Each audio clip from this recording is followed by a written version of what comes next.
So anyway, I just came out at Wendy's, and there was 8, I shit you not, 8 homosexuals there having lunch.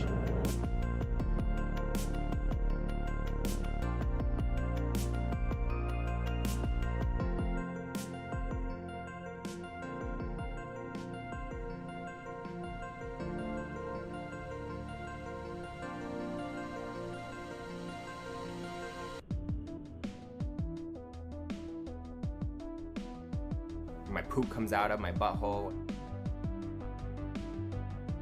There's nothing down my pants, boys and girls. The ripping and the tearing, the ripping and the tearing. The conspiracy vibes are delicious.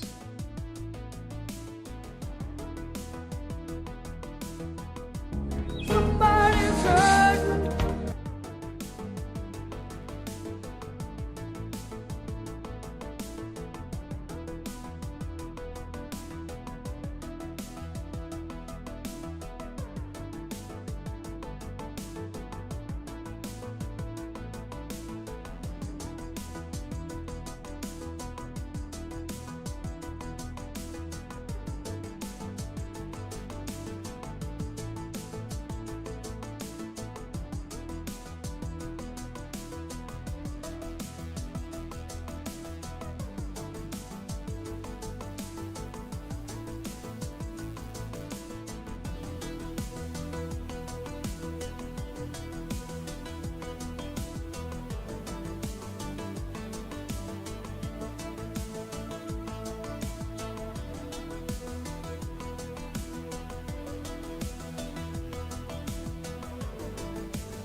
Hello everyone and welcome to our Meme Stock XXL stream. How's everyone doing? Welcome to your weekend.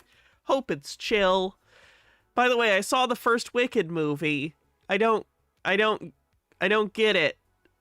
It's like huge, but the performances are bad. I'll give you the production design is on point, but the lighting is terrible. What's up with the Wicked movie? Anyway, welcome everyone. Hope you're having a good one. Today we're going to be looking at 8 hours of meme stock fails. We're going to be taking a look at a lot of old stuff. We're going to be taking a look at probably the Polte events. We're going to be taking a look at some of Marantz's oldest videos, seeing how some of his predictions panned out, Should be fun. It'll be pretty chill. We're just going to pretty much hang out all day and meander around meme stock land, so it should be fun. My voice is mostly better. I'm a little congested still, so I'll have to pause and blow my nose occasionally, but otherwise should be good. So, cool beans. We are doing a promotion for our 8-hour stream, so if you want to help support the stream, bundles of 5 or more gift subs are 35% off. Yesterday we had some internet issues where we had to jump off stream. If that happens today, don't go anywhere. If the stream has an F moment or anything, we're not going to cancel stream. I'll reset the computer or whatever and come back. So if that happens, I apologize. I already reset the internet before this, so hopefully it won't happen. Other than that, if you want to support the stream, like it, hit the thumbs up on YouTube, and you guys know all the other ways to support. Thank you very much. Sweet Lily Love with a 65 stream streak says, excited to be here for a day of Hannah. I'm excited to have you. Nemesaur, thanks for 125 stream streak, says 5 cubed. Math. Max Power with 100 bits says, thanks for your stream, Hannah. I'm stuck at home and rereading Fire Punch. Highly recommend. Here may be a relatable character. Censored. It says, eating, sleeping, masturbating. I can read it, it's fine. I can endure without those, but the only thing that I can't go without is watching movies. The word masturbating is probably a pretty bad thing to say for a girl. Reading right to left. What a weird thing to do. Anyway, well, let's just jump into it, shall we? I'm going to blow my nose, and then we'll jump into some of the oldest Morants.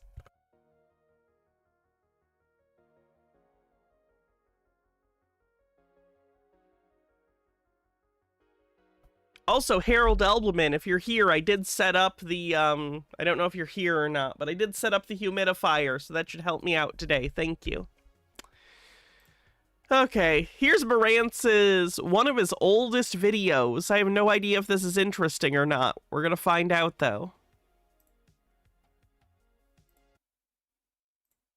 That's right.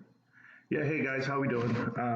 It was supposed to go right to left? Yeah, it's a manga. You read them backwards. So, my name is Morantz. I have a lot on my mind, and so I just want to get it out there. First is I don't have It's been a rough 4 years for Morantz. a great camera. It's been a rough 4 years for me, too. So, glass houses. I have money to be buying new cameras. I don't care about lighting. I know everyone cares about quality of picture and frame. I could care less. I just have information to get out. I'm tired of it. Every day I log on to YouTube. I naturally have all these things pop up. It tells me I need to listen to this stream, listen to that stream. And all it is about AMC. Guys, if I cared about AMC, I would click on it. So today, click on it, listen to it, and all I hear is ignorance across the board. If you're not in GameStop, if you don't understand what's going on, if you think it's just a gaming company, it's just a stock in a game company, It is a game company, or I should say it's a game retailer. They don't produce the games, they just sell them. you've been misinformed or you haven't done your homework. I'm here to help you. I don't care how long my videos take. My videos might be 3 hours long, an hour long, 20 minutes long, 5 minutes long. Whatever I got to get out, I'm going to get it out. And I don't care how you feel about me, write whatever. Couple things I'll never ask you for. I'm not going to ask you for likes because I'm not doing this for likes. I'm not doing this for money. So I don't want you to join Webull and get 2 free stocks. I don't need it. I don't care. I don't want 2 free stocks. There's only one position that I'm in, and it's GameStop. I only own 1 t-shirt. That's it. My whole closet is gone. I own 1 t-shirt. It's GameStop. Period. I will walk the talk. I'm not. I still don't understand his absolute need to not diversify. Even if you thought that GameStop stock was a good investment, which it isn't, but if you thought it was, it would never hurt you to diversify. It's so wild how he is so adamant that he will not purchase a single other stock. The guy who says, "Oh, technical analysis. I'm not going to show you charts," because none of it matters. It's all fake. It's all invalid. And if you don't know that by now, hasn't memorabilia like Funko taken over the business at this point? See, I wish I could tell you, but the last time I tried to go to GameStop a couple weeks ago, because it's been a while, and I decided, like, oh, I'm going to be driving by one. I know one in my town. There's a few. And I was going to stop in, and I drove in, and they were closed. They had shut down that store. So I wish I could tell you. Probably. But the last time I tried to go to GameStop, the store was shut down. So... Here's your wake-up call. I'm making these videos for a couple of reasons. One, I've had friends and family tell me, well, how do I start explaining this to other people? And then when they try, they sound like a complete buffoon. They say $1 million a share, and then everyone's out the window. They're like, no, thank you, whatever. Terradona says, owning stock in only one corporation is generally a bad idea, not financial advice. That's actually pretty good financial advice. It's like the most basic bitch financial advice you could give. Diversify. Just reverse this. Like, literally, diversification is so simple. It's in the Teddy children's book Ryan Cohen wrote. These people don't even listen to Ryan Cohen's own advice. Back. Stay away from YouTube. Okay, and I know I'm on YouTube. I get that. What I mean by stay away from YouTube is when you're looking at the charts all damn day and you're listening to these quote unquote experts, Trey, Matt, Andrew, I know them all. Uncle Bruce. Guys, Uncle Bruce is entertaining. Uncle Bruce eats on camera. I hear some of his stuff and it's great. It's really good. It taught me a little. Next thing was Trey taught me nothing but to yell on the microphone all damn day and sound like an idiot. Andrew, no. He learned that well, though. Money. He speaks like he's reading, and he reads like he's sleeping. So I'm asleep either way. It's terrible. And then Matt, you and I actually listen to you a lot, Matt. I think you're pretty smart. You're probably the smartest one out of all of them. The unfortunate part is you don't walk that talk. You play positions, you play the options market, and not that I don't advise it or I don't agree with it, it's just not real. If you believe in what GameStop is, you're buying shares, because if you can't vote, don't talk to me. That means you don't He was salty back then, too. Generdy with 100 bits says, my 4 years have been, well, part becoming a published author, part discovering I have a condition which doesn't work with HRT, which is just delightful as a trans woman. I'm sorry to hear that. Although I also became friends with one of my favorite singers. Point is, Marantz, what I haven't done is waste massive quantities of money investing in bad shops. Also, Hannah, did you see the GameStop awards? The fact that Angry Video Game Nerd was involved should tell you all you need to know. Oh, no. Yeah, I think I saw Scott the Woz was involved, too, which is a bummer. own shares. I hope the paycheck was good. So unless you're voting or unless you live in the UK without letting you vote, don't talk to me about it. I had a guy last night. I went to dinner. I'm wearing my shirt because this is all I wear. Go to dinner. He's like, oh, man, that was crazy what happened You went out to dinner in your GameStop t-shirt? at GameStop a couple months Was the dinner at Wendy's? ago. I can't believe they did that to him. And he's talking like in the past. He's talking about it as in past tense. I'm like, it's still going. I didn't even have the energy to tell him that he was wrong. I didn't have the energy to educate him because it's not, my job is a little different than everyone else's. And everyone always starts off the video, I just want to preface this, well, take everything with a grain of salt, whatever the hell that's supposed to mean. And then they say, and this is not financial advice. Yeah, we know. We're not looking for you for financial advice, but this is advice. Let me give you the advice. Do your homework. If you read every day for 2 hours a night before you go to bed about GameStop and about the short squeeze and the mother of all short squeezes, if you read about It's like, I think Moran's part of his problem is he's always stuck in like motivational speech mode. It's like he's, how do I put this? It's like he constantly thinks he's giving a big speech in a movie. So he speaks in these like weird, overly grandiose like prose that make him sound like histrionic. It's really weird. about the market manipulation for 2 hours a night before you go to bed, you still wouldn't have enough information that most of us apes have. If you're a real ape, you own no other positions. That's the truth. It's not, ooh, I'm protecting myself. No, it's because you fully believe the DD. If you read it, if you know, I got to give it up. Austin, Atobic, this kid knows what he's talking about. And I know I call him kid only because I probably got 15 years on him. But the truth is this, the guy is brilliant. There's many more like him. And if you keep listening and you get to Matt, right, Houston, Houston Wade, that's what I'm talking about. Oh, guys, by the way, I don't edit my videos. I don't care. I'm not here to be perfect. I'm not here to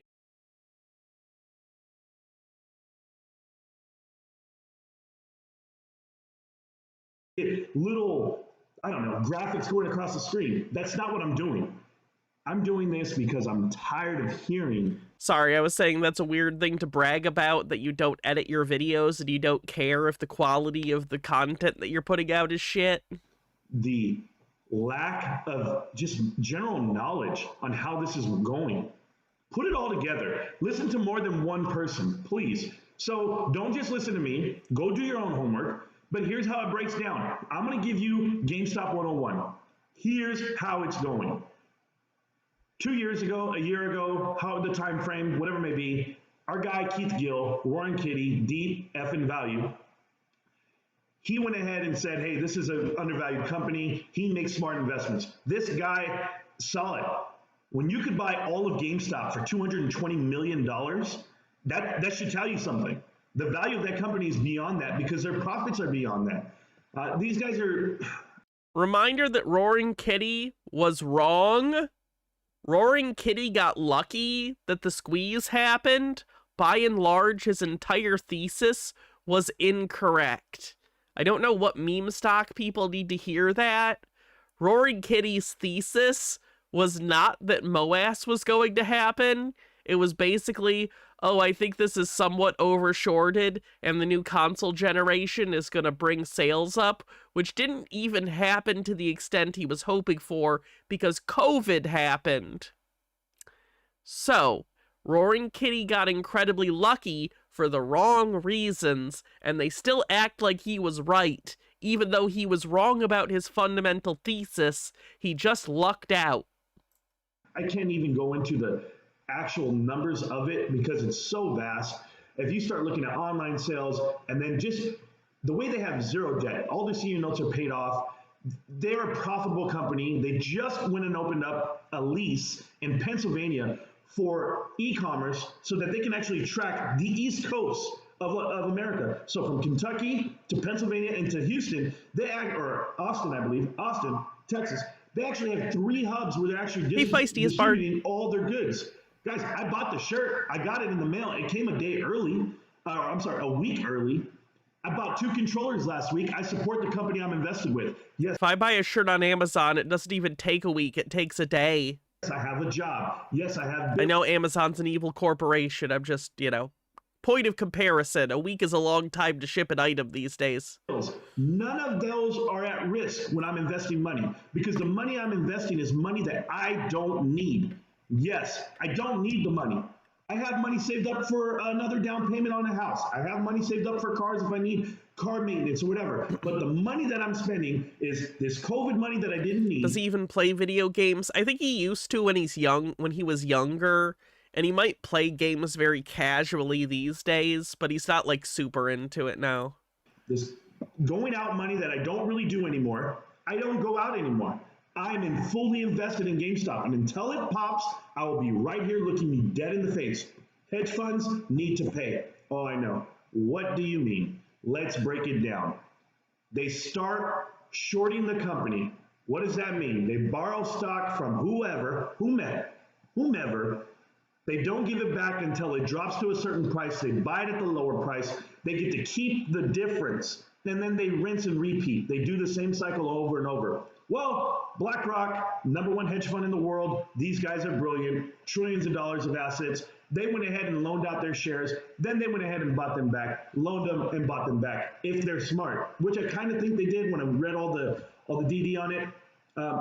They've got these guys wrapped up. Citadel versus BlackRock. It's 2 huge battleships fighting each other. And apes, us, we're in rowboats in the middle just watching the fireworks. And we're like, wow, this is amazing. You know why it's amazing? Because 9 million of us that are smart enough to jump in are in. And I don't care where you bought in. I don't care if you're at $4. And I don't care if you're at 172 right now. It's 172. How are you not in? How are you not in? How are you even second guessing it? Oh, I get it. Because some idiot told you to go buy AMC. I know. I've got a whole crew full of these people. I forgot how much he used to beef with the AMC apes. It's so funny because the AMC apes we don't talk about very much. We only really talk about them ever when we cover Ape Father. And even then, we barely talk about the stock when it comes to Ape Father. He's such a weird guy. We only ever talk about him.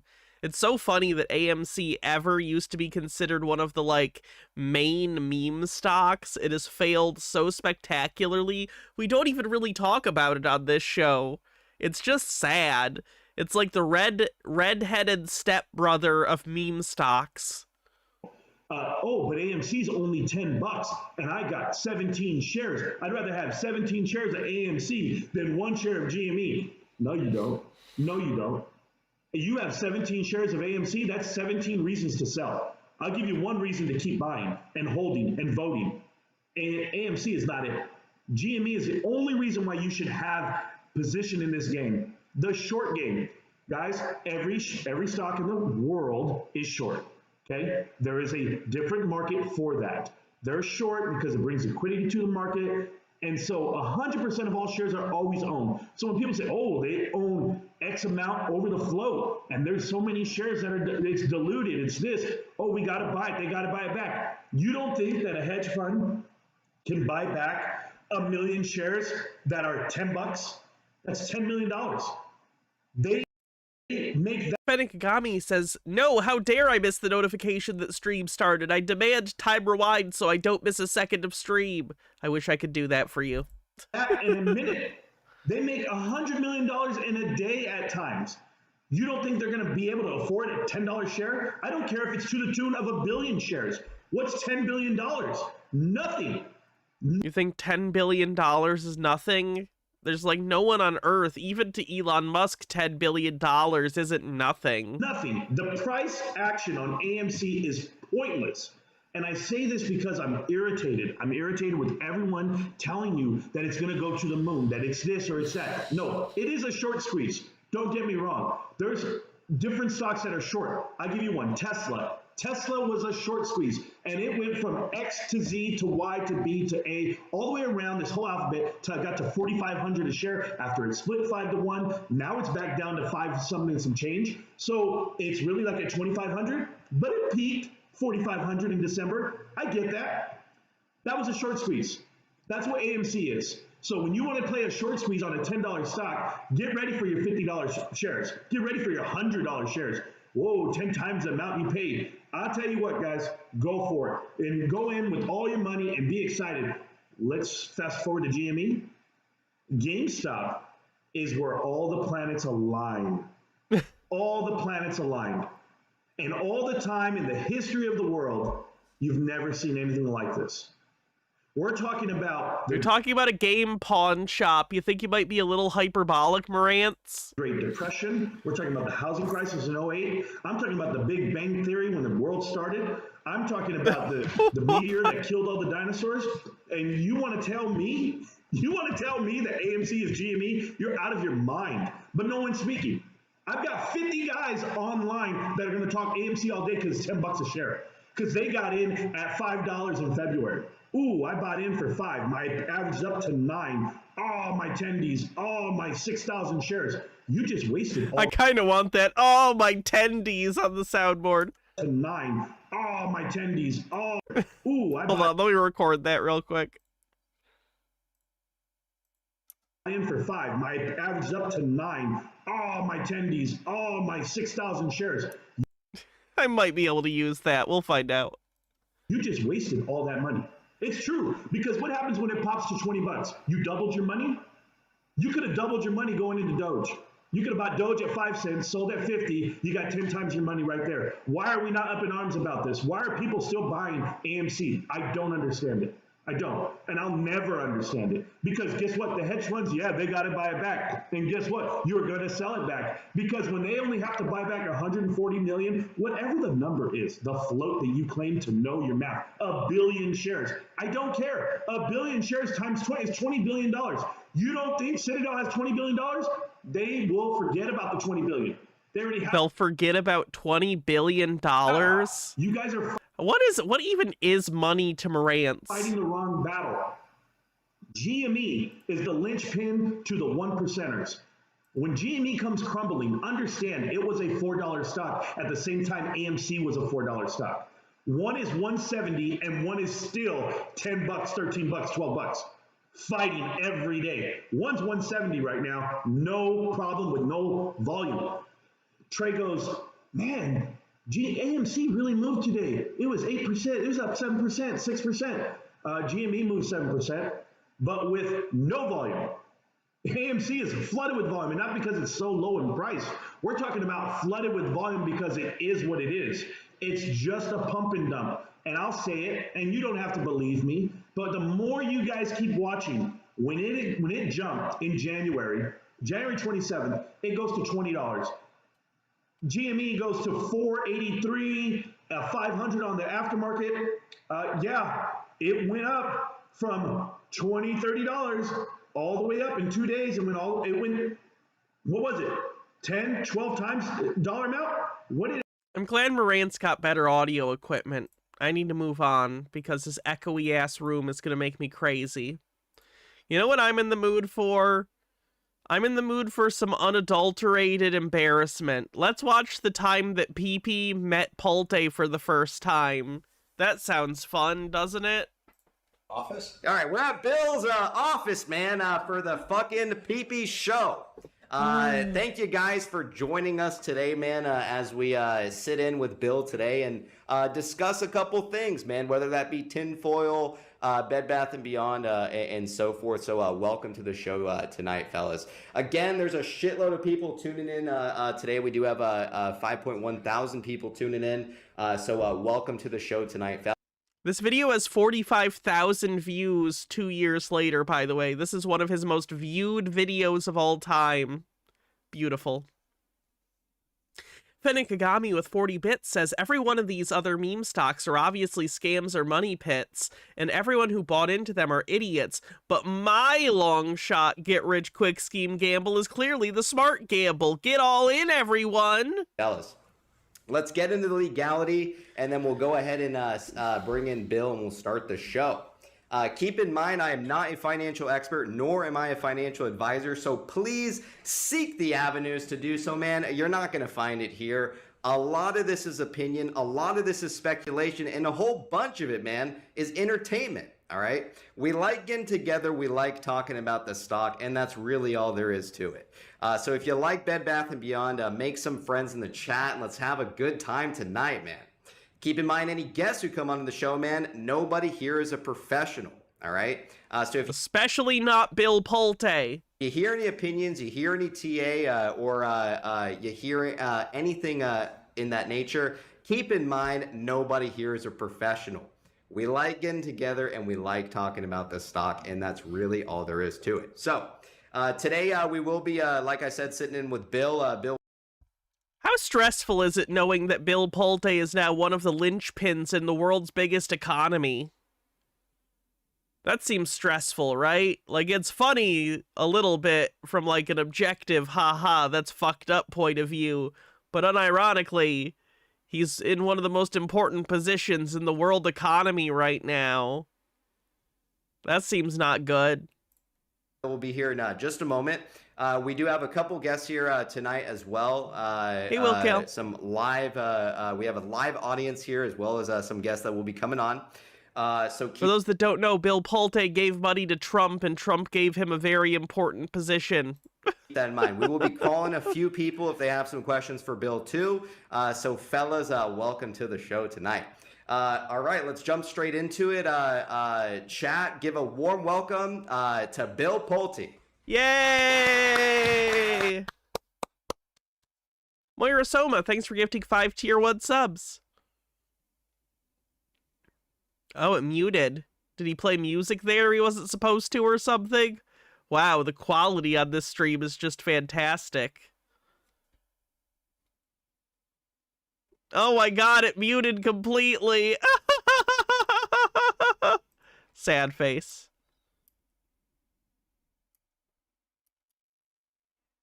Did they fix it? Did they ever fix it? We might have to just jump What's ahead. going on, guys? There we go. Man. Welcome to Pulte's office. Right on. You know, the crazy thing is I get concerned saying what the address is because there's a lot of maniacs out there who hate GME. They hate Bed Bath and Beyond. They hate PP, even though we love PP. Right on. They hate Pulte, even though, whatever. Hey, we love them. So what's going on? Not a whole And lot. he loves you too, PP. He's definitely not just using you. Oh, man, again, we're here. Oh, yeah, they played the Taylor Swift thing. True. To do a show tonight. We do have a couple questions, but real quick, let's go ahead and No, he's not HUD secretary. It is housing related, though. He's in charge of Fannie Mae and Freddie Mac. Through a couple of which is the, if you don't know, basically it's the organization that the government took over after the housing crisis, whose job it is to take mortgages and package them into bonds. It's a pretty important part of the economy. Nemesaur, thanks for gifting 10 tier 1 subs to the community. Appreciate ya. And Moira Soma, thanks for gifting 5 subs. super chats real quick. We got a $100 from OG Trilogy. Everybody donate to PP. I don't touch a dollar of it. So I'd say anybody who donates at least, well, let's see how many we get, and then let's make sure we try to answer as many questions as we can, even for people who didn't donate. It says muted. Something says muted. Are they fucking with us? No, we're good. We're all good here. So, all right, fellas, let's read through some of these chats here. OG Trilog with the $100. Much love to the PP fam. Woods is in with the $20. It says no audio. A lot of people are saying no audio.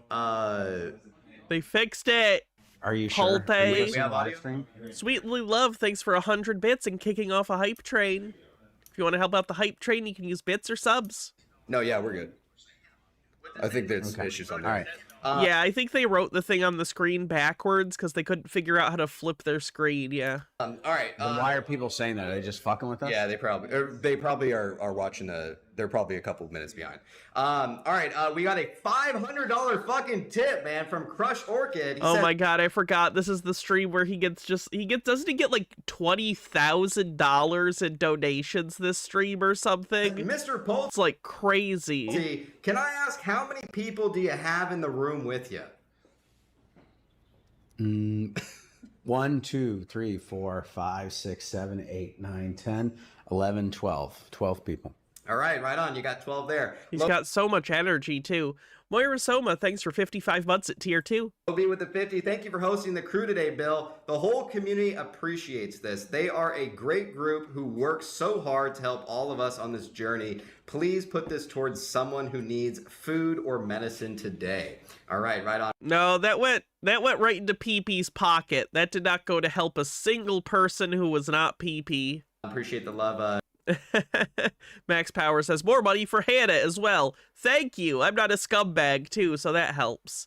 Unstable Deadbeat, thanks for gifting 5 tier 1 subs and getting us over level 5 of the hype train. Lobi and also Rudy Z with the 10. We also got Brass with the 5. Appreciate the work you guys do. We also got a 5 here from James. Pulte made me do it.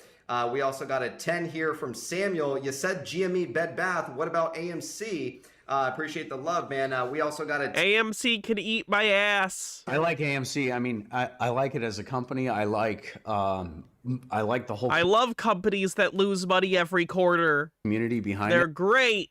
Just my own opinion. Yeah. I think what they did with Taylor Swift was the most genius thing Adam Aaron's done the whole time he's been there. I mean, she's a force of nature. So I actually Pulte's weird obsession with Taylor Swift, I don't think we talk about it enough. We should always be talking about how weird it is that Pulte is super into Taylor Swift. I think I was busy that morning, but I was actually going to buy a fuckload of stock.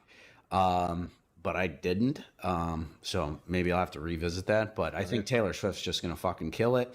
And yeah, I mean, my only thing is the only question I ever asked was, why is Adam Aaron selling stock? I just don't like when CEOs sell stock. Mm-hmm. Right on. Is that too much to ask for? No, not at all. Again, everyone who's in these positions should be buying their own company stock. So I agree with you 100%. $20 from Craig. Only the young. All right, and we'll get through. We'll get back to some of these tips here in just a moment. Crazy Larry with the 20. Thank you for joining us. All right, right on. So we got a couple questions. I specifically have a couple questions for Bill here. So first things first, Bill. Why do you have us here, man? Filming the PP show here physically at this location. I'm curious. I know a lot of people at home are probably curious as well.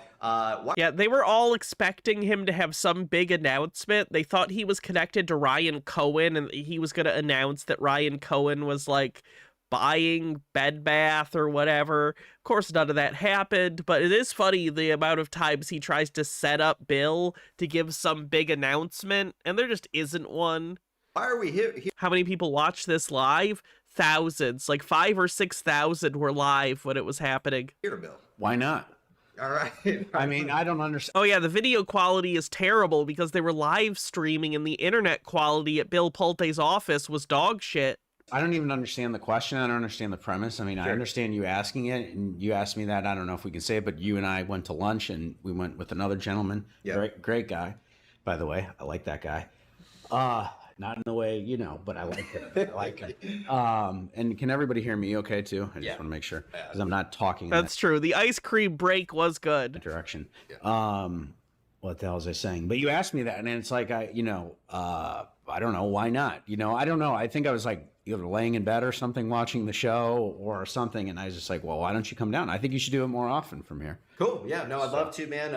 Again, love being here, man, in the flesh. And we have all the crew here, too. So it's very exciting as well. So I have a question for you, Bill. For instance, we talk about Bed Bath & Beyond, right? Yes. That's our main stock. Right now, we're looking at is, I did some DD today, too, this morning. I did, yeah. What'd you hear? Or what'd you read? Well, Sorry, I forget. Their stock was canceled already by this point, right? Read the definitive... Like, this was post-cancellation. 14A statement. Minute left of the hype train. In the past, they've had some knuckleheads running this company. Yes, they did. I mean, they've had, I don't like to base things on how people look, but a couple of them, you just look at them and you say, I'm not going to invest my money with these people. Just what a weird thing to say. The whole ethos that they gave off, and then kind of the way that they were making all this money and everything running this company. I mean, it's I think Cohen was exactly right, and I don't know what happened with the breakdown between him and the board. I mean, I have some sense of what happened. Anyway, I just think it's a disappointment how it kind of ended. And I know that's not really what you're focused on, but Max Power says, every time I hear Bill Pulte, I have to think about that overly dramatic helicopter entrance. Oh, you mean this helicopter entrance? They cut out the music here, too, because it was also playing Taylor Swift. So there's just, like, ominous, robotic, digitally removed music now.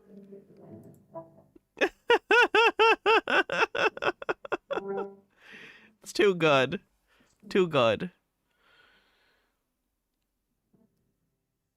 Thank you for the hype train, everyone. Max Power says, every time... Oh, I just read that. Sorry. Thank you for the hype train.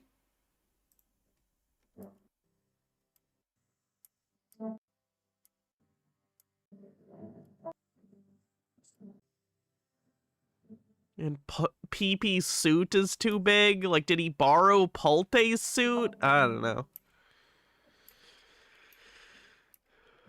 So awkward. Anyway, save that for a little later.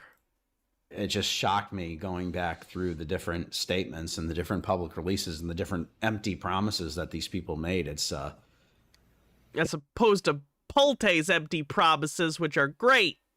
In my opinion, some of these people are criminal, but that's just my opinion. So, reminder that he gave Donald Trump millions of dollars to get into his administration. The idea that he could complain about any amount of corruption is hilarious. And again, this is just speculation, obviously, when I asked you this, Bill, but in terms of Ryan Cohen, do you think that, when he originally wrote a letter to the Bed Bath board, he said that... Which I read today again, by the way. Did you? Yeah, it was good. Yeah. What he says in that letter is that he would like to make Bye Bye Baby a destination for babies. The letter... Destination for babies. Babies dictate exactly where you go every day, right?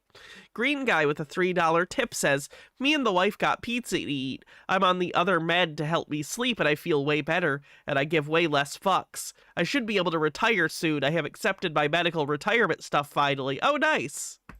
Is the exact same, almost verbatim to what he wrote to GameStop years ago whenever he was taking his position into GameStop. What are your thoughts, man? Do you think that there's a possibility that he could still be perhaps behind Bye Bye Baby or Bed Bath & Beyond in general? And again, this is speculative. This is just a speculative question. And anything that you don't want to ask Bill, don't, obviously you don't have to. But what are your thoughts there, man? Knowing, the type of person Ryan Cohen is, do you think that he would have, do you think he would have done the due diligence ahead of time before taking a position into Bed Bath & Beyond, only to later sell and just kind of give up? Or do you think maybe there's something else? No, I think he's a fighter. It's just my own opinion. Nobody should listen to me. But I do think he's a fighter, and I do think at a minimum, this is going a little further than the last time we talked, but I do think he's going to fight for it at some level. How much he's going to fight, I don't know. I don't know. Maybe he will make a surprise announcement. Maybe he won't. Again, it's just speculation, and I want to be.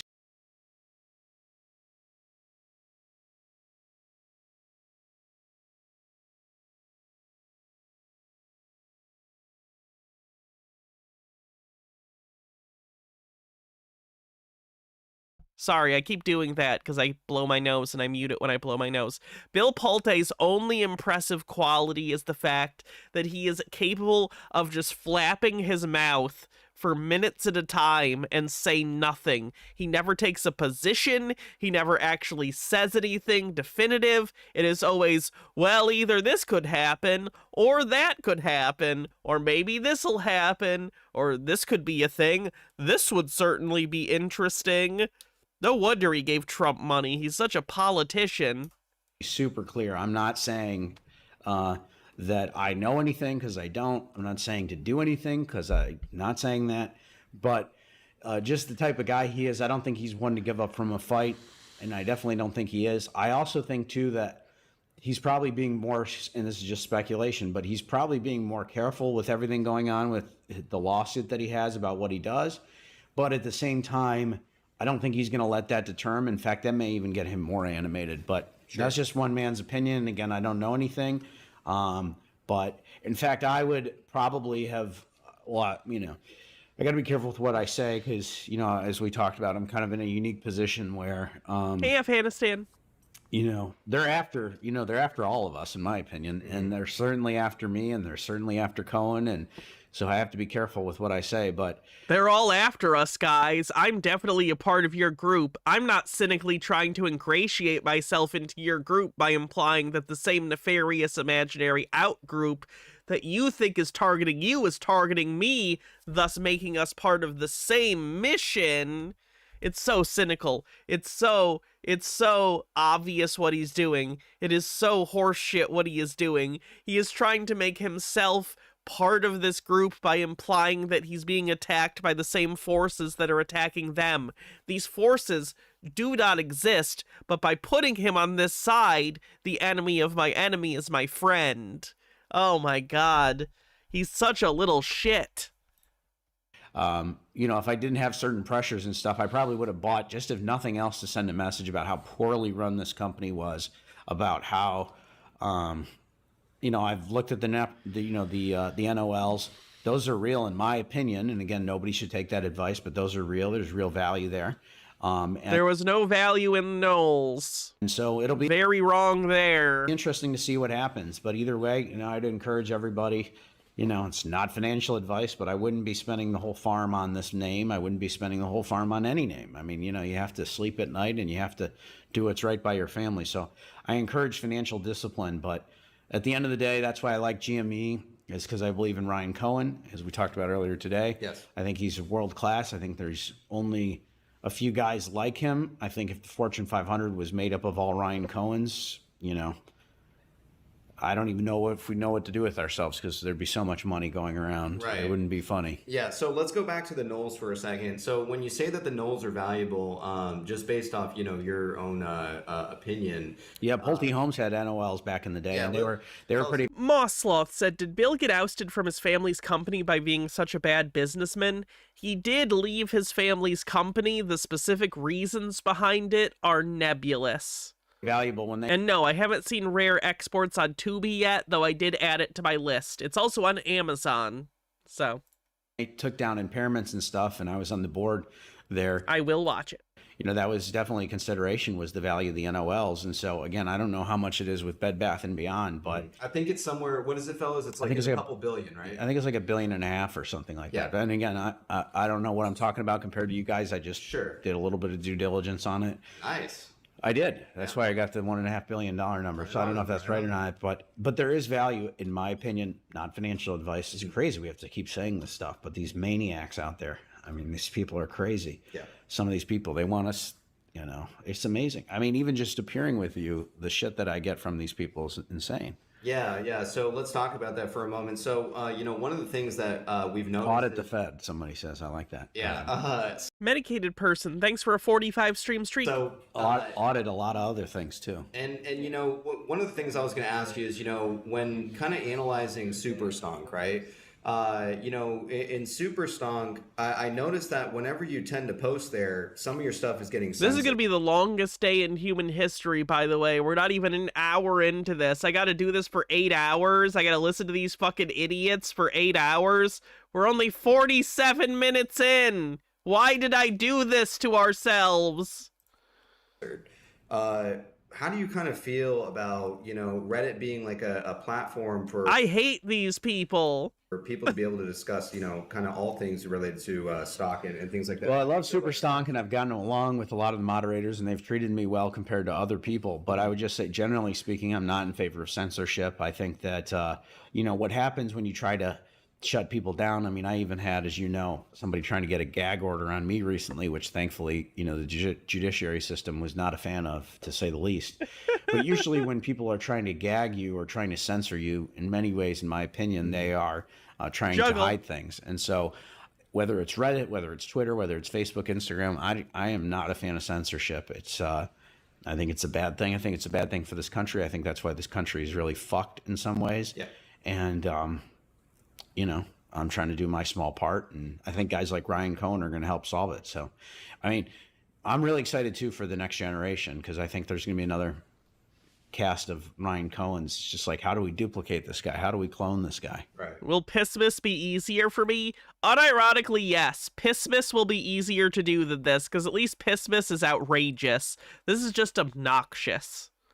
All right, fantastic. So real quick, I'm going to give a couple people a call real quick, because they do have a couple questions for Bill here. A call? What do you mean, like on the phone? Yeah, like okay. On the phone. And also, you can ask me call, like I told you. Like on the phone? Yeah, actually, speaking of that, what's up with the fucking cigar tweet?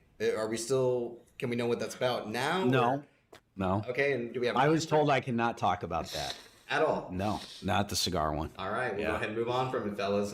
Hopefully one day we'll hear what the fuck's that cigar. One day you will. Okay. That's for sure. All right, right on. You don't. To this day, we have no idea what the fuck that was. It doesn't matter. It was just him hanging out with some friends, I assume. But they've determined that it was all some sort of secret code. It's not. Oh, wow. Manuel 1257-3, thanks for gifting 20 memberships on YouTube. That's an incredibly generous gift. Thank you. I don't even know who I was with when I was having that cigar. No, I don't. So that's part of the problem. We are doing our Patreon and YouTube member stream tomorrow, so everyone who just got gifted a membership on YouTube, you can gain access to all our previous member stream VODs, and you can check out tomorrow's stream. Okay. All right, right on. All right, so real quick, I'm going to go ahead and give a call to a couple people that did want to just ask Bill Cursed something real quick. Spectre, thanks for following. And then we'll go ahead and take it over to ABC next. Again, we do have a couple people here backstage, man. So ABC, Plur, we do have Rock Solid, Travis. How many people do we got in here right now? And also Kai. We got 6,000 live viewers. I just say to everybody, too, who's joining from my Twitter feed, we'll be giving away $2,000 today. You know me, I'm good for it. That's the difference between me and a lot of the scammers on Twitter. And I'll be giving away another $1,000 if we get to 10,000. Worse, it's just a pic of him with the cigar. Let me take a look. It's been a while. Oh, this one. That's it? What kind of cigar are we having? You know. I'm just so tired. concurrent. So Wow, look at try that. to jump that. Yeah. All right, right on. Right And if everybody could do me the favor while he's talking, because I like to get him interrupted and throw him for a whirl. He tried to, I tried to throw him for a whirl earlier today. Just donate a lot of money to him right now, and anybody who donates $500, I'll guarantee that you can meet me, and we'll probably pick a handful of people who can't afford that too. So anybody who That is what an insane thing to say. I forgot he just says this. They don't plan this. This is the origin of the Pulte meetup, is he's just like, give PP $500 and you can meet me. And it's like, why would anyone even want to meet you? You're just some random rich asshole. But hey, credit to the rich asshole. Apparently there's a lot of brown nosers who want to give rich people money to meet rich people. I don't get it. I don't understand it. But people are delusional. So yeah, they give like $20,000 to PP so that they can meet this goddamn weirdo. Anybody who donates $500 will to him can meet me for sure, and then we'll pick a handful of people who can't do that already. All right, right on, right on. That sounds. I don't know what you get for meeting me, but right on. All right, there you have it from fucking Bill. Let's go ahead and give David Simpson a call, man, and let's see. He got a couple questions for Bill here, so let's see what's on David Simpson's mind. Let's go.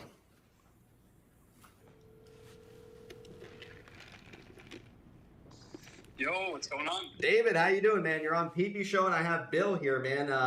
If you got any questions, man, let's hear it. Well, first of all, it is so nice to get to talk to you and meet you. I want to just thank you for what you do on Twitter, giving people money the way you do. I have so much respect for you for that. Just first and foremost. Thank you. In general, Some people think giving $100, $200 is nothing, but I'd like to see somebody with stage 4. I'd like to see that same person with stage 4 cancer get kicked out of a job because they're going to chemo and not be able to afford groceries, and then have that same view. I bet their view would change pretty damn quickly. But yeah, anyway, thank you for saying that. Go ahead. He sounds self-aggrandizing. of course. And A lot of people think what I do doesn't matter, but have you considered I'm actually an angel to stage 4 cancer patients? Do you feel bad yet?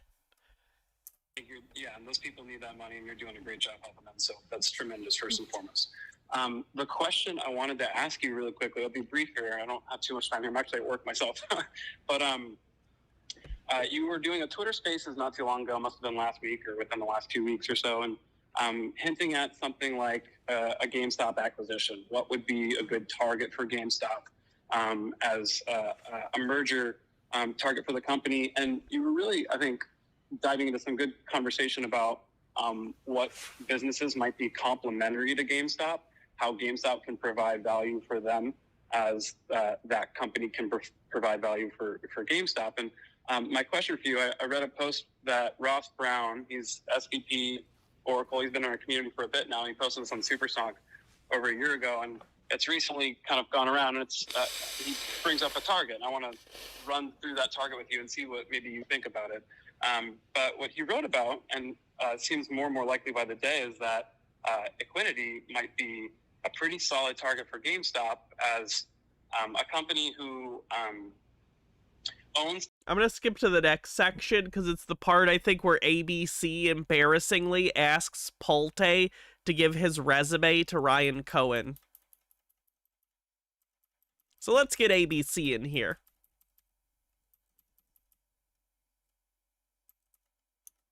I didn't know where you came from. I heard where you came from. You came a long way. Yeah, it was a little bit of a trip, but well worth it. That was Fennec Kagami with 40 bits says, in fairness, think about the absurd amount of money that people will pay to meet their favorite author or sports game or concert or just for a signature.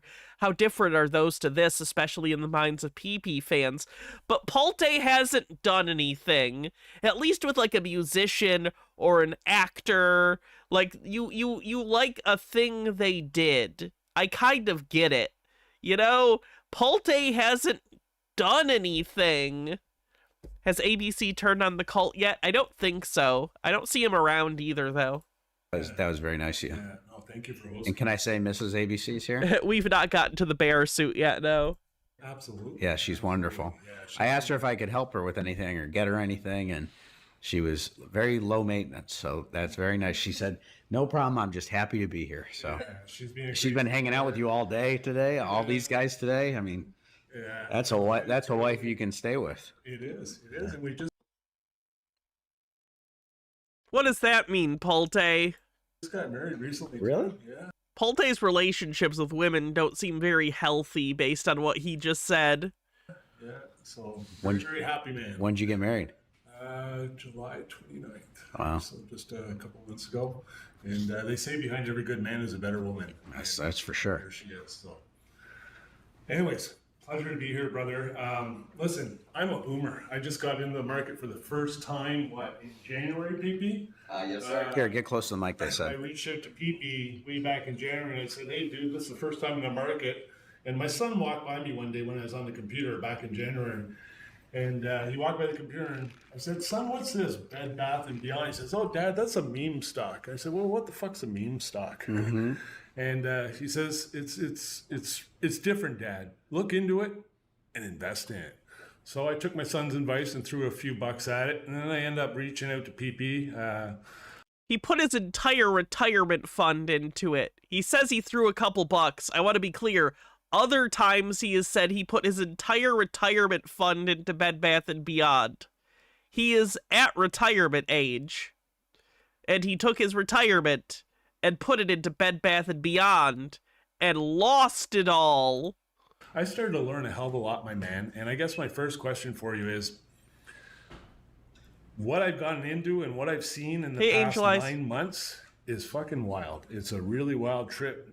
And my question to you is, what's the biggest problems in the market today? Like, what is going on out there? Because from my prejudice or understanding before, I thought the stock market was for the retail investor to take their hard-earned paychecks, invest in a company they believe in.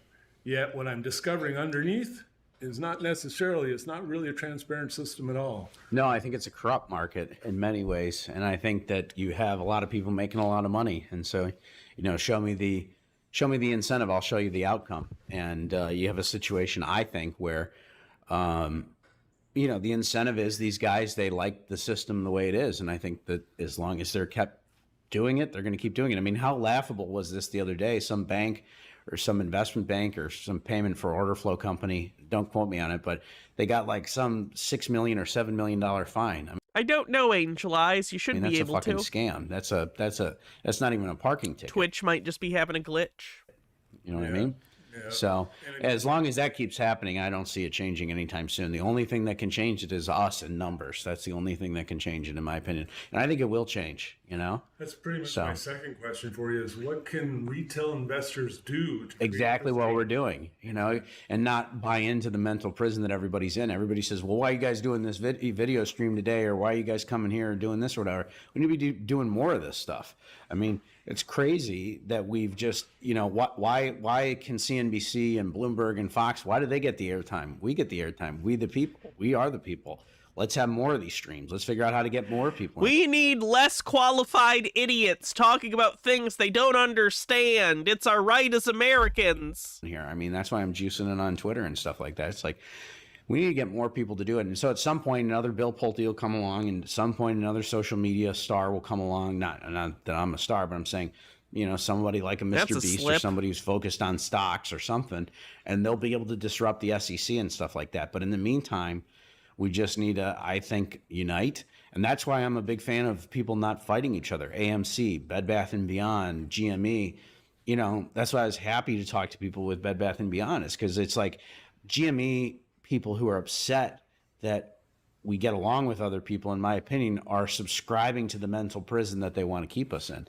And we need to break out of that prison and unite together if we're going to solve this thing. I mean, we are up against incredibly wealthy people with the best law firms, with the best. Again, Pulte is an incredibly wealthy person. Like, it's wild that he's talking as though he's not a rich asshole. Like, it's such a grift. Trump does this same thing. It's like he talks to, like, poor people or working class people as if he's one of them. And the fact that they buy it is an indictment on them. Like, you believe this rich asshole who has nothing in common with you? You believe that you and his incentive sets are aligned? You believe this liar? It's insane to me that they buy this crap. accounting firms, with the best lobbyists, with the best access to information, right? With exemptions, in my opinion, to laws. You're not going to beat that by, in my opinion, beating the shit out of each other over different stock tickers and stuff. I mean, this is going to require millions, tens of millions, maybe hundreds of millions of people, in my opinion. Yeah, no, exactly. Thank you. And that's where I've kind of really taken an active role with the PP show, because I do believe a message has to get out there that there is, a lot of corruption behind the scenes. There's a lot of mimicry and, the dark pools. I mean, I was starting to see statistics where almost 90% of all the investments made are being put on a dark pool out there where we can't even track to see, how our investments are working. There's a lot of hidden agenda behind the thing. So, well, and they use these things, and it's a great term called confusopoly, and basically they confuse things. So they, you have dark pool, you have order flow, you have delta hedges, gamma hedges.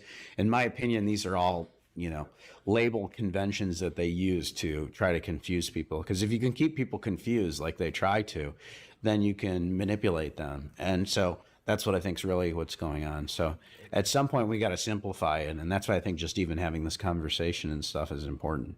And the division that you're seeing between, say, the AMC clan versus the GME clan versus Bed Bath & Beyond and all these other, there's about 117 to my knowledge that are in something called a basket out there that are being short seller or seller boxed or attacked with naked and synthetic shares out there. How do you bring a community together when there's already such division? It's almost like they've become tribal in a sense, and they're not even seeing the deeper understanding of what's going on. How do you collectively bring these people into the fold? It's all right to have your individual investment. I mean, if you love AMC, invest in AMC. If you love Bed Bath or GME, for sure. But that division is what really complicates it for me. I agree. That's why I told PP. Just give him your resume. Jesus. Yesterday at lunch. This is embarrassing. I said, you should be promoting some of these other movements that are out there that are ancillary, because until you lead by example and say enough with the hate and that kind of stuff, this stuff will never come together. So I'm just trying to do my part, with my following, and I'm doing my part. So we'll see where it goes. Yeah. I'm doing my part too. What do you consider to be the top 5 CEOs or companies out there? Which ones do you look up to and hold on a pedestal and say you're doing doesn't he just say Ryan Cohen and he can't name any other CEOs or something? The CEOs are different than companies, obviously. Yeah. So I say that because GameStop traditionally, I think, was poorly run, but now you have a great guy in Ryan Cohen, and so that changes. Angel Eyes, thanks for gifting a sub. Changes the dynamic of the company, but I think Ryan Cohen's even better than GameStop, in my opinion. So that's why Ryan Cohen's so important. And so I say Ryan is probably one of the only ones who I truly admire that are out there, that are part of what I consider to be the big public companies. I mean, you have some of these Fortune 500 CEOs who are better than the others, but that's kind of like the tallest of the midgets in some ways. And so it's one of these things where I just hope and pray we get more Ryan Cohens. And I think the fact that social media is very democratizes things, I think that eventually we will get more Ryan Cohens. So, I wish I could give you a list of 3 or 4 other people, but I'd rather give you one quality person, and that's Cohen. So that's my top guy. That strikes me so hard, as he can't name a single other CEO, and he just wants to bring up Ryan Cohen. Fede Kagabi says, it's cute that these people think that the confusing nature of business and the stock market is to hide from small money losers like them, when the reality is that they do that to hide from regulators, voters, and activists so we don't tax them more. I fell in love with him. I was actually born about 5-10 minutes away from Ryan's house, and then when I found the stock, I kind of fell in love with just his mission, his vision, what he did with Chewy, what he's done with GameStop. I don't know why people take him down too for what he did with Chewy. I mean, some people trying to because he built a company that was not sustainable just to make another company buy them out because they were hurting their business. He Michael Scott paper companied. Knock him down. I mean, I don't care who you are. If you found a company like that, you are not a stupid person.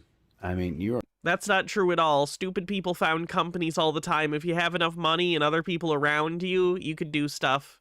Idiots succeed all the time. You're a smart man. And the fact that he got out and maybe he could have gotten out for more money or whatever, who cares? He put money in his pocket, you know, and it's gone on to live without him. I mean, well, if that's your bar, I don't really know what to tell you. If your bar is you made money, I don't know what to tell you. If you don't care about the sustainability of a business or its impact on the market as a whole, I don't even know what to say to you.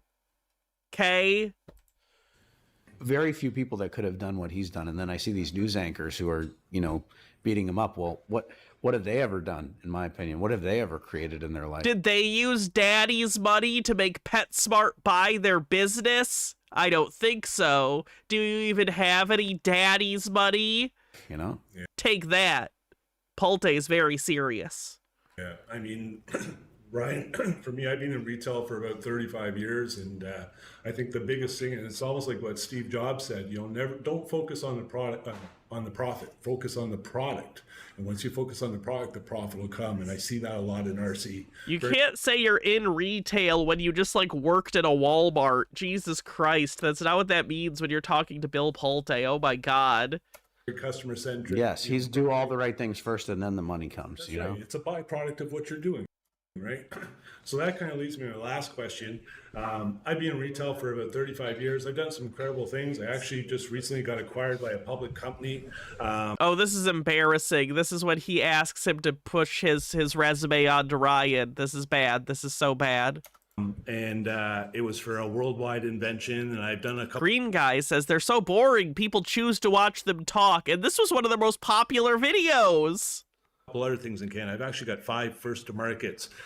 If I got you my resume, my man, is there any way you could get over to Ryan? I would love to work for a guy like this. To me, he is just a legend in my eyes. He's young. I believe he's kind of the future of what every company should be like. well, I don't know if I could get it to Ryan, but I could certainly try. So yeah, of course. I appreciate it. Yeah. Thanks, my man. All right, Thanks. So you're going to be around, right? Which is Plur. So Chad, give warm welcome. Where's Plur?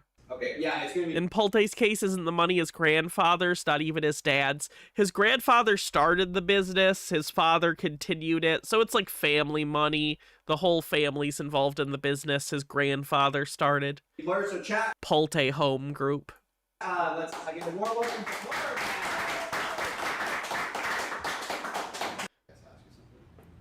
The star of the show. We're just the community show, man. All right, it's all about the fucking community. All right, and you know, people love pee-pee. You know, everybody loves pee-pee, man. It's just it's also about the community. So I'll sit in and also moderate right here as well. Yeah. And then we'll be giving away our first. Let's give away $500. Let's give away $500 right now. So put your name in the chat, and then Steve, if you can find somebody in the chat, we'll announce who that is, and then I'll DM you later tonight if you are the winner of the $500. Sorry if that's I don't think they're looking up sweepstakes laws at all. loud. Just making sure you guys are all paying attention still. But we'll be giving away the $500 right now. We'll find somebody in the chat, and then with that, we will DM them, and then later tonight we'll pay it. You know I'm good for it. If I say it, we'll do it. Okay. All right. And then we'll be giving away $1,500 more. What's up? Hey, what's going on, Bill? What's going on, PP? Plur here. I'm so excited to be here. As everyone knows that watches the PP show, I wanted to be here more than anything in the world. And when I got the invite on Thursday, it tickled me. Got tears in my eyes, and I'm just so stoked to be here. Something that's super cool too for the chat and the people watching at home that may or may not know this. Bill Pulte, his brother Steve Pulte, is here. And if anybody... Well, he has a different last name, but we can call him Steve Pulte. I like that. I like that. Yeah. Pulte. But Steve is here, and the thing that's so cool about him is if anyone's read the book God's Debris that was recommended by Bill Pulte in the last interview when he top 3 books to read, you know, Grandpa Bill Pulte's blood is within Steve as well in some way, and not. Can we not talk about bloodlines? Jesus Christ. Ashley, what do you want me to look up? Black's Law Dictionary. Res judicata? Will do. And if I'm wrong on that, let me know. He was his grandfather. Okay. He's technically my stepbrother, but we very much consider, right. You know. But either way, what Steve has been posting on Twitter He's been helping families, helping people afford groceries. It's true. For me, I kind of mentioned on the show before the way I was raised. I don't have any current tattoos because I was raised Roman Catholic, and in our lives we just go through different things, and our faith goes up and down. And Steve has been posting a lot on Twitter, like, hey, post a picture of Mass, post a picture about to go to church, pray every day, God is king. Again, I'm not trying to be a missionary right now. I'm just Res judicata. An issue that has been definitively settled by a judicial decision, and an affirmative defense barring the same parties from litigating a second lawsuit on the same claim or any other claim arising from the same transaction or series of transactions, and that could have been, but was not, raised in the first suit. trying to share, like, Steve has actually affected me in a positive way. And I got to, so essentially coming onto the show today, I got everybody here that's a gift. And Steve, I'd like to give you a gift.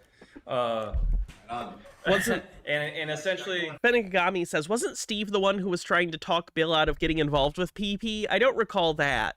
I don't remember that.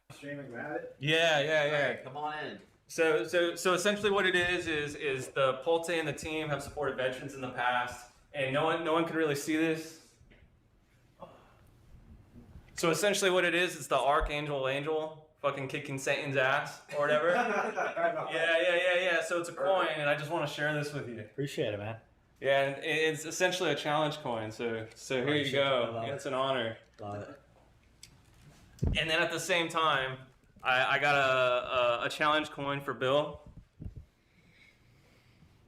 And it's pretty freaking sweet. That one's cool. How do I get the one with God kicking Satan's ass? I can actually send that one to you later. Because we need more of that. And then on top of it, I said in the past that I'm a huge fan of General Mattis.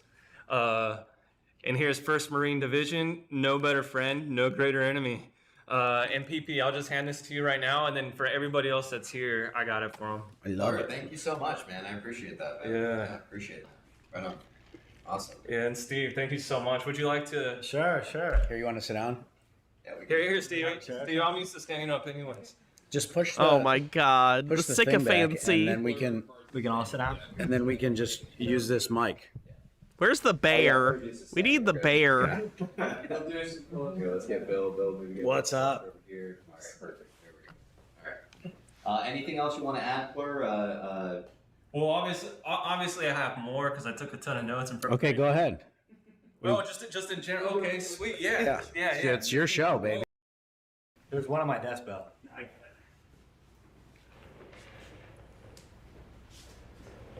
All right. What are we I haven't had anything to drink. I was trying to do this. But we're all good. We're back on here as well. So anyways, the next 5 people, man, who donate $500 according to, again, just keep that in mind, man. There's never going to be any financial advice here. So just keep that in mind, man. So, right on. All right. So you sound distant from the mic. Yeah, my apologies, fellas. We're just waiting here for Bill to get back from the bathroom. So just the bear gets me. The bear gets me every time. That's Kais. That's Kais in the bear suit, by the way. Remember Kais? Just sit tight and just wait a second, fellas. All right. Someone said YOLOing on IEP now. Right on, man. Right on. Yeah, I like IEP as well. Again, Bed Bath. The show what we primarily Just talk about, meandering. is Bed Bath and Beyond. But again, we like talking about IEP here as well, and also GameStop as well. Me personally, I was one of the very early people who bought GameStop at $80 and held it all the way up to $500, man. Again, this market is just sometimes it's unpredictable, man, with what can happen. So. All right, so we're waiting for our next guest here. Why don't we go ahead and bring Michael on as well? So, Chad, please give a warm welcome to Michael, man. All right, Michael, how you doing, man? Good. Yeah, have a seat. I thought we had another chair here. Yeah. I think That's Bill's chair. Oh, wow. Excellent. All right. Right on, man. Good to see you, Michael. So what were some of the questions, man, that you plan to ask Bill? Or if you want to wait before we ask those questions, what are your thoughts as of lately with the stock, man? Again, Bed Bath & Beyond, they've been telling us for a long time, that we're not getting, equity's not getting anything. You have no equity. A lot of our community is feeling like, we're calling their bluff. We think that the Knowles are valuable. There's no bluff. There's no Knowles. Let it go, PP. If this was... He's still doing this. This was embarrassing when he did this 2 years ago. This is 2 years ago, and it was embarrassing that he was in denial. He's still in denial. Or at least acting like he is. This is pathetic. And we do believe that, again, that those Knowles have some value. And like Bill says, Knowles do have value. What are your thoughts, man, with some of the stuff in terms of dockets that we've been seeing as of lately? What's a Knoll? Basically losses for a year, your yearly losses that could be used forward in future tax years to offset income. Let's hear it. And in theory, they could be transferred if you bought the company as a going concern. And I think at least 50% of the company has to go with it in order to get the Knowles. But they went away because the company got piecemealed off. It's not a going concern. And we also have those $500 tips in. Once Bill gets back, we'll call those out. But what are your Why would a business lie about their stocks? Because the truth is devastating to these people, so it can't be true. Thoughts, Michael, on some of the stuff from that we've been hearing about? I think there's been a disconnect from basically how a company's run and its price, and that has to do with the SEC. Actually, for a long time, a lot of people were pushing the narrative that naked short selling, which is selling a stock you don't have, and with the hope of never having to pay it back. Sure. If the company goes to zero, you don't ever have to pay it back, and so that narrative now was actually challenged. The SEC actually came out and did their job, and they opened up the door for they started with a fine, but hopefully that's just the open up the door to actually change this process where the people find. Oh, something just kicked off with the music. Jesus Christ. Oh, they're playing Taylor Swift and making the fucking teddy bear dance. Oh no, he's dabbing! The bear is dabbing! Oh god! And Polte's eating his fucking ice cream.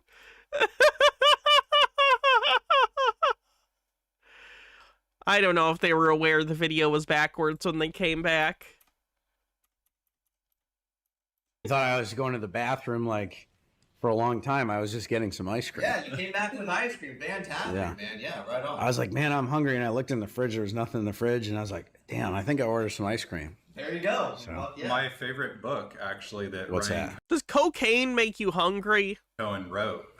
It's called Teddy, and they like ice cream too in that book, which is. I hope you don't mind him eating. No, go for it. Go for it. Eating on your stream. I haven't had. I don't think. Whoops. Way to hit that button, PP. Here, and we're on Wi-Fi, so next time we do the show, we'll absolutely, get it obviously. Skull with 600 bits says, always lurking in VODs, want to send support. Thank you, Skull. Appreciate all it. Money went towards ice cream, not Wi-Fi. Someone said in the chat, the teddy bear. What fucking teddy bear are you guys referring to? Bill, you see a teddy bear around here? No. There you go. I want to die. All right, Bill, we got some, we'll go ahead and bring it to Michael real quick in just a moment. Real quick. I have 6.5 hours of this left. This is cringe. This is cringe! Fennikagami says, PP's crew just sounds like they're girls in Polte's isekai harem. They just exist to tell Bill how handsome and cool he is. Kais is in the bear outfit. I'm going to read off these $500 tips that we had here. Not yet. Okay, all right, sounds good. All right, Michael, ask away, man. Bill's going to enjoy some ice cream, man. Let's fucking hear it. Sweet. Yeah, What we got? enjoy. Do I'll shake your hand though. Wait, what? Hey. I thought you were talking about something. No, I am. I'm just glad to be here. Oh, well, I'm happy to be here with you. So what do you got? Sorry. Shit, my ice cream just went on my phone.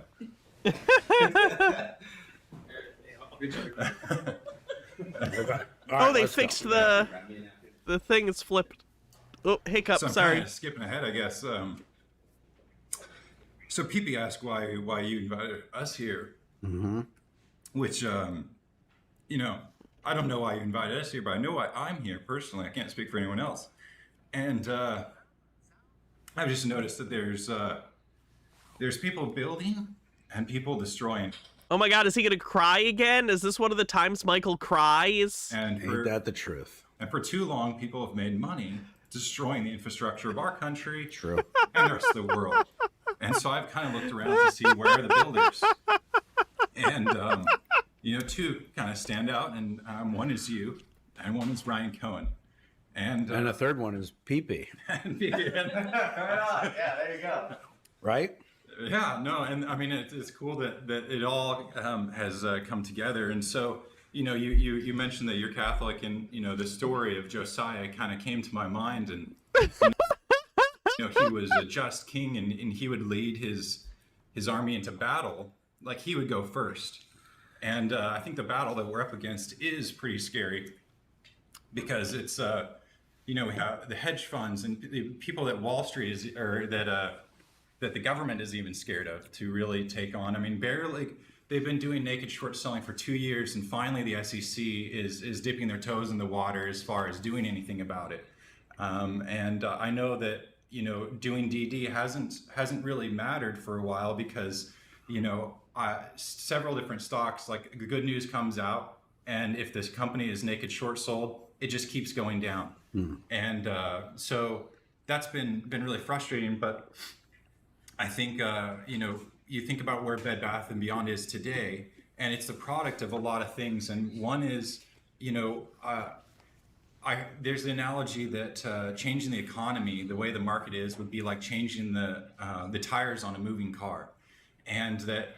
Oh, I didn't notify the Discord. I suck. Hold on. Let me double check. Wow, I really didn't. I'm terrible at my job. Give me 1 sec. Let me do something real quick.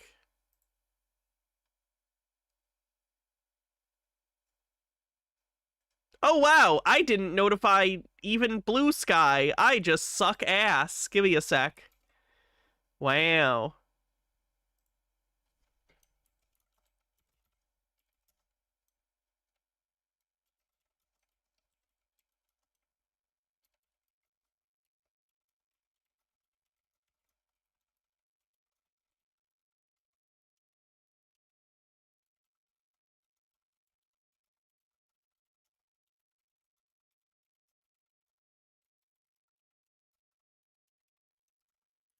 Wow, I suck.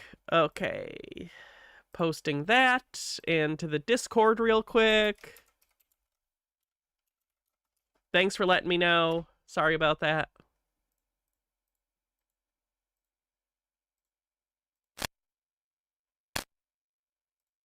I think that the people in power right now, the people that are exploiting the system, are creating an emergency so that no one stops the car long enough to change the tires.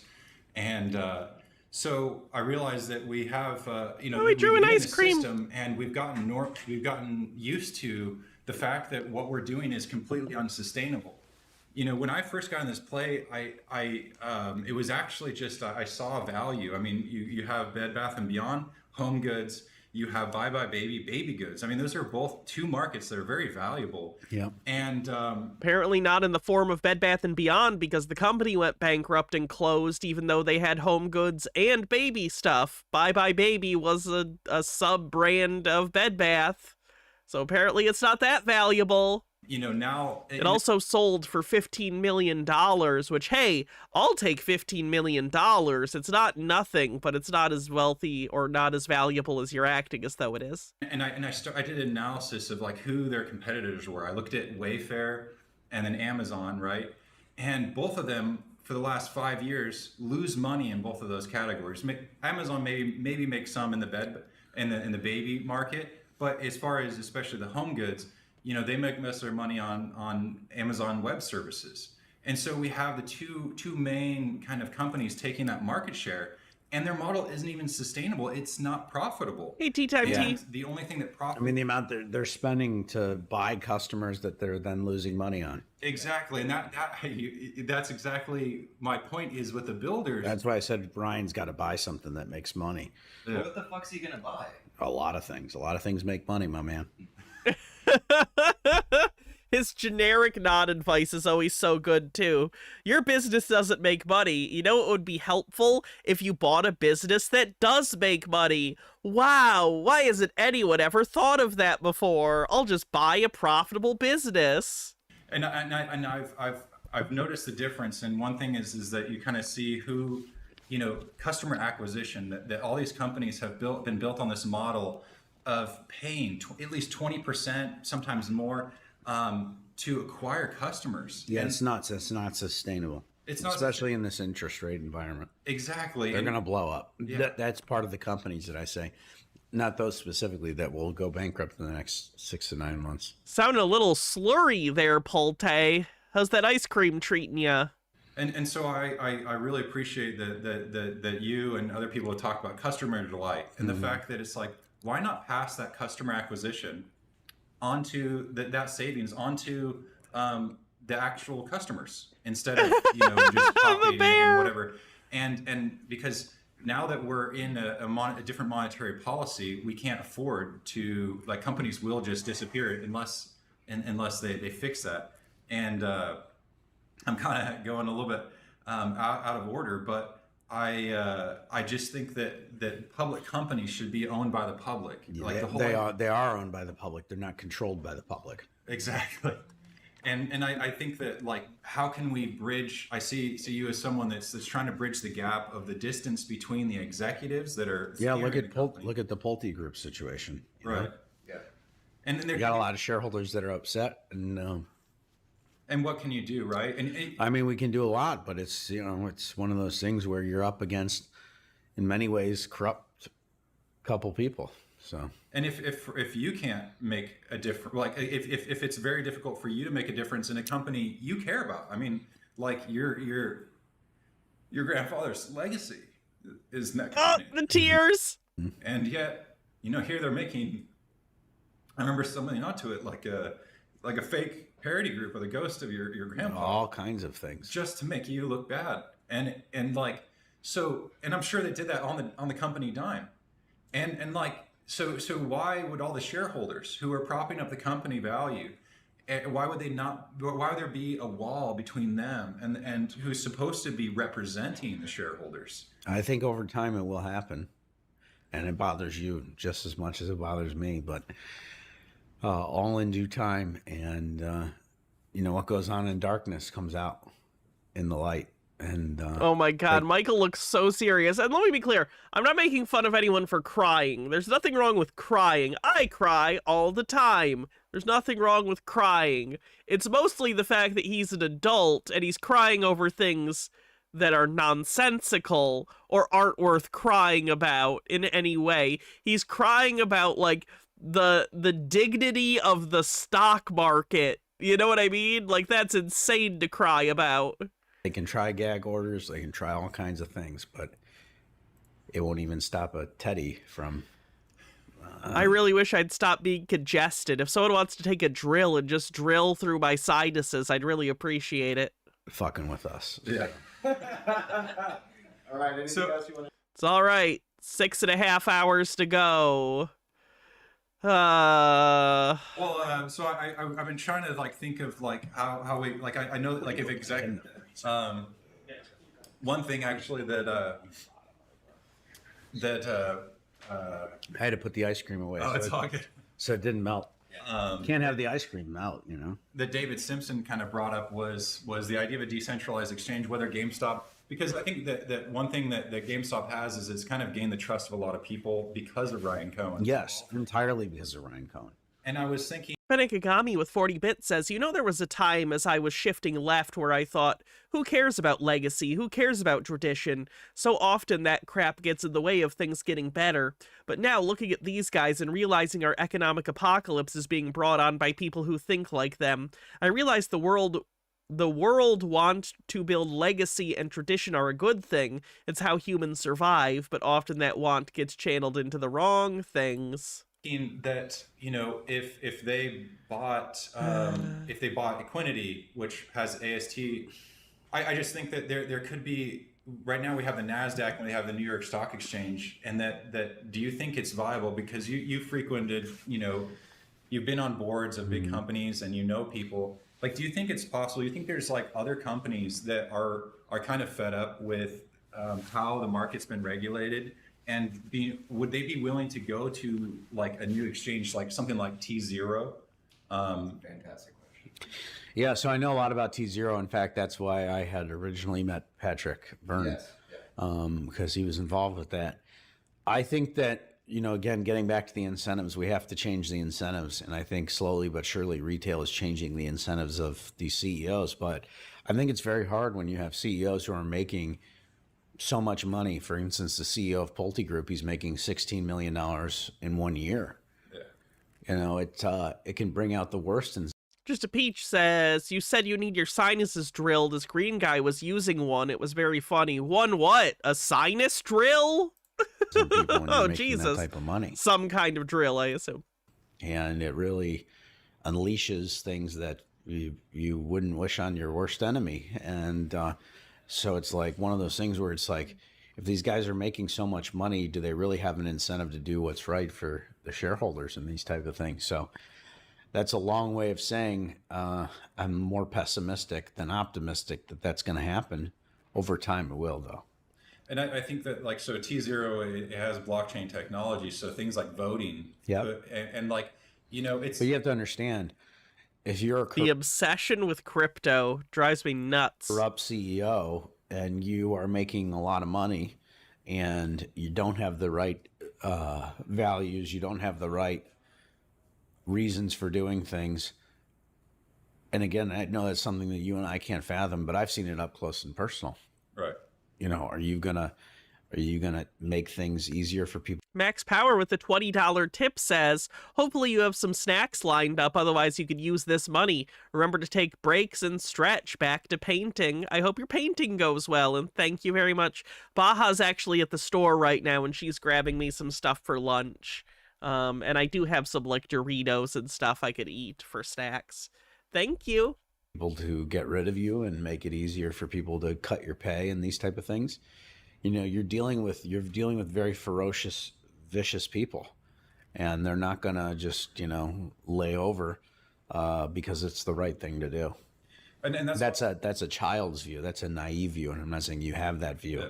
I think you have the opposite view. Right. But our action needs. I'll say it. They're childish and naive. That's fine. You can say that to them. To be commensurate with realizing that these are not children. These are in many cases, and I'm not talking about anyone in particular, these are vicious animals. But I just think that if they're voting, like for example, that there's companies that get paid to say how many overvoted shares there are, that you can use short selling. They all can come, and then you can vote with borrowed shares, right? And so each time a company they vote on a different topic or things get submitted, that there's way more votes than there are shares. Mm-hmm. And so, that means that whatever hedge fund owns a bunch of those can sway the vote. Mm-hmm. And there's people that they can pick which votes get submitted and which ones don't. And so I think that if there was some sort of transparency through maybe T0 where it's a blockchain technology where you couldn't, like you would I should have a move around and stretch reward. At the 2-hour mark, which we're about 25 minutes away from, I'll go use the bathroom and grab a snack and stuff like that. No, that your share is a share. You could actually own a share and know that when Dillis Filler says, this group is so fascinating psychologically and sociologically. I agree. I wish I'd stayed in college. You voted, it went to the company. So I could actually write something about this that would be substantive in any way. And and then it's like the whole company could kind of change organically as like the actual shareholders have a vote, and instead of just these two parties fighting to try and get their golden parachute, to get this pot of gold. I'm all on board, Yeah. and I think it will happen. It's just how can we speed it up? You know, one way to not speed it up is to have all these different communities fight each other. Yeah. And, you know, here at the PP show, you know, like we try to unite people. And, you know, what the funny thing is, Bill, is like people say that we don't allow people to have, for instance, like bears to have this discussion, things like that. We brought a guy on last week with a short position in Bed Bath, and we had a, you know, excellent conversation with him, seeing the other side of the coin. So I got banned from the PP show and called a cunt. You know, we want to know about that, Chief. Do here at the show try to give people a voice all the time, and I think that's why a lot of people go. I should try to go on the PP show sometime and see how they're doing against the show. And I'm not saying, you know, everybody, but there are some communities out there who don't like what we're doing, for instance. But the only thing we're doing is bringing awareness to retail investors. And, you know, I find it interesting sometimes, you know, like you were telling me with certain communities that may not like when you interact with our show or us as, you know, Bed Bath guys. But at the end of the day, you know, the short selling and the issues happening in the market are happening to more than, you know, more than a few stocks. So really what I'm trying to say is that, you know, here at the show, we try to, you know, give everyone an opinion. And I do believe that it starts here, you know, fighting back the media and giving retail finally a voice. Green guy says he's going to go outside and cut up wood with his new chainsaw. I hope your chainsaw is fantastic. Be careful, don't get hurt. Via this show. So I do appreciate you giving me the opportunity to fly down with everybody else here and really do this, man, because this is something I want to do, you know, long term. And this is something that I feel, you know, like when we had lunch, you know, one thing I told you is that, you know, the money is great and that's fantastic, but I'm not here just to make a dime. I'm here for the vision, and the vision. But I want the vision is give me $500 to make money, and everybody should want you to make money because that's what makes this sustainable. You know? No, of course. But the vision that I have is that retail has to have a voice, and this is how it happens, you know, because the media is pretty much, you know, they write their own narrative and they bullshit people around. But here at the show, we try to keep things as honest as we can, and we allow people to come on and have that voice. So again, you know. So let's go crazy. Let's talk some crazy shit. All right. Should we bring him in here? Yeah. Kai's Melange, man. Let's get a round of applause. This is the guy in the bear let's suit. Get fucking crazy up in here. All right. Hey, you didn't need to leave. You could stay in here. I'll come back. All right. We can string as long. All right, here's Kai's, man. How you doing? What's up, man? Well, how are you, man? Are you ready? I don't know what the hell you're gonna do, but let's go. All right. So a lot of people, they say, do whatever you're doing, do yourself. Okay. You're doing great. I think I'm doing what I need to be doing, and I'm here on a mission. Okay. First of all, thank you for inviting all of us. My pleasure. That shows how great you are. And I got two gifts today with me. Okay. They don't explode, do they? I don't think so. Okay, go. All right. So the first one is yours. I got you a nice card. Wow.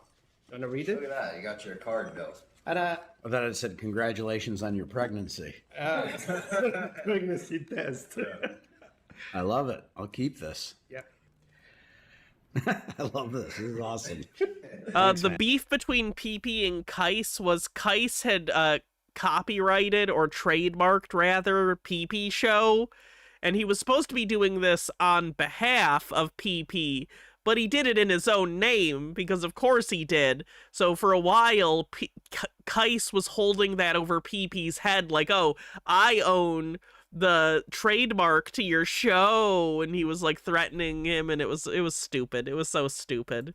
Man. All right, so Kai's Melange. Yes. So I got you. I love how you capitalize your letters too in your Twitter. I will trademark the name. You need to.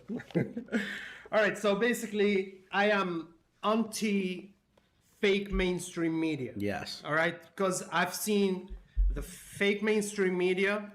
They're not doing what they're supposed to do. towards Brian Cohen, towards the corporate companies, corporate America, and instead of building America, they're destroying the country.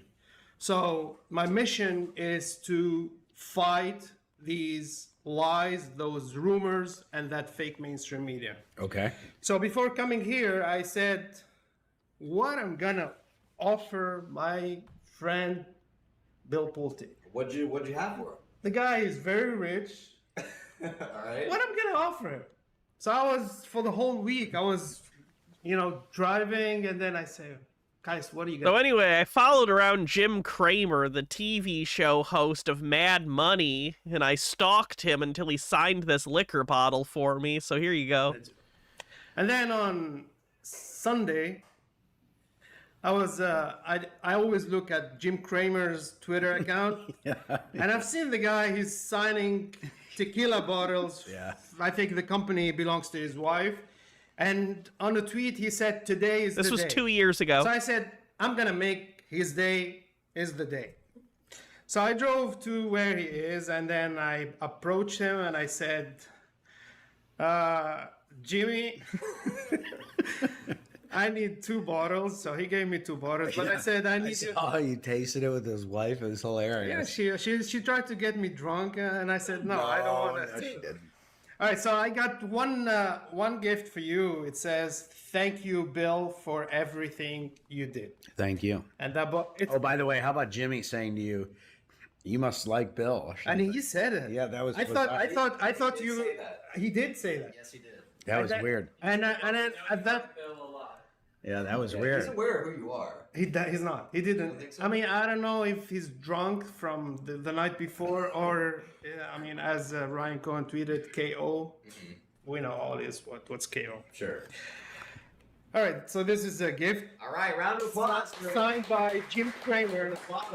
Signed by Jim Cramer for you. All right. Sounds good. But I don't want to.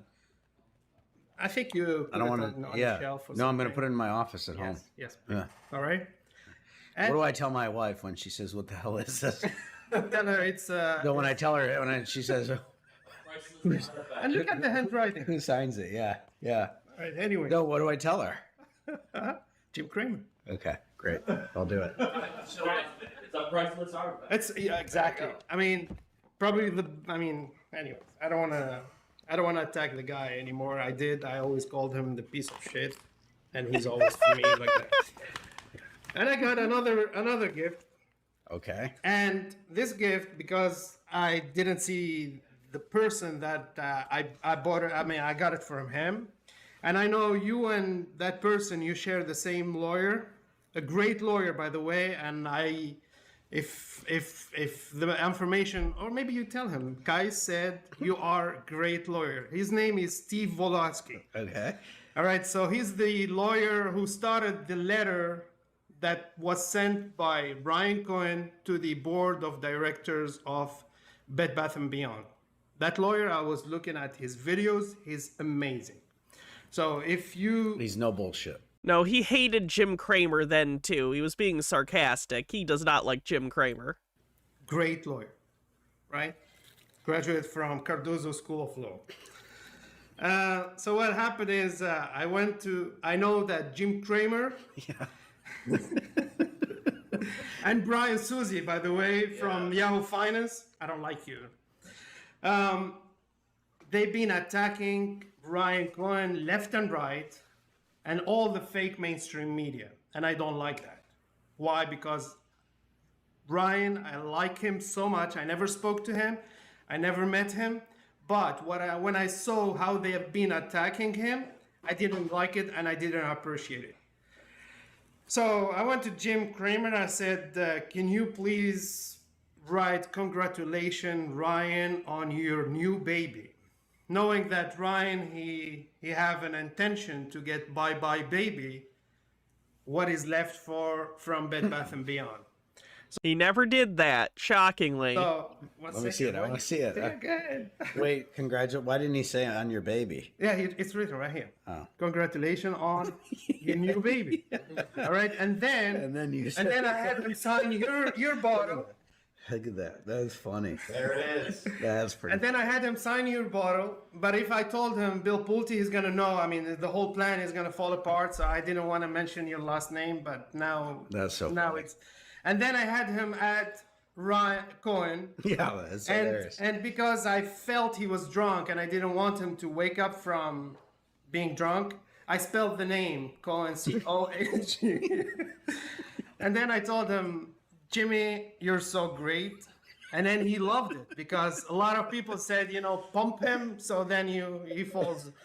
What'd you tell him, Ken? And I said, Jimmy, can I tell you something? And he was so happy. He came closer to me and I said to him, naked short. What did I say again? Shorts never closed. Boom. Boom. And then he repeated shorts never closed twice when I was leaving. He was shocked, man. I was shocked. All right. So please, I mean, if you have contact with your lawyer and Ryan's lawyer, just give him this one. It's a gift from. Thank you. And I got him the same card as you. Excellent. Thank you. All right, now we go to the. It's a little sad Kais isn't a dictator somewhere. He did run for the president of his home country. I forget which country it was, but he did run for president. He did not win. To the important thing. All right. So earlier when Tunisia, thank you. My teammates asked you tell us about one great CEO. Yes. And then you mentioned only Ryan Cohen. But I'm Yes. going to mention something. You are great too. And I see you equally as Ryan Cohen. I consider Ryan as my brother, and you are my second brother. Thank you. What about me? You're a pee-pee show. I'm your cousin. Yes.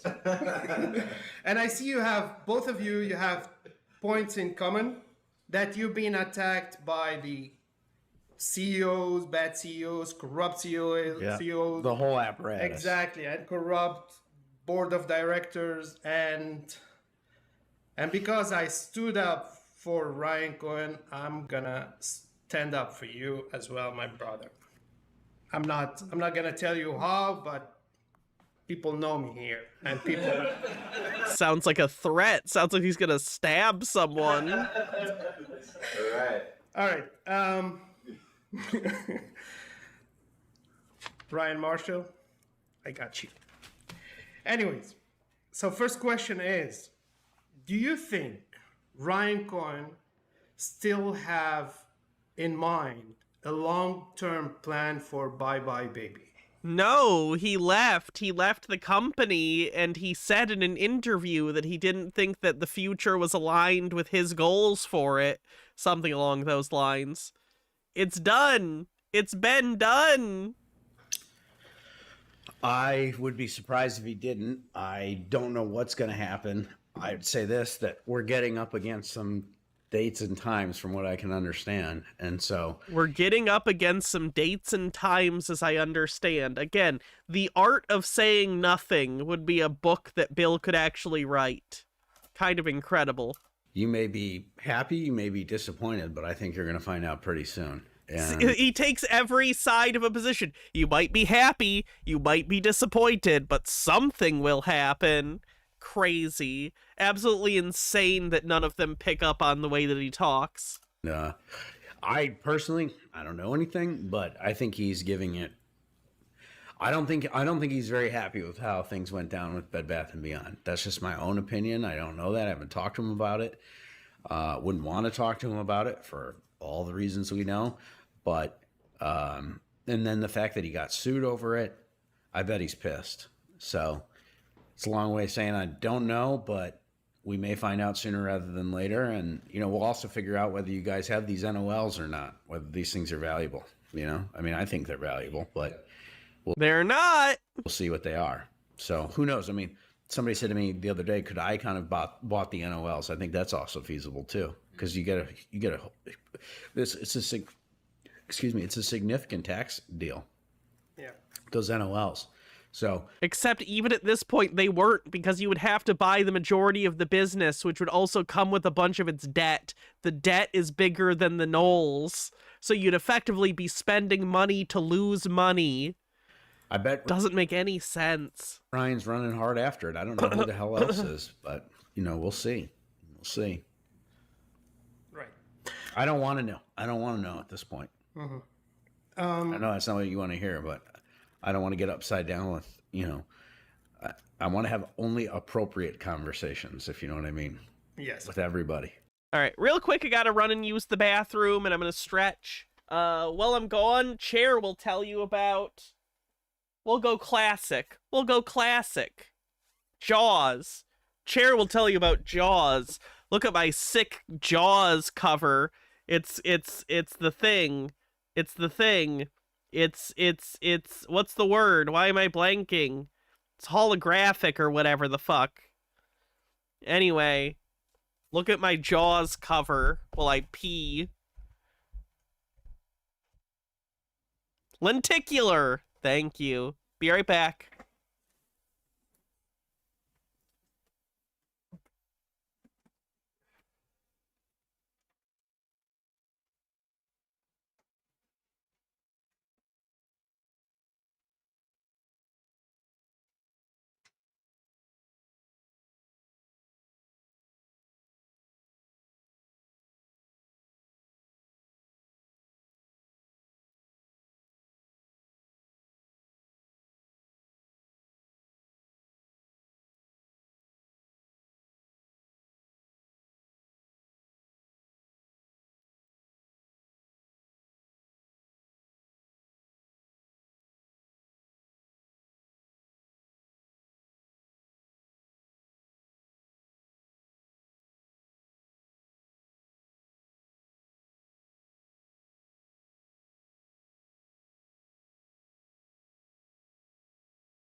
I'm back. Sorry about that. Just had to take a quick break. Fennikagami says, God, this is like watching Elon Musk interviews. He's so slow and boring and says nothing of substance or value. And because everyone around him is stupid, a bootlicker, or both, they all treat him like he's some profound intellectual. Yeah, it's frustrating. Very frustrating. Fenry91 with 29 months says, oh, hell yeah, I caught an XXL stream live. Hope you're feeling less sick. Less than I was yesterday, hopefully more than I will be tomorrow. All right, continuing on. All right. Yeah. Second question. If not Bye Bye Baby, Yeah. then Ryan last year... By the way, they don't include the sticks in these anymore. Remember when you were a kid and you'd get these and you could spread the cheese on the crackers? They don't include the stick anymore. There's no stick. I'm sans stick. You just gotta, like a Neanderthal, stick the cracker in the cheese. Yeah, there's no stick anymore. It's crazy. Cats and dogs living together. Mass hysteria. I would bet, I guess I'll say something maybe more aggressive. I would bet it is him, but I don't know that to be true. Right. I bet there's something going on, but I could wake up tomorrow morning and, to be totally clear, I could wake up tomorrow morning and, some bullshit private equity fund who wants the NOLs could buy it. I don't know. You know what I mean? They're looking at him with so much anticipation. Yeah. He's got nothing for you guys. He has nothing. But if you had a proverbial gun to my head, I would say Cohen's going to find a way to do it. But nobody should bank on my opinion. It's just speculation, obviously. 100% speculation. I don't know anything. Yeah. Just speculate. All right. So last year, because I don't want anybody to say, they say, oh, I do this and I do that, and then Pulte, you said this. I didn't say that he's doing anything. I didn't say that. So I just want to be super clear. I don't want people to be pissed at me saying, oh, you're misleading or you're. Does Kraft own Velveeta? Because the cheese in these just tastes exactly like Velveeta. Leading on people. No, I'm not. I'm giving my own fucking opinion. Quotes. There you fucking have it. Go ahead. Okay. Yeah. I think they just use Velveeta in these now. Go ahead, ask me whatever the hell you want. Okay, so last year, I think you're hilarious, so. And I love the name. Guys Mole. Yeah, because branding's important in this world. Yes, sir. Some people have a terrible name, and I'd say PP is a good name too. Yeah. I keep getting in these business meetings, in my business, and in because I have a couple dozen businesses. Everybody follows my Twitter philanthropy, now X philanthropy stuff, but they keep an eye on what I'm doing and stuff. And I get asked now all the time, what is this PP show that you're on or whatever, and it's funny in a professional meeting. And I can't stop but smile and laugh when they ask that. They see it. No, yeah, they see it. They see it. And they say, I saw you were on a PP show. What's the PP show? And they want to ask, it's like in a professional setting. They want to say does it have anything to do with the penis? It's because I'm PP. Yeah. But it's one of people in a professional meeting are asking if you were on a penis show. Those things. Anyway, go ahead. All right, Not that professional. So back in 1901, there was a president. His name is Theodore Roosevelt. Yes. At that time, he was called Teddy Roosevelt. Yes. And he had a nickname of the Trust Buster. Yes. Because he busted back then the monopoly for the JP Morgans and the Rockefeller, as far as the steel and the railroad monopoly back then. By the way, we'll be giving away the $750. I see somebody saying that. We'll be giving away the $750 soon. Go ahead. $750 coming up soon, fellas. So now we have a monopoly that is called Amazon. Okay. And back when Ryan Cohen... I can't believe Pulte got into the goddamn U.S. government. Absolute insanity. It really does give you a view of how fucked up the world is. The older I get, I keep thinking, okay, I fully understand the depth of depravity and how fucked up and weird the world is. And then I keep being surprised. It's really not good. I really hope the surprise at how bad the world functions stops at some point. Because if it doesn't, oh boy. did the IPO for Chewy, he had an interview with CNN Business, and the lady was asking him, are you trying to compete? No, are you going after Amazon? And Ryan, with a very nice smile, as always, he said, yeah. And then she said to him, that's a bold move. And I think Ryan can go up and compete against Amazon, and why not? Knowing that he incorporated that company called Teddy Holdings LLC last year, and he registered the trademark Teddy. But I looked at I'm very good at registering trademarks, and I looked at I don't think he's that good at it. It's just not a hard thing to do. You know, to go and get the trademark Teddy, just the name, that is being used since 1901. Yeah. It's impossible. Practically, it's impossible. So I was looking at teddy.com, and I've seen that the trademark was owned by someone else, and then right now it's owned by, I think, Teddy Holdings LLC or Ryan. I don't know. So that's the most interesting thing I've heard all day. Right. So basically, that's so sarcastic. That's so mean. A lot of people thought Teddy.com, the books, are just for selling books, but in the other side, I see Teddy, the international classes that trademark is registered under, is basically another Amazon, right? So God, that would be sick, wouldn't it? but for him, yes, for him to register the trademark just Teddy, he had to acquire Teddy.com. So when he applies for Teddy with the USPTO, they don't reject or send him an action, office action, as likelihood of confusion. So people are looking at Teddy.com. They thought it's for the 5 books that Ryan published. I see bigger than that. What do you think? I agree with that. That's just speculation. That's my own opinion. That's my opinion too. By the way, I love Ryan Cohn. All right.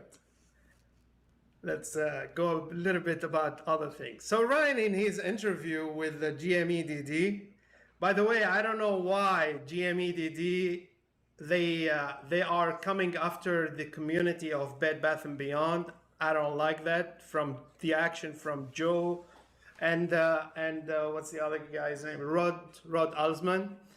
Guys, you gotta go back to the, we're fighting for Ryan Cohn here.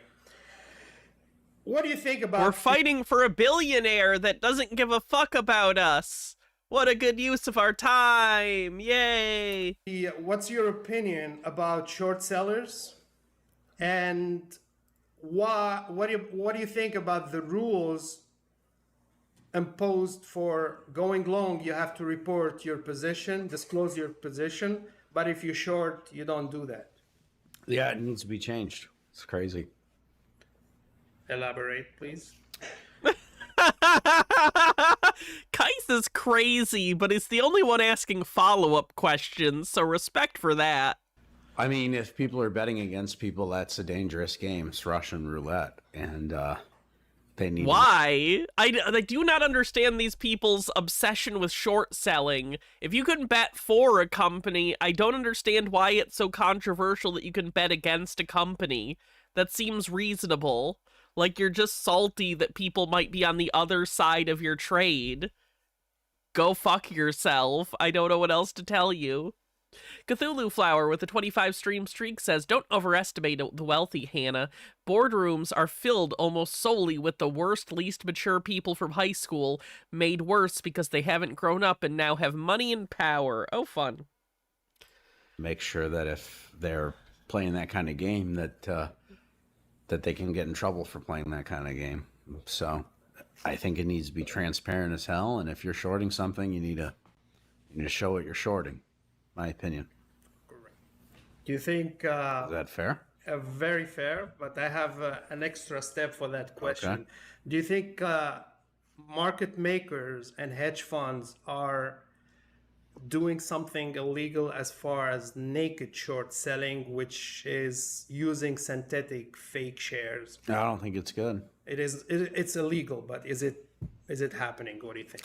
I think a lot of illegal things are happening, and probably that. It's so vague. Kaz, you have any other questions? Dead air. You can keep going, whatever you want, as long as PP's fine with it. Oh, yeah, I'm good with it. So I'm just making sure he still has a I got time.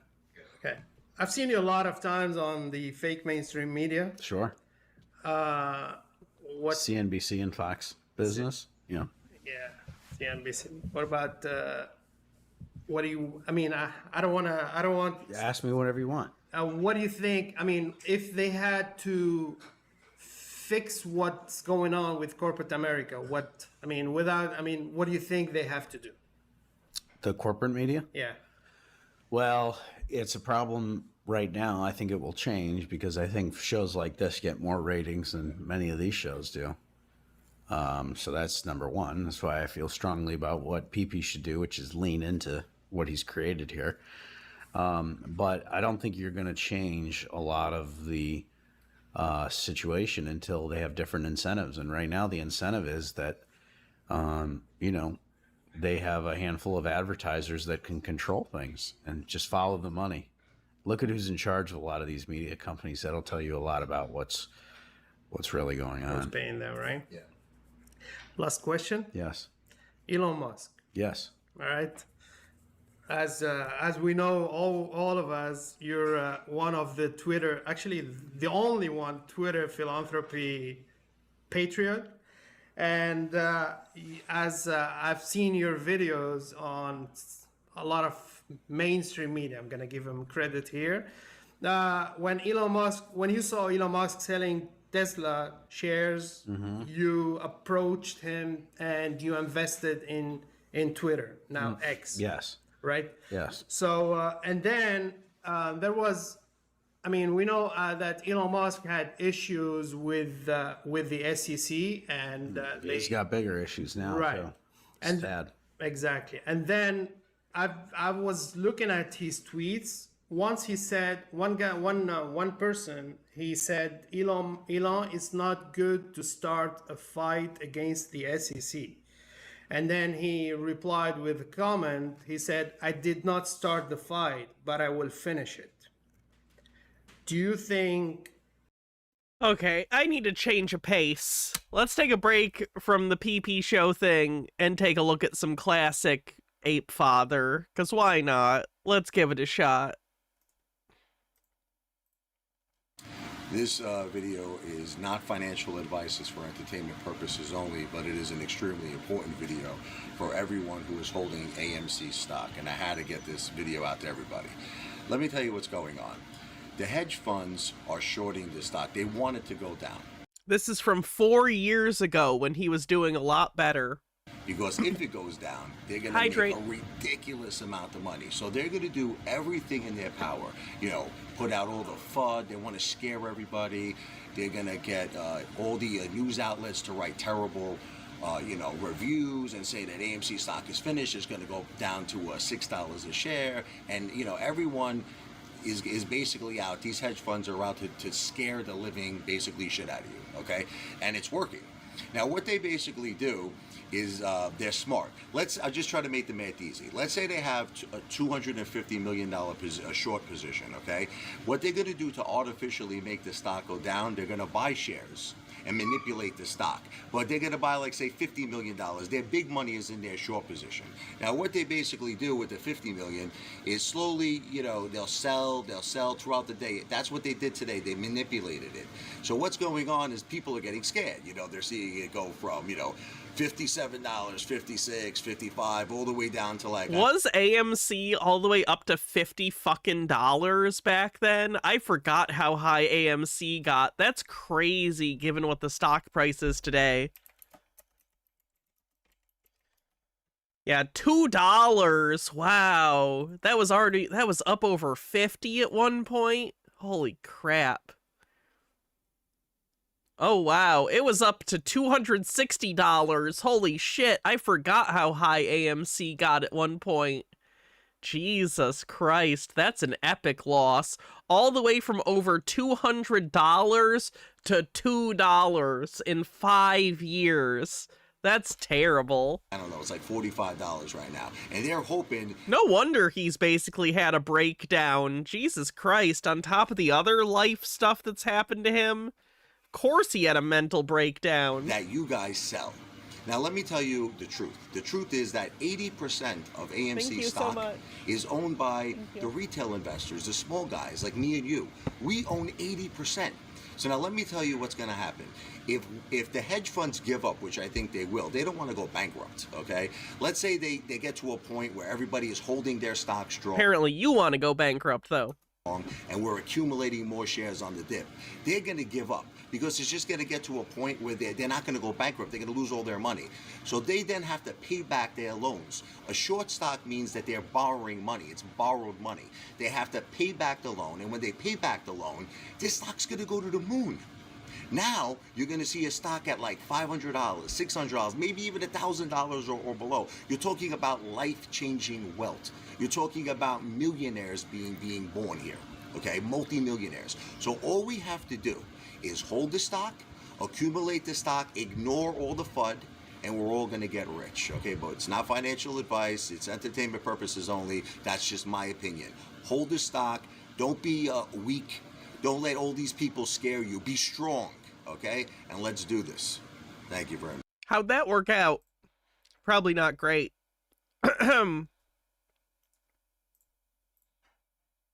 This video is not financial advice. I am not a financial planner. It is for entertainment purposes only. Good morning to my brother apes, my sister apes. Wah! This is Richie, the ape godfather, baby, the one and only. Now listen, we got to have probably the most serious talk that we've ever had today. This is big time serious. This is, you can't get higher than this, okay? Now, Green guy says, in regard to his chainsaw, it cut wood like a butter knife cuts butter. It's battery powered and now I can cut wood any place. That's nice. Now, I understand it. Hopefully you have lots of wood cutting needs. There's a lot of apes out there. We all got diamond balls. You know me, I got diamond balls. But sometimes... He's got diamond balls, Ma. He's got diamond balls. Have a real sit down. Like in, the mafia, we have to have a sit down and we have to talk things out. Because listen, that's what makes us strong. Knowledge, baby, knowledge. We gotta be all on the same page and we gotta know what's happening. So I have tremendous news for you. The more and more research I'm doing, guys, this naked short problem, it's massive, okay? For many years, all these hedge funds out there, it's not just the hedge funds, it's the institutional investors, it's bonds, it's stocks, it's everywhere. Everywhere you look, this naked shorts problem has been basically going on. It's counterfeit. It's counterfeit money. It's all electronic counterfeit money. And these hedge funds and all these big shots, billionaires, institutional investors. I want to point out for those that don't know, to this day, there has still been zero evidence of naked short selling on these meme stocks. Zero evidence. But they were, and to this day, still are, adamant that it has destroyed their lives, and there's just no evidence it happened at all. Have been using this fake counterfeit money, to kill all of us, to destroy all of us.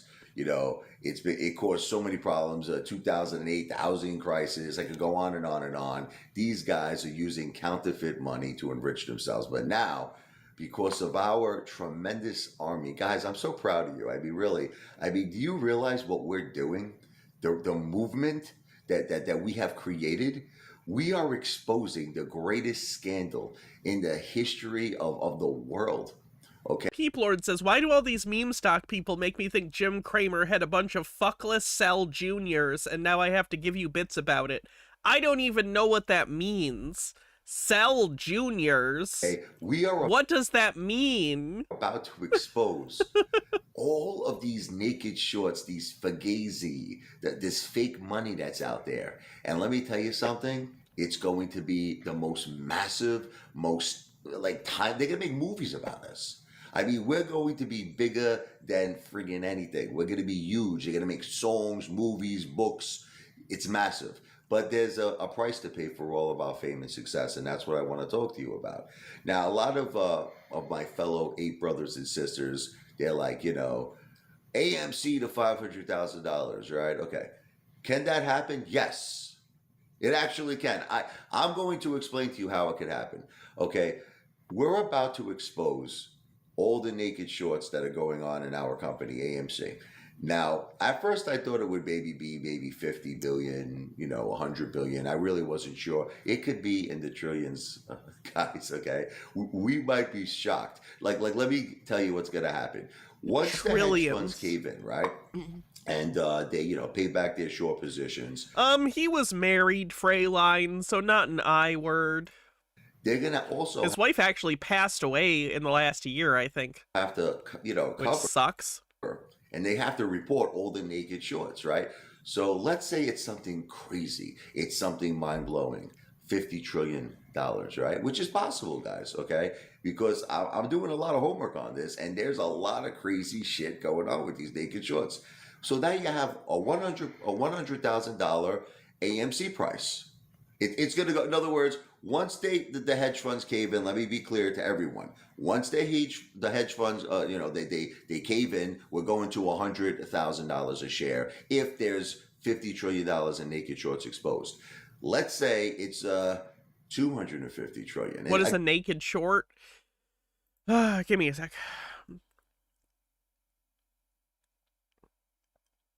My sinuses are still making it difficult to talk in long sentences.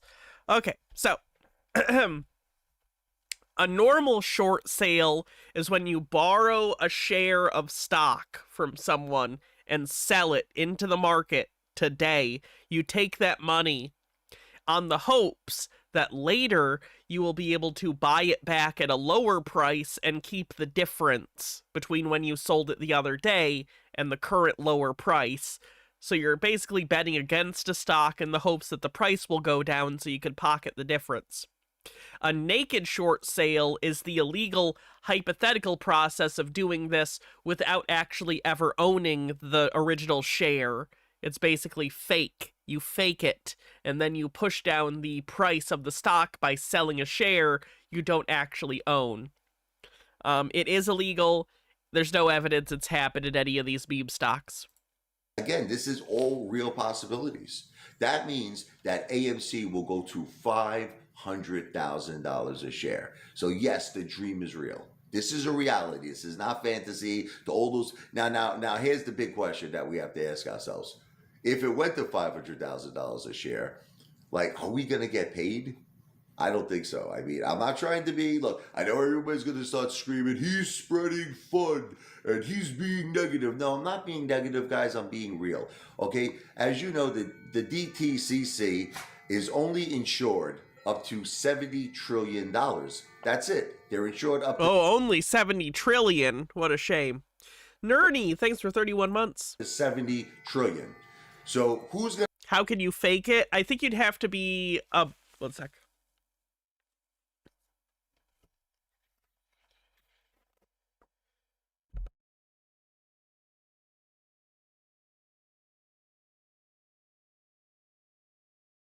I believe the idea is you would have to be a large hedge fund or a market maker in order to effectively do this, because you would be able to basically lie because you have a certain amount of trust that retail investors do not have.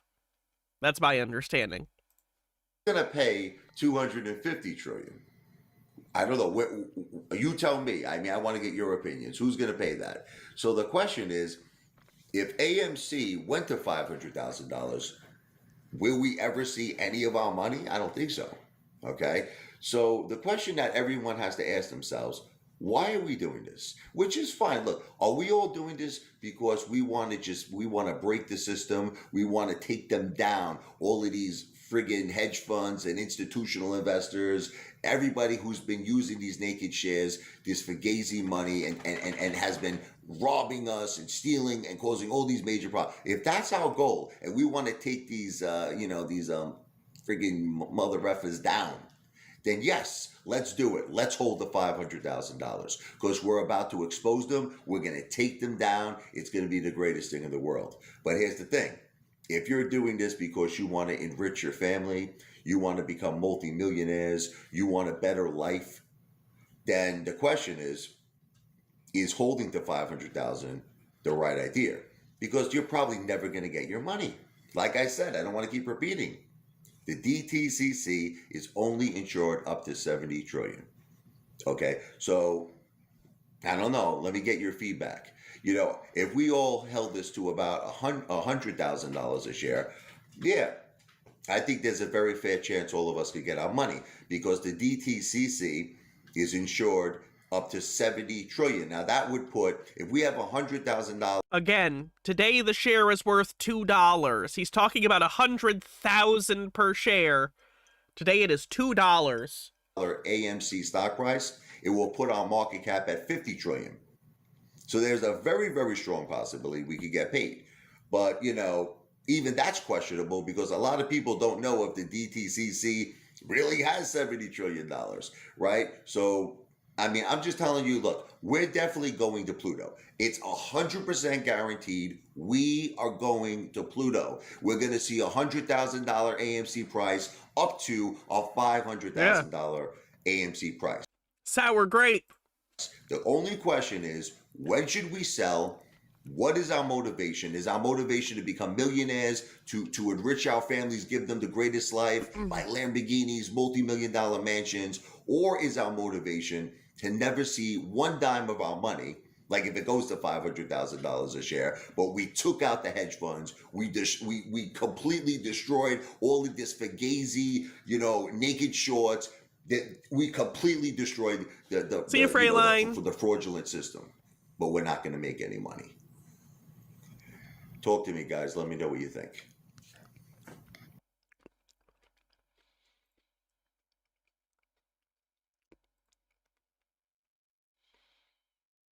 Oh, why does it keep going down? Stop. What is it doing? Stop. What is it doing? Stop. Why? Stop it. No. What the fuck? Let's refresh the page and see if it stops. Just kept scrolling down incessantly. Oh, it doesn't want to load now. That's good. My computer's fed up with it too. No, it keeps going down. Stop it. What the fuck?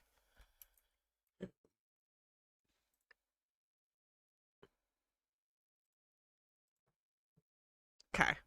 Let's try this again.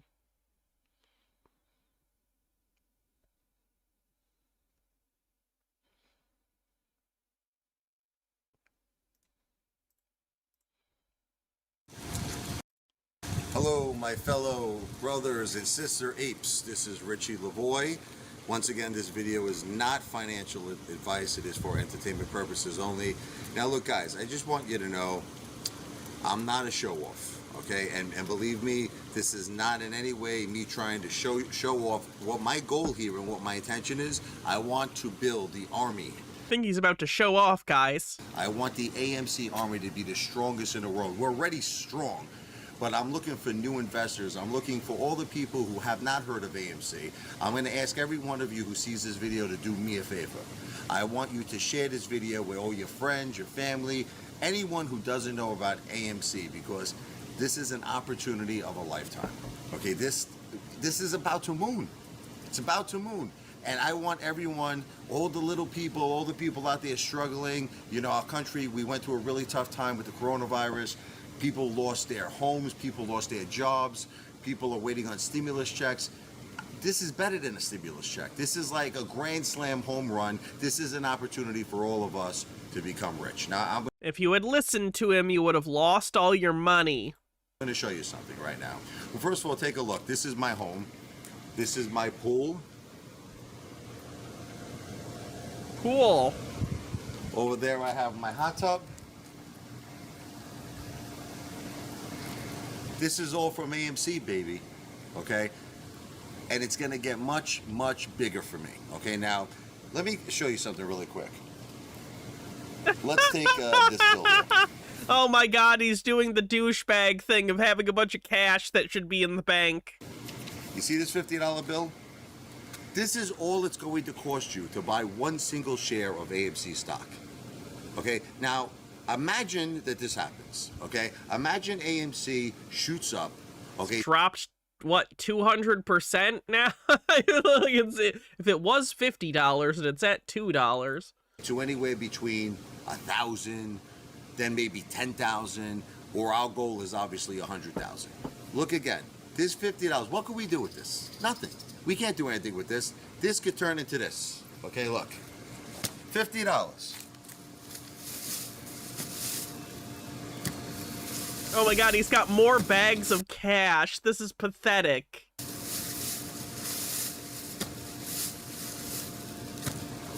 Put it back in the bank, loser. Fucking get a CD. Oh my god.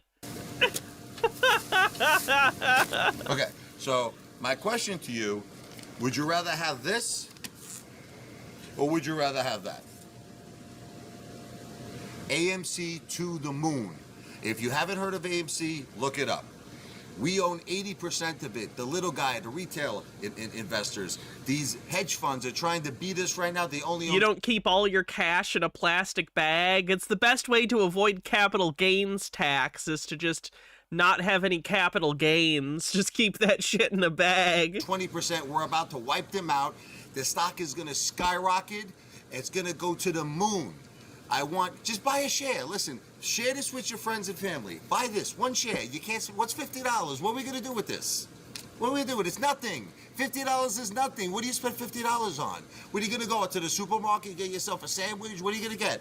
This is what we want. AMC to the moon, baby. Thank you very much. Let's do this. Yikes. What else we got?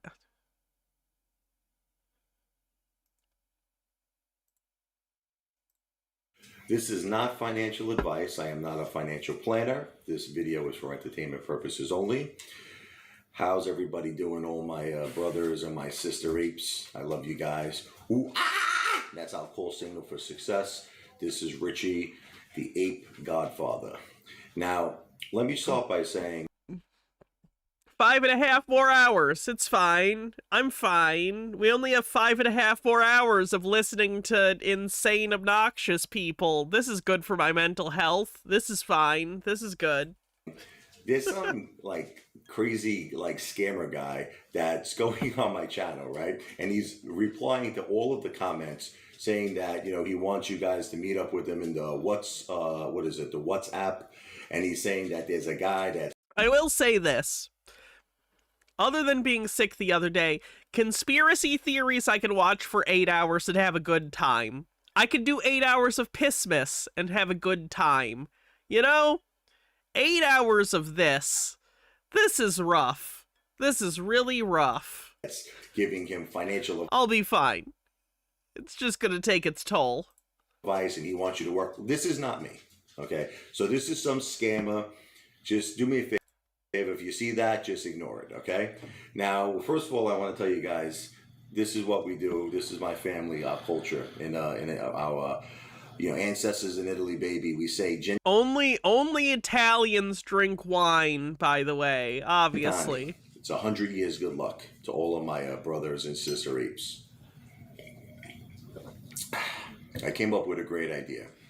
Yeah, we're doing 8 hours of Pissmas. It's next week. It's the 20th. Get ready for Pissmas, everyone. We're gonna have 8 hours of Pissmas. It's gonna be real bad. I gotta go buy some apple juice. What we all need to do is we gotta shock the hedge funds. We gotta create consistent volume that's gonna blow their minds. Because look, tomorrow, as you guys know, they're gonna most likely do their little tricks. They're going to push the stock down again with their fake illegal shares. And just like I said, guys, don't sell. Please, be strong. Strong apes, baby. But what I was thinking was this. Tell me what you guys think of this.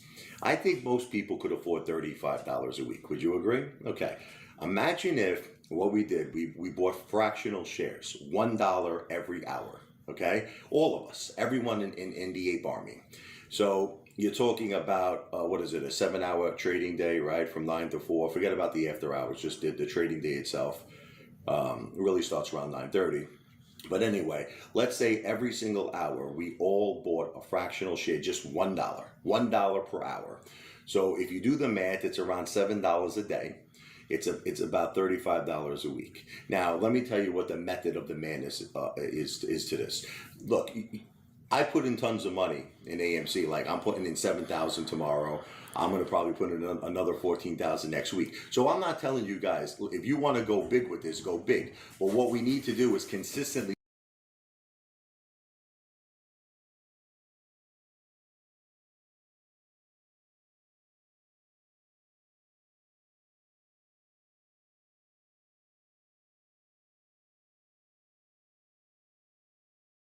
Sorry, yes, he's the guy who wants to open a casino. Yes, someone asked in YouTube if he was the casino ape. He is indeed. I wonder how much money he lost on this in total, because he said thousands. He's putting thousands and thousands into this. How much money has he lost on AMC? We do $1 an hour because there's some people that's all, listen, not everybody has a lot of money. We need consistent buying to happen. Consistent buying and consistent holding. So I estimate there's about 10 million of our ape brothers and sisters worldwide right now. Another thing we got to do is we got to build the army.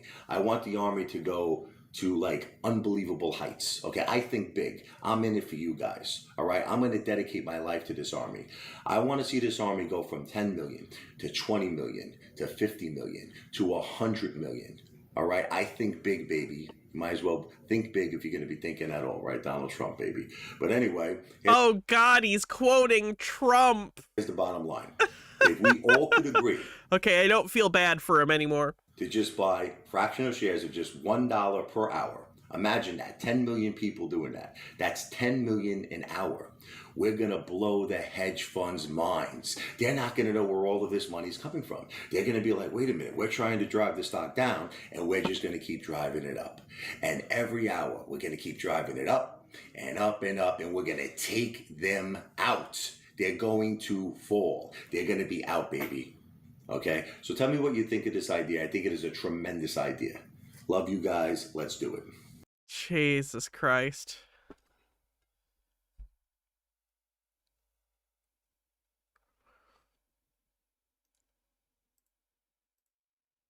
This video is not financial advice. I'm not a financial planner, baby. It is for entertainment purposes only. It's the one, the only, ape father in the house, baby. Wow! You know the ape father's going all around Jersey. He's looking for strong apes. I hate weak apes. I want to build the army. I want strong apes. Where are the strong apes, baby? Come on, I need strong apes in the army. I hear something. Who's that? Look! Is that strong apes? Strong apes in the house, baby! Wah! Yeah! AMC to Pluto! AMC! They bought 4 gorilla suits for this. AMC! AMC! See this? We got diamond balls, baby! You know what? You know what? I'm an ape. I don't need this shirt. Look, I'm an ape, baby. Don't be afraid. The price is fake. Look at the hair in the back, even more than the front, baby. Don't be afraid of these hedge funds. They're just doing whatever they can to scare us. But we don't get scared, right? I'm pretty scared right now, so I guess he gets a point for that one. No, we're strong apes. Come on, guys, give a shout out. Tell them about yourselves. These are powerful apes. We're powerful apes, just like you at home. Buy and hold. Shout out to Trey, Matt Kors, and everybody else on Reddit.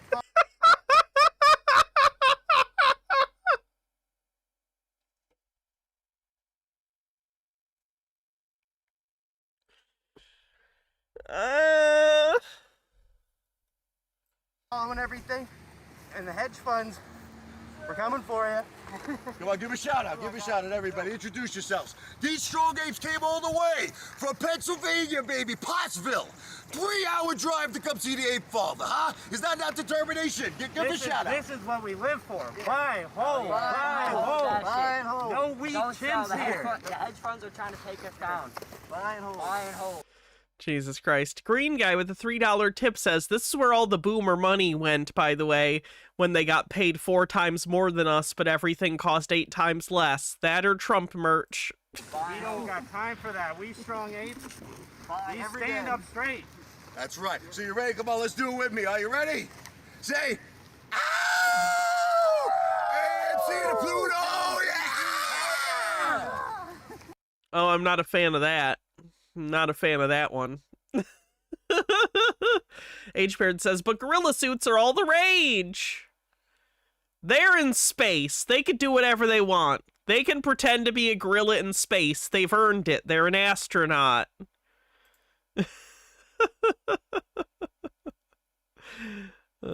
Anyway.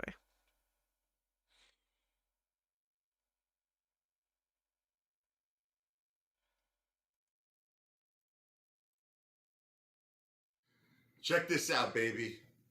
You know why I got this shirt on? Because you guys are telling me, oh, you got the same Brooklyn shirt on. Change your shirt. Well, guess what, guys? Here it is. I changed my shirt. You like it? Guys, this is not for financial advice. I'm not a financial planner. This is for entertainment purposes only, as you can see, okay? Guys, you're focusing on the wrong things. Don't focus on my shirt, okay? Don't change your shirt, Richie. You wore the same shirt for 3 days. You happy now? Yeah, you happy I changed my shirt? Now can we get down to business, baby? All right, let's get down to business. I get all these stupid, weak apes. This is why I'm doing this. I'm making a fool of myself because you stupid apes are driving me crazy. You're weak. They're telling me, hey, Rich, you're talking about AMC going to 100,000, going to 500,000, and we can't even crack 60. You stupid mamalukes, you stu-not idiots. Are you listening to me? The hedge funds are still in the game. They're fighting us. That's why we just took a big drop. They're in the game. You're focusing on my shirt. Hey, you like my shirt? Look. Ooh, yeah. Look, you see all the hair on my body? They don't dance at Hooters. Just for the record, he's acting like they dance at Hooters. They don't. That's a strip club. At Hooters, they're just waitresses that are wearing skimpy outfits. Is Hooters still even around? Feels like the kind of business that makes no sense after the internet exists. Look at the hair on my body. I'm an ape, baby. I'm an ape. Wah! Wah! I am an ape. I am the king ape. I am the ape godfather. Now, are you going to listen to me? Because, look, I'm doing this for you. You know why I'm making a fool of myself? I'm going to tell you the reason why. Because I'm trying to be serious with you guys, and guess what? You're not listening. I'm trying to give you the facts, and you're not listening. So now that I'm making a complete jackass out of myself, right? Maybe you're going to listen. Guys, we have to beat the hedge funds. They're still in the game. That's why you're not seeing major movement in the price. You gotta keep buying. You gotta keep holding until we get to a point of $100 to $150 AMC price, and we're gonna knock those damn hedge funds out, baby. Yeah! Knock them out, and then what's gonna happen, baby? We're gonna see a short squeeze the size of my gigantic diamond balls. Huge balls. Huge balls, baby. I don't need to hear about your balls. Peeplord says, this guy is confirming a lot of my problematic biases, phobias, and isms. And Chitara, with 47 months, says, praise Paul, what the hell have I walked in on? Your salvation, sinner! Don't worry about it. Stop being weak apes. I did this for you. You know what I did this for? Honestly, I did this for the weak apes. You gotta change your shirt. Guys, focus on the damn picture, the big picture. Okay, probably do change your shirt, though, occasionally. That's a hygiene issue. Buy, hold, knock the damn hedge funds out, and then we're gonna see the short squeeze. We're gonna be fucking millionaires. We're gonna drive Lamborghinis. We're going to party in New York City. We're gonna have the greatest time, bro. You're gonna all come down. We're gonna blow up the damn city with, like, so much fun. Not blow up with bombs. I take that back. I'm talking about fun. Blow up with fun. Let's do this. We are not doing a 9/11. AMC does not does not condone 9/11. AMC to Pluto, baby. Apes together strong. Okay, well, that was something. I swear, can you tell I watch a lot of Star Trek lore videos? I swear, every time a video ends, it just shows like, hey, you want to watch a Star Trek lore video? Later, computer, I'm working.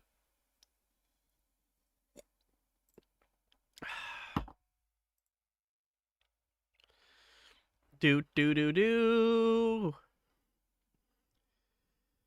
Oh, what other stupid stuff do we have? This video is not financial advice. You do need to watch TNG. It's great. I'm not a financial planner. It is for entertainment purposes only. So one, see only a father in the house, baby. Wow! Wow! You want to know why I dress like this? You want to know why? They tell you why. Because of you weak apes. I'm getting messages. AMC is over. I would disagree, H. Baird. I would disagree. The first season is rough to get through, but I do think it's important. So you get to know the characters and the dynamic a little bit. And there is character development. I don't know. I would say if you have to skip anything, skip season 1. But I do think there's some good stuff in season 2. But I think you should try it. Just try it. The first two-parter, the first 2 episodes, not very good, though. Sorry, Groppler Zorn. Out! You're crazy, A-Father. You're nuts. I'm nuts. The A-Father's nuts. The A-Father's got diamond balls, baby. All of my strong apes. Wow! We got diamond balls. We're not crazy. So you don't have to... He's not crazy. He's very sane. Peeplord says, I'm embarrassed it took me this long to realize this. Oh, no!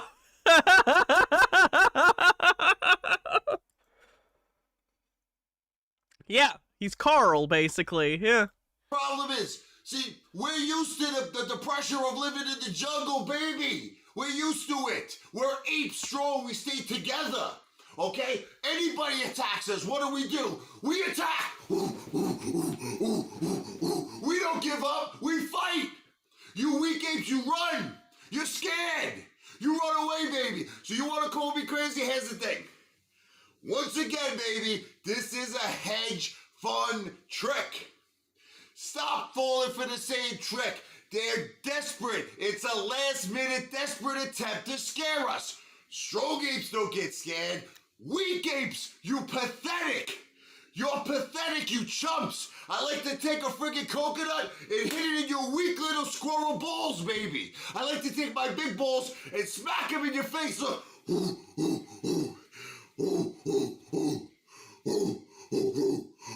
Did he just say he wants to take his balls and smack them on my face? You're pathetic! This song goes out to the strong babies. You wanna call me? It sounds like he wants to violently force people to fillet him. Call me crazy, baby. Okay. I'm crazy, okay? Billy Joel!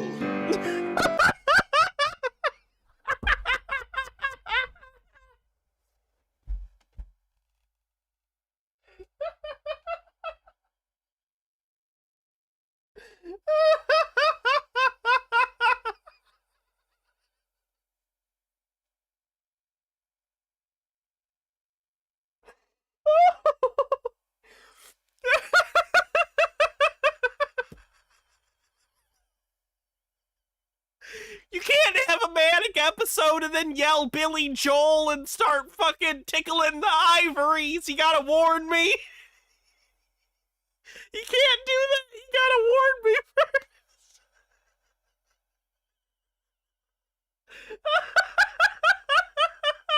Billy Joel, let's go.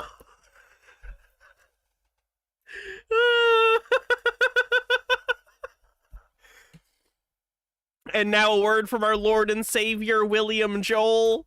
This song goes out to the strong babies. You wanna call me crazy? Maybe I am crazy, okay?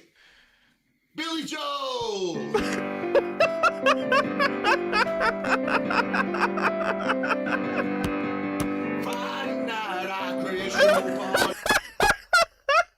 Oh no, it's one of the good Billy Joel songs too. Fuck. Saturday, I said I'm sorry. Sunday came, you trashed me out again. I was only having fun. Wasn't hurting anyone. And we all enjoyed the weekend For a change. And I was stranded in the combat zone. Working Bedford silo. Even rode my motorcycle in the rain. And you told me not to drive, but I made it home alive. So you said that only proves that I'm insane. You may be right. I may be crazy. But it just may be a lunatic you're looking for. Turn out the lights. Don't try to save the hedge funds. We may be wrong. All I know, you may be right, but you're not right. I am a crazy, big diamond balls ape. We're going to Pluto. It's only a matter of time. Buy the dip. Buy the dip. Don't sell. Hold the line. Wow!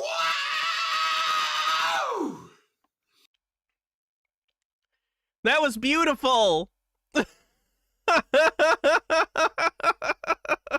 What the hell?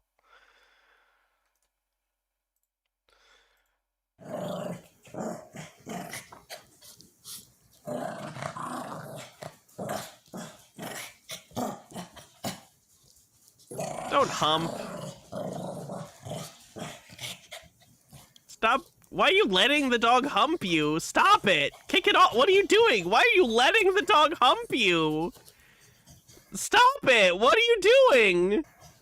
I get that the dog might try, but you go no. You can say no and you stop him. Don't let the dog fuck you, you weirdo. What the fuck are you watching? Dylan Spiller says, but he's okay, chat. Covers concerned face. Could we not? Is this just gonna... Sexy leg. I've been looking for love in all the wrong places. Looking for love with too many legs. I want to pump this sexy leg and feel nice and relaxed. Just let me do my business, and then I will leave you alone and collapse on the floor, relaxed and chilled out. Think he's done.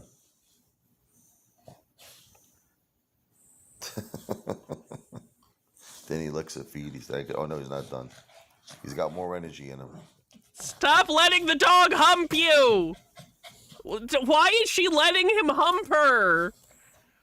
This is making you long for Pissmas? Yeah, this is a nightmare. The fuck is this? Let's get physical, physical. It's like she's offering up her foot to the dog. What the shit is wrong with these people?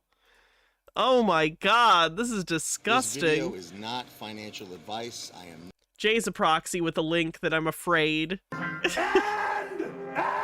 Hey, we have... Oh, Jesus, we have 5 more hours. We have 5 more hours of this shit.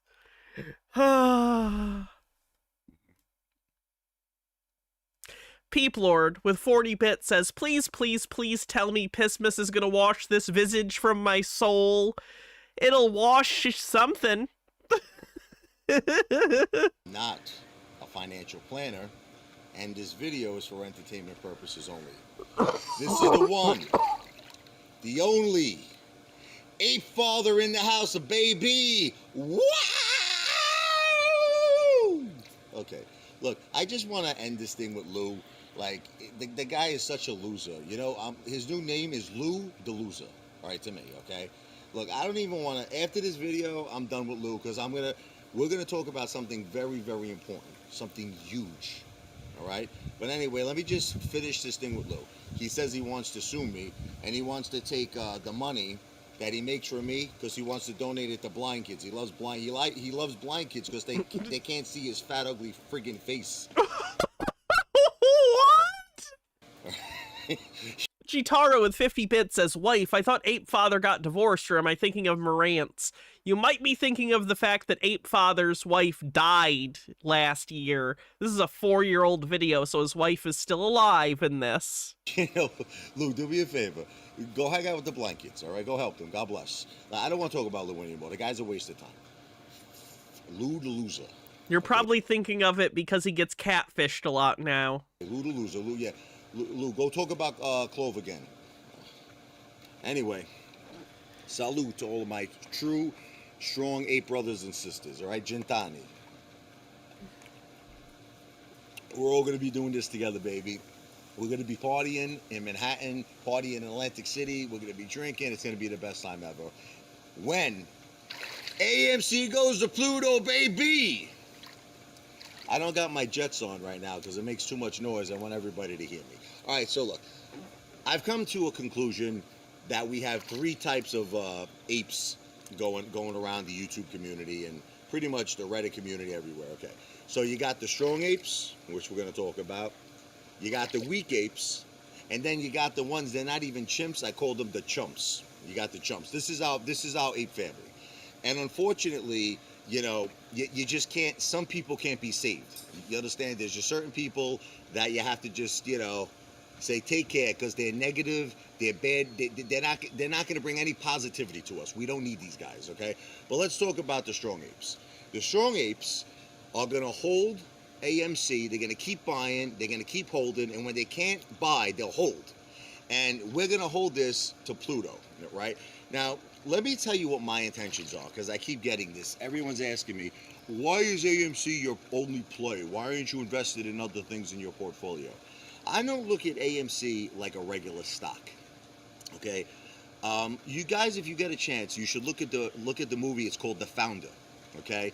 It's Michael Keaton. It's the story of the history of McDonald's, you know. It's basically Ray Kroc.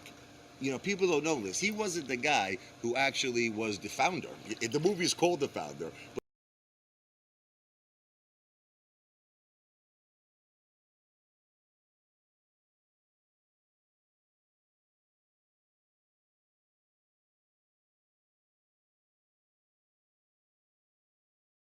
But he really wasn't the founder of McDonald's. It was the McDonald's. Sorry, muted. I gotta stop muting or something because I keep forgetting to unmute and that's annoying. Anyway, the founder of McDonald's, who isn't really the founder, Ray Kroc, was a huge piece of shit who fucked over the McDonald brothers who actually started the business. McDonald's brothers, okay? And what happened was Ray Kroc saw something that the McDonald's brothers didn't see. He saw how huge, what a gigantic potential McDonald's could be. And it was Ray Kroc that really got involved in bringing McDonald's to the next level and you know, getting people to franchise the McDonald's. He was a crook. The fact that you're talking about this absolute fucking criminal as if he's, like, aspirational pisses me off. I'm glad you lost your money, Ape Father. Look at the people you look up to. They're terrible, monstrous people, and you're like, oh, they did pretty good, though. McDonald's all around the country, and then it became all around the world, and I don't have to tell you guys how huge McDonald's is, right? So he winded up, it was a terrible thing with that, what Ray Kroc did to the McDonald's brothers. I mean, he bought them out for like 1.3 million each. You know, he said that he was going to give them something like 1% of McDonald's for life. You know, it was a handshake deal. Of course, he broke it. These guys sold McDonald's for $1 million each, bro. I don't. That's got to be one of the most heartbreaking, the most saddest things. McDonald's is, there's nothing bigger than McDonald's. You're talking about, there's McDonald's in Russia. Okay? Not anymore, actually. This was 4 years ago. Talking about they removed all the McDonald's from Russia, I think. Hundreds of billions. You haven't eaten McDonald's since 2005. That's probably for the best. It's just gotten worse and worse and worse. The quality is in the toilet. The prices are through the roof. It's crazy. I honestly can't believe how little you get for how expensive McDonald's is now. It's kind of crazy. I don't know where all the money is going because the employees don't get paid well. You know what I mean? The quality of the food is shit. The locations are generic and gross. They're relying more and more on people ordering through the app or the kiosks. Like, where is the money going for McDonald's that it's so expensive and so shit? From what I've read, right, McDonald's owns the most real estate. See, people don't realize the McDonald's Corporation owns all the real estate, okay, under where you'll see the land of the McDonald's. And from what I understand, besides the Catholic Church that owns the Vatican, all the real estate in Italy, all around the country, the country and the world, really, you got McDonald's owns the most real estate, period. So to sell that for $1 million, bad move on the McDonald's brothers apart. But I'd like you guys to watch that movie because I'm Ray Kroc. Okay, that's who I am, and I see you're a crock of shit. More than just a stock here. You hear people, oh, I want to day trade AMC, I want to make 200-300% and I'm out. And then you get some people who say, I'm going to sell it when it goes to 500. Then you get some people who say, I'm going to sell it when it goes to 1,000. Then you get some people, I'm going to sell it at 5, I'm going to sell it at 10, I'm going to sell it at 20, I'm going to sell it at 100,000, I'm going to sell it at 500,000. Okay, let me tell you my vision. I know people are saying the money goes to shareholders in terms of the McDonald's thing, but first of all, I don't think McDonald's does a dividend, but also, McDonald's isn't actually doing that well right now. Like, their bottom line is they're doing worse than they've done in, like, decades. So, like, I understand that a lot of these decisions they're making are short-sighted decisions in order to appease shareholders, but it's not even doing a good job at that because they're not making money the way they used to. That's what I'm saying, is the entire mechanism of McDonald's business practice is, like, broken and just not working. All right? And I think that I could build my own strong family here of the Strong Apes. My vision is, first, I want us all to get rich. Simple as that. We have a royal flush, guys. The hedge funds are going to cave in. We know that they owe billions. We know that there's naked shorts. We all know that we're going to make a fortune on this. So step one, we're going to wait and hold and buy, keep buying and hold until AMC goes to Pluto. We're all going to become very rich. Okay, like I'll give you an example. You could get a guy who could buy one share of AMC, or a girl, of course, at like whatever it is, $50 a share, or whatever the case may be. And when we sell this thing, let's just call it 100,000 for now. It might be higher, but let's just call it 100,000. That one single share of $50 will be worth $100,000. So what I'm trying to tell you, I want my Strong Ape family to build the army, but kind of to build our army.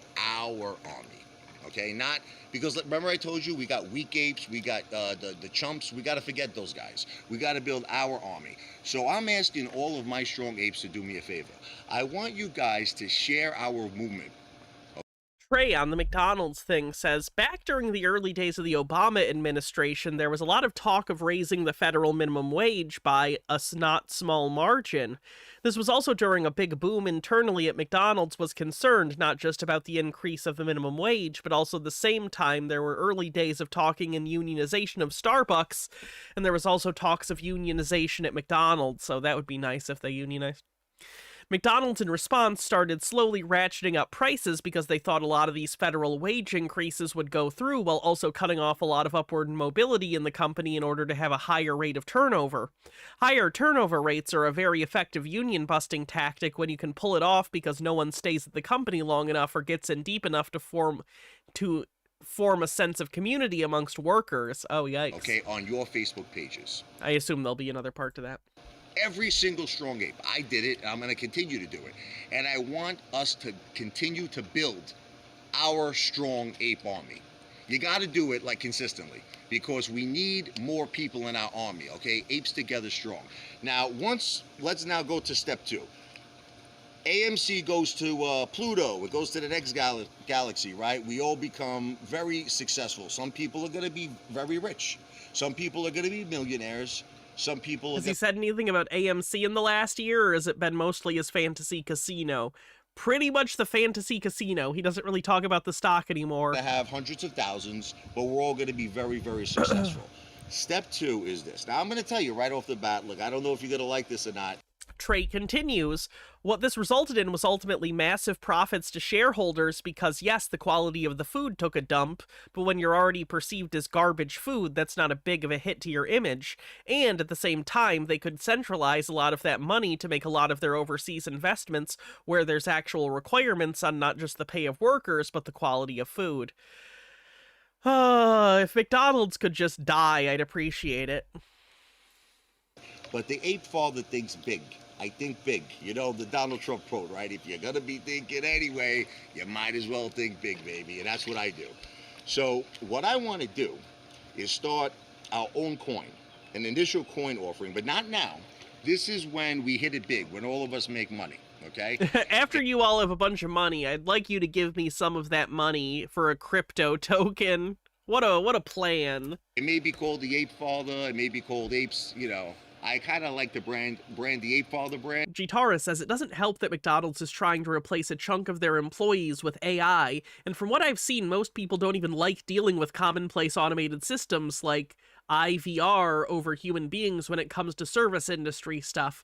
So I really don't see AI employees being a threat that will save McDonald's in the long, or a thing that'll save McDonald's in the long run. I can't imagine now. And only because, look, I consider myself your leader. Okay, and under my guidance, I'm gonna make you guys superstars. You're gonna love this when you hear what my goal is. You're gonna love this. You guys are gonna get so excited, you might have to go masturbate in the bathroom. Just, you know, close the door. Don't make anybody see it. All right? Ew. So listen, step 1, we sell AMC at Pluto. Some people become millionaires. Some people become very, very wealthy. Okay. Now, step 2, we start an initial coin offering. Let's just say we call 5 hours.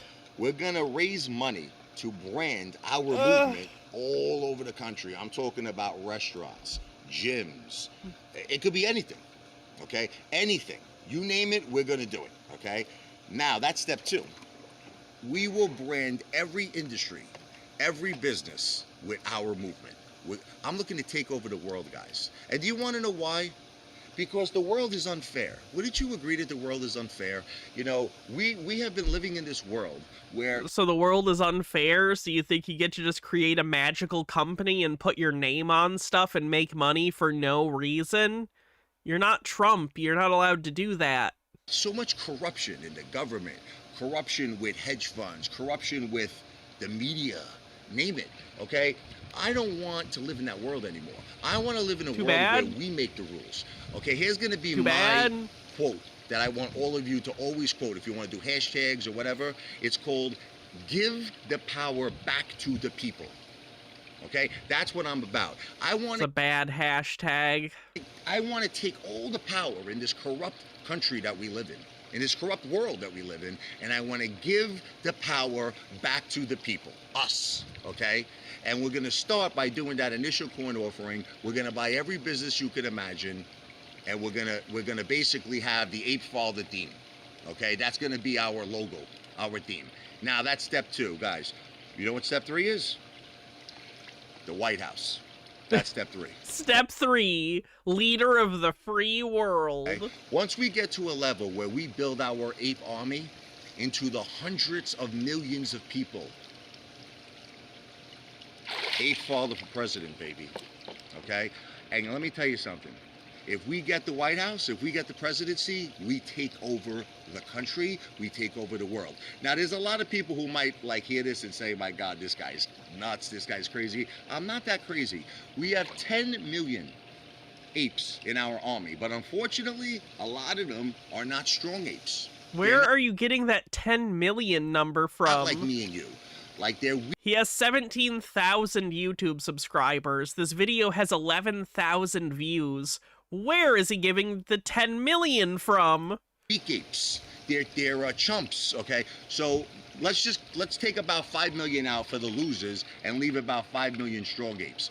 We got to keep posting on Facebook, guys. We got to build our army. Tell everybody about what AMC is, what our movement is. Tell them they don't need a lot of money. Tell them they could just buy 1 share, 10 shares, 5 shares. We need to then, I want everyone to be in contact with me directly. but contact me on Facebook. I'm sorry if I couldn't get back to a lot of my, brother and sister apes today. I had my daughter's dance recital. I was there for hours. Please forgive me. I'm going to be responding to everybody later. But contact me directly on Facebook. It's Richard Lavoie, L-E-V as in Victor, O-I. Send me a friend request. I'm going to accept it, and let's all keep in contact. But I need to know, are you guys with me? Because, see, look, AMC to me is not just a stock. It's a movement. It's a revolution. Okay, so I got some of these apes are telling me, oh, after we all become rich, we're going to miss the ape fall. The ape fall is not going nowhere, baby. You're going to stay with the ape faller. This is never going to end. This is going to change our lives. This is going to be our jobs. This is going to be our mission. Okay? So after we make a ton of money, I'm talking about millions, okay? When we hit Pluto, we're starting the ICO. We're going to brand our movement all over the world with tons of different industries and businesses. And when we get to a level where we're unstoppable, the White House, baby, I want our movement to take over the world. Now, if you're with me, give me a ready, and ahoo! AMC to Pluto. Let's talk about it. Okay, we're fine. We got this. 5 more hours. Just 5 more hours. That's fine. That's fine. 5 more hours is fine.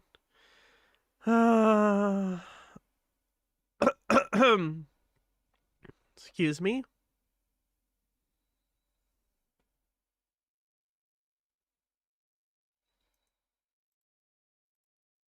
This is not financial advice. I'm not a financial planner. This video is for entertainment purposes only. The one, the only, a father in the house, a baby. Wow! Dr. Worm says you sound like me at work. I am at work right now. This is my job, so that'd be why. You want to know why I'm dressed like this? You want to know why I'm going to tell you why? No matter how ridiculous your job is, once you depend upon it to pay your rent, it just turns into a job, and you just sit there and you think, X number of hours to go. Why, okay? You could have the best job in the world, and that's what it turns into. A message from all these apes constantly saying, you're just a joke. You're just goofy. Nobody's going to take you seriously. You're not even in like a suit or a tie. All right, I'm in a suit and a tie now. You like my suit? You like my tie? You like it? I'm in a suit and a tie now. You gonna take me seriously? Okay, take me seriously. Because we're not falling for the hedge funds tricks. We're gonna keep buying. We're gonna keep holding. AMC is going to Pluto, baby! Ow! All right, so everybody keeps thinking AMC stock is a stock, right? It's not a stock. It's a movement. I'm very glad Jay's a proxy. Movement. So I wrote a song using the music, It's Still Rock and Roll to Me by Billy Joel, baby. He's my boy, the piano man. This one's called It's Still Just a Movement to Me. Maybe this will be visual, all right?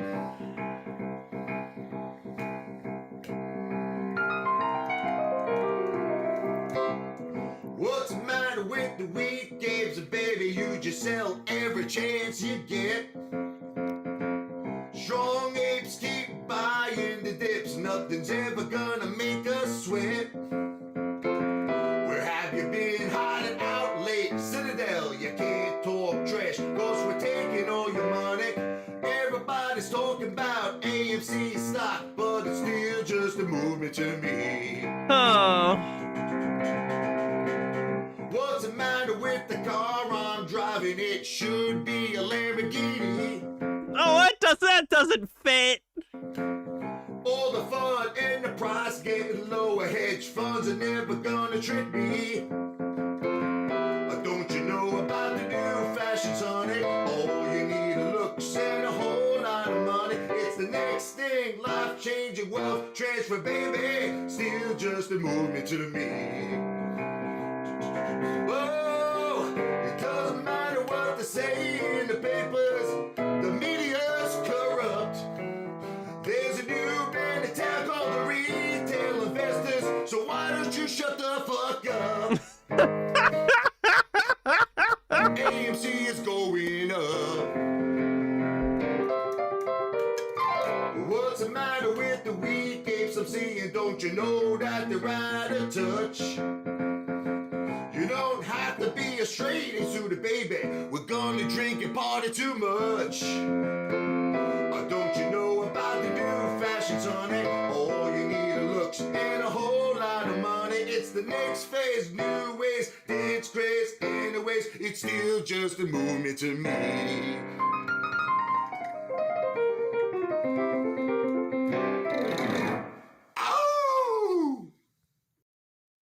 Okay. I think if we watch more Ape Father right now, my brain's gonna melt out of my ears. So we should probably take a quick break and watch the Pulte Party.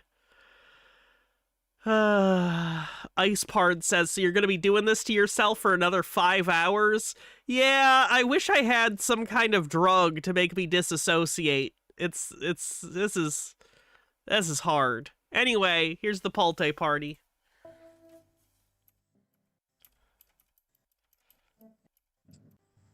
There's music cut out here. That's the Taylor Swift stuff.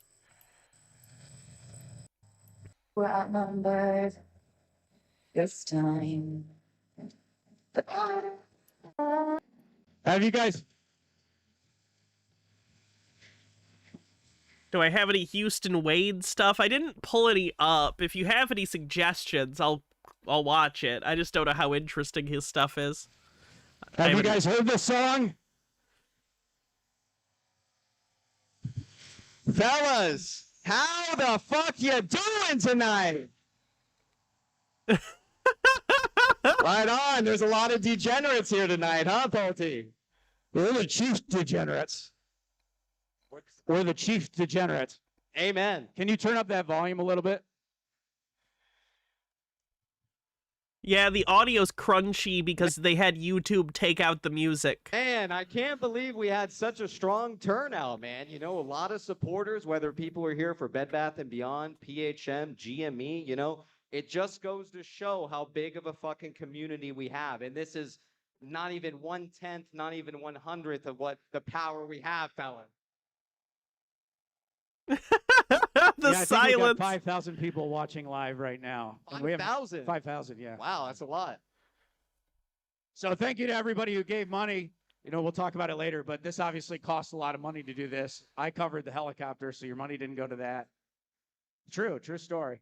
But we appreciate it. It started with just me saying, hey, why don't you give $500 to PP and he can come down to Florida? And yeah, it's kind of crazy. Can you guys get loud for a second? I can't hear you. Do a flip. Fellas, that's pussy shit. Let's hear some fucking noise. There we go. Those are the fucking peepees we know. Sorry, the lack of crowd audio is just chef's kiss. It's beautiful. Oh, man.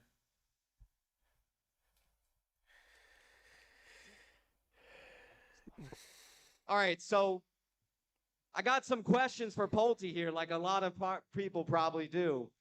Today happens to be National Ape Day. Is that true? I don't know. You tell me. Bullshit. It looks like it. You had to have known that, right? All right. So before we got here in the helicopter, it looks like Ryan Cohen liked his 69th tweet. The stupid look on his face. He's so excited. The tweet, you tweeted him. I can't remember what was it. I'd like this tweet to be Ryan Cohen's 69th like. There you fucking have it. We were literally firing up the helicopter and boom, he got a like. So. Ryan Cohen liked my tweet. Was that worth $500? Yeah. All right, right on. So I say we get into it tonight. I know a lot of people here are excited to meet some of the people. Now, keep in mind, just like this is our very first live event with PP and also Pulte, man. And I think there's probably going to be more in the future for sure, man. So with that being, yeah, we got, you know. Didn't they break ties after this too? They did one more Pulte event in another city, which also cost money. And then after that, Pulte got involved in Trump and the federal government. So yeah, there was one more meetup after this. Degenerate blood in us, so we do. We got to cause a little bit more trouble. I think that's a good idea. Yeah. So, so for those, And everybody here will get to meet us later, just so you know. So yeah. So for those of you who watch the PP show, you guys are pretty familiar with how we do things. We like to bring people up on the show, things like that. So we will be bringing on some regulars first throughout the show. We will sit back and have some questions for Pulte tonight. And then keep in mind, if anybody out in the crowd wants to also come on the show and you guys have any opinions or you guys want to share anything with Pulte, we'd love to fucking have you on the show tonight. Was the Coors Light all right or no? All right, you guys need to keep The drinking silence. Why don't you introduce the cast? Thanks for the cool Coors Light, Pulte. So first, let's get a round of applause for Kai's Malesh, man. And he wanted all of the record of his involvement scrubbed. I'm not too sure about that. I know he removed a lot of his history on Twitter of it, but I don't know if he asked anyone else to remove stuff. And then our 2 helicopters. Like before he had his congressional hearings over his position at Fannie Mae and Freddie Mac.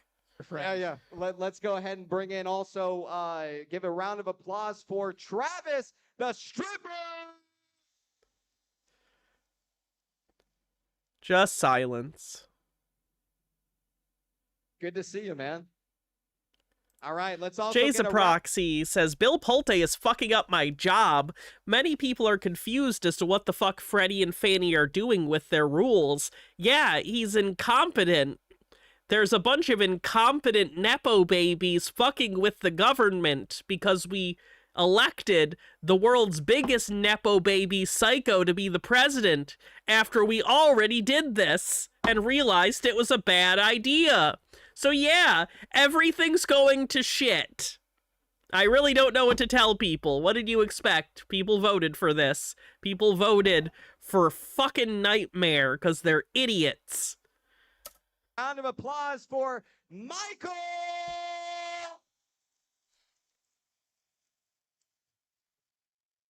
Good to see you, fellas. Good to see you.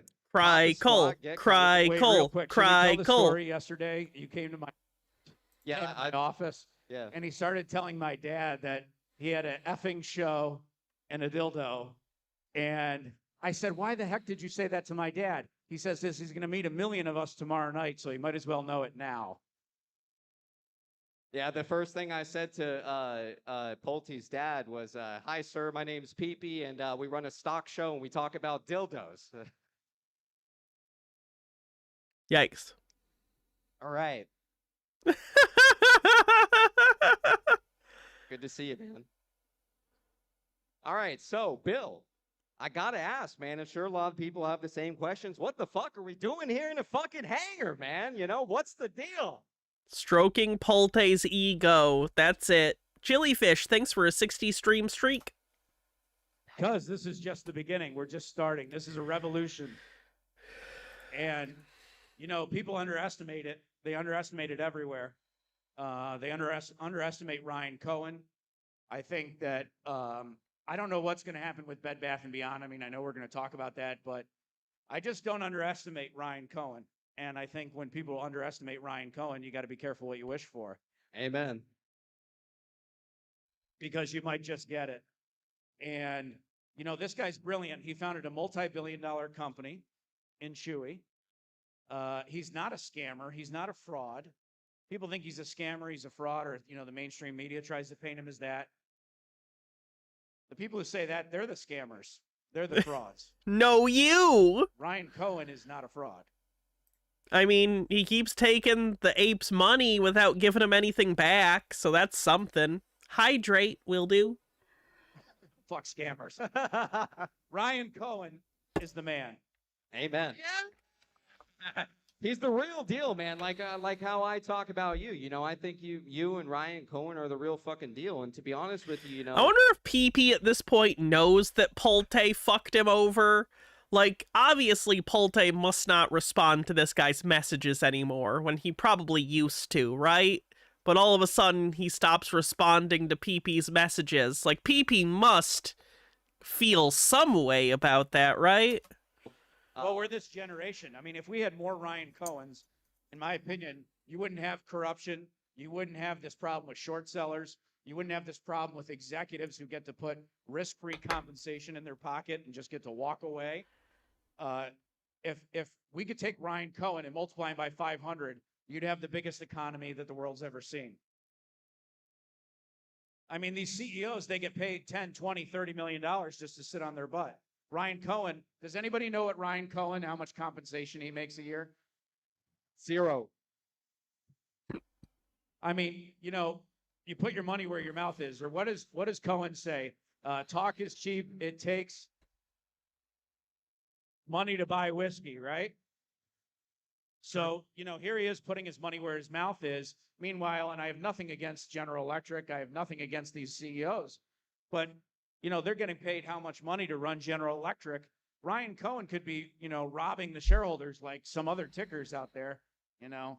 I mean, one of these CEOs. I would argue he is. The constant dilutions, while good for the book value of GameStop and Ryan Cohen's individual position within the stock, not very good for individual shareholders. In my opinion, he's taken way too much money. It's one of the other meme stocks. And he shouldn't be selling his stock. In my opinion, you know, you mentioned that, for instance, you know, there's a bunch of Ryan Cohens out there. I think a lot of these people out in the crowd are the type of people. Michael Berry's teasing a GameStop story he's dropping Sunday evening. Oh boy, Michael Burry is the Big Short guy, for those that don't know. That you're referring to. So, you know, fellas, I think one day we're going to change the goddamn fucking world is what we're going to do, man. Yes! How does that sound, Pulte? I think we're doing it right now. Everybody in this room's doing it right now. This is what they're scared We're of. changing the world by giving PP $500. I mean, you know, Kais Melez showing up at BlackRock. Did you see that? You know, he's showing up at BlackRock. Well, Pulte's scum. listen, guys, I want to say something. This man is great. This man is great. What do you think about Bill Pulte? I think he sucks dick.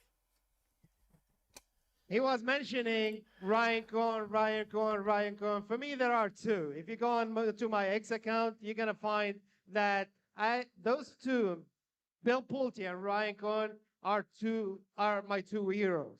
Well, we got to get Ryan And out I'm here sure- at some point. So he's got this crazy lawsuit going on right now. I don't know if that's why, but, you know, he's got to get this lawsuit. Sucking dick requires work ethic, that's true. He's coasting off the Nepo baby status of his grandfather's dick sucking. There you go. Behind him, I think it's a totally frivolous lawsuit.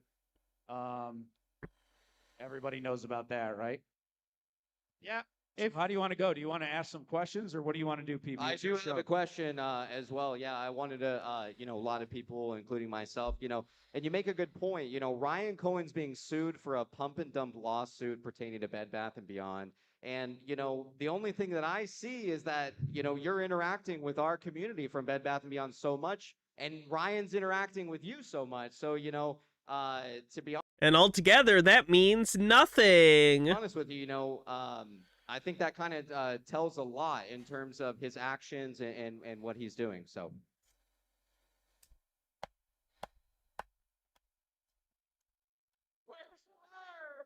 Where's Plur? Does everybody know Plur?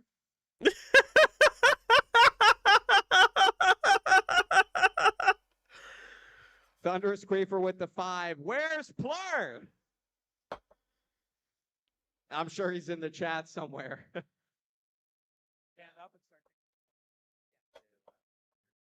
All right, so let's take some questions. Yeah. First off, does anybody out there? I know we have a couple regulars that might want to come on. Is there anyone in general that may want to come up here and ask a couple questions? We'd love to have you. All right, Carter, why don't you come up?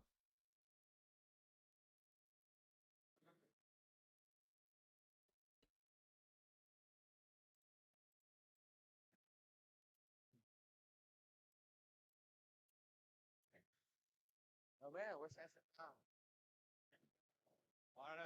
Have a seat right here. Carter, welcome to the show, man. What's going on? I'm really just happy to be here. I just honestly, it is surprising to see the turnout. Look at all of the peepees, man. Everyone that came out. It's a lot of degenerates, man, here tonight. I swear, I didn't realize there was that many. It's actually unreal. The amount of support that our community does have. Even though we don't have any definite answers about anything, we do have inclinations and assumptions that are based off of good evidence that we together And have you all know what they say about assumptions. They're very good and help everyone. collectively collected over the time that we have kind of got close to one another. It's really unreal. And I personally, I'm sure a lot of everybody else in the crowd can allude and feel the same, that we are just lucky and blessed to be here together.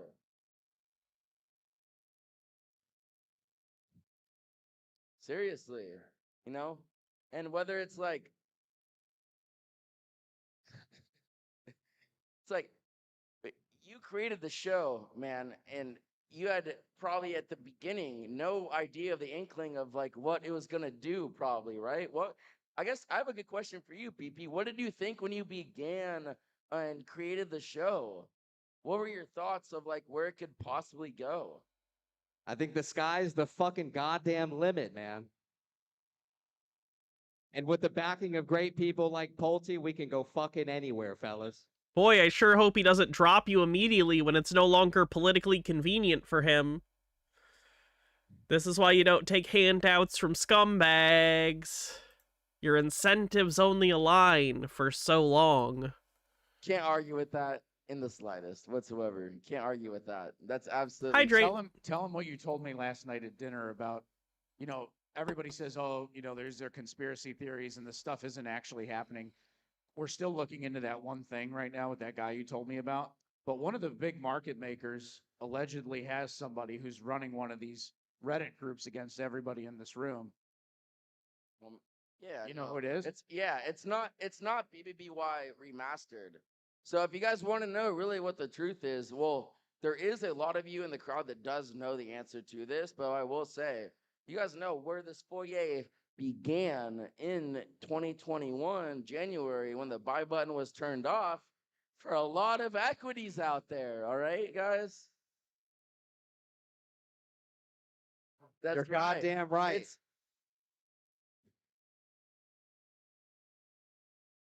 God, they mic'd this all Let's hear you wrong. get fucking loud, man. Let's fucking hear it. Like, I know they're cheering, but it's just, you can't hear it even a little bit, so it comes off as so awkward. What Bill is alluding to is, you guys know Wall Street Bets. That's kind of where all of this began, right? You guys all know. So there is a certain admin, head moderator of Wall. All right, I gotta pee real quick. While I'm gone, Cher will tell you about...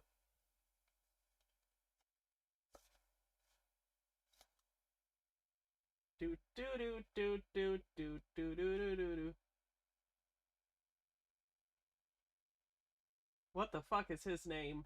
I'm blanking. Oh, okay. Alright, I'll be right back. Cher will tell you about Phantoms. I heard Ben Affleck was the bomb in that movie. Be right back. Eee! Oh, I'm stuck on the chair. Got it.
Okay.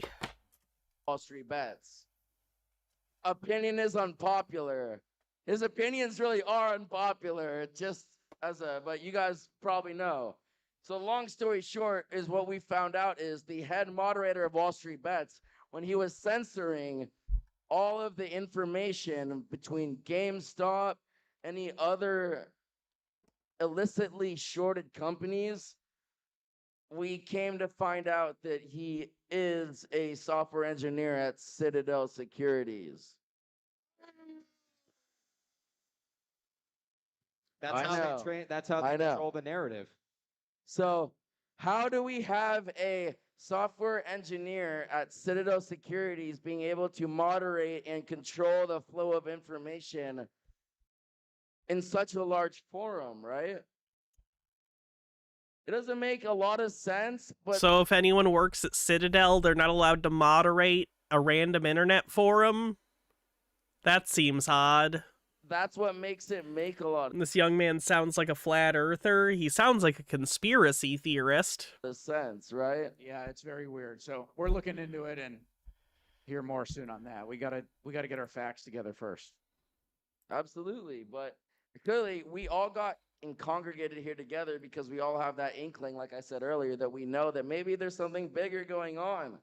If you guys didn't know, Berkshire Hathaway, I'm sure, how many people here know what Berkshire Hathaway, how it began, as an example?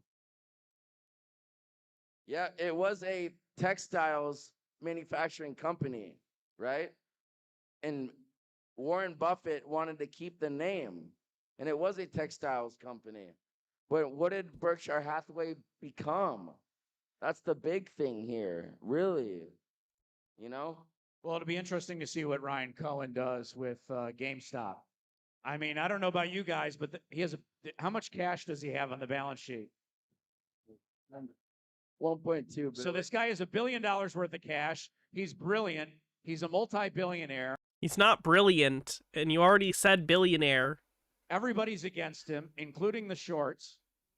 I don't see how GameStop doesn't go up, but that's not financial advice. And it'll be really interesting to see what happens right now with the bankruptcy with Bed Bath & Beyond. I mean, I don't know if he's involved in it. I don't think Carl Icahn is involved in it. Well, you have a bet with ABC and Travis, don't you? Hey, he's got a very smart, intelligent son, though, that stays in the shadows. He doesn't like to talk. Brett Icahn doesn't say anything what he's doing. I don't know what Brett Icon's doing, but maybe he's up to something, right? I don't think so. I don't think this guy asked why don't I think Carl's involved? I think he's an older guy, to be honest. I think he's focused on making a ton of money at his older age. In his younger years, he'd be more entrepreneurial like Ryan. I mean, I'll give you an example. I met with Carl Icahn in 2016 with my family's company, and he was standing to make $250 million on the deal. And Carl Icahn told me, he said, that's not enough money for me to make. So I'm not saying he wouldn't be involved in something, whether it's this or GameStop or whatever, but you know, this is a guy who needs to make a certain amount of money. And I think that Ryan Cohen is somebody who's more entrepreneurial and those type of things. What are your thoughts on Brett Icahn? Because a lot of people have speculated that Carl Icahn is getting old. Someone needs to come over and take over this, you know, maybe his son, his heir. Harold Edelman says, in case you missed it, that was your plot logic theory in action. This guy is smart and he's got money and everyone's against him, so he's gotta win, right? Yeah, basically people applying the tropes of fictional storytelling to reality. Like life... I don't know how to break this to people. In life, in a David and Goliath story, Goliath usually wins. Like, things do not work based on the tropes of fiction. Those exist in fiction because they're entertaining or interesting or are requirements in order to make stories function, not because it reflects the reality of the world around us and how it functions. Brett, again, you know, IEP went from $50 to $17. You know, and one thing that we've been speculating is that we do find that there's some connections between IEP and Bed Bath, you know, considering with the price action, things like that. What do you think about Brett Icahn taking over IEP or I think he's a shark. I think he's a shark. I think his dad's a shark.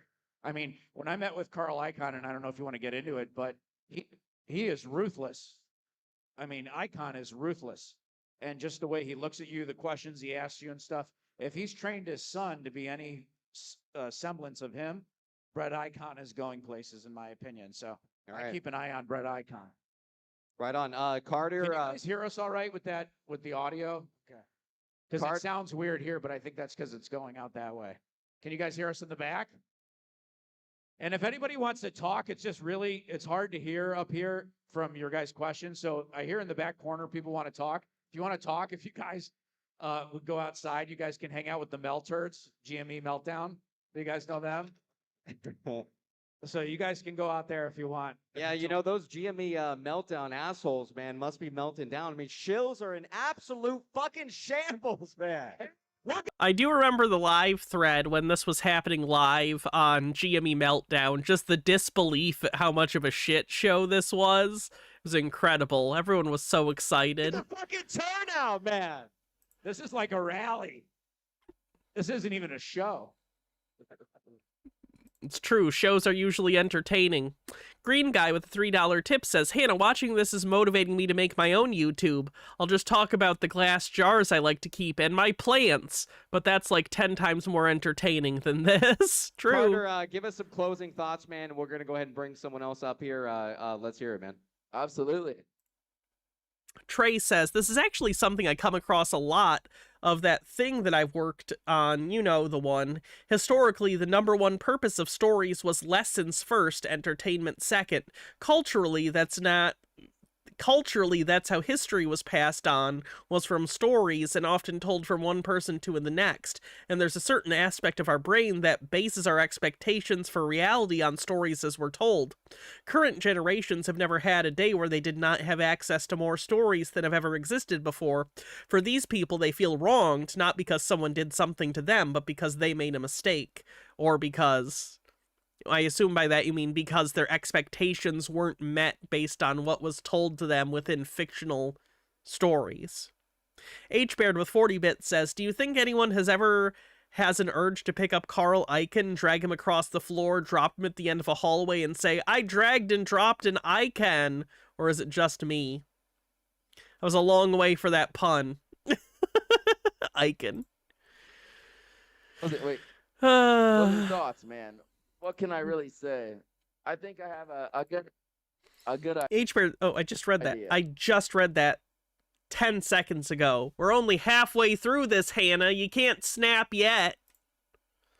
Just so each and every one of you that took the time out of your lives, whether it's with work or family matters, whatever, you guys went out of your way. There we go. Trey says, sorry, I hit send too early. They don't think they made a mistake because they feel like they're the underdog, and American stories tend to focus on underdogs beating impossible odds. So when they took their turn to do what they don't understand why it didn't work out for them.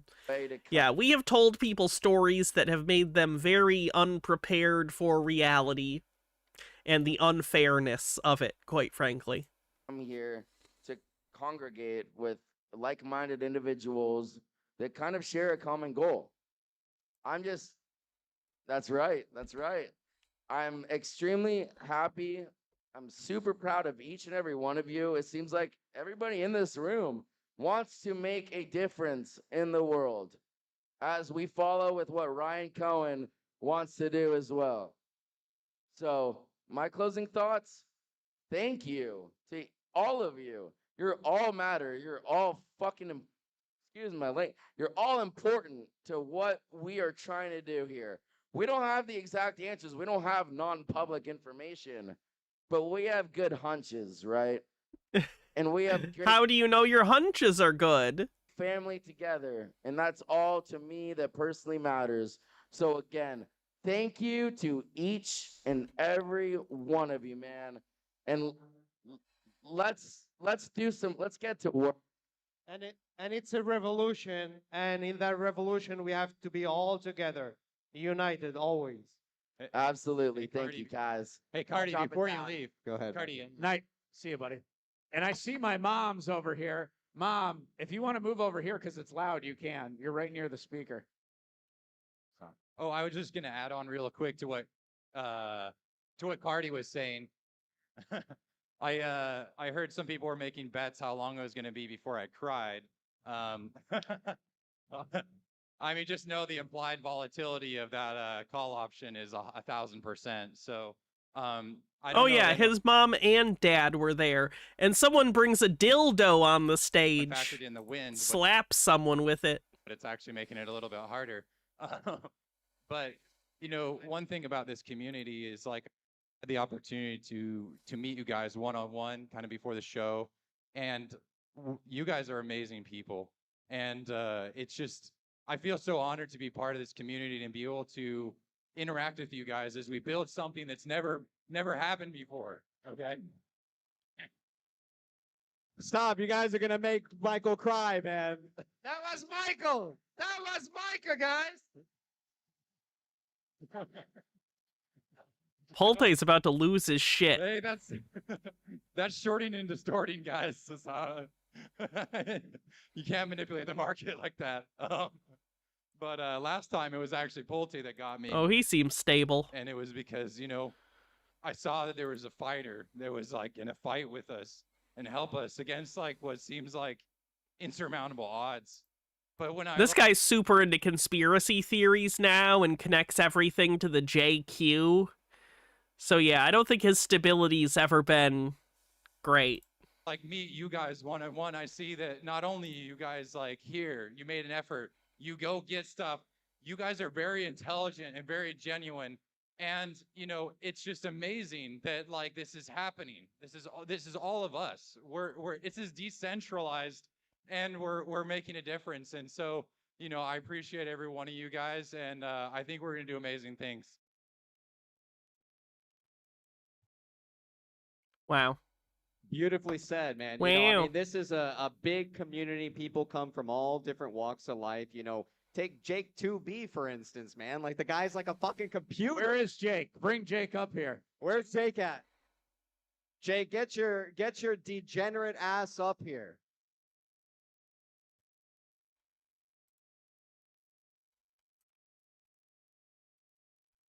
Down.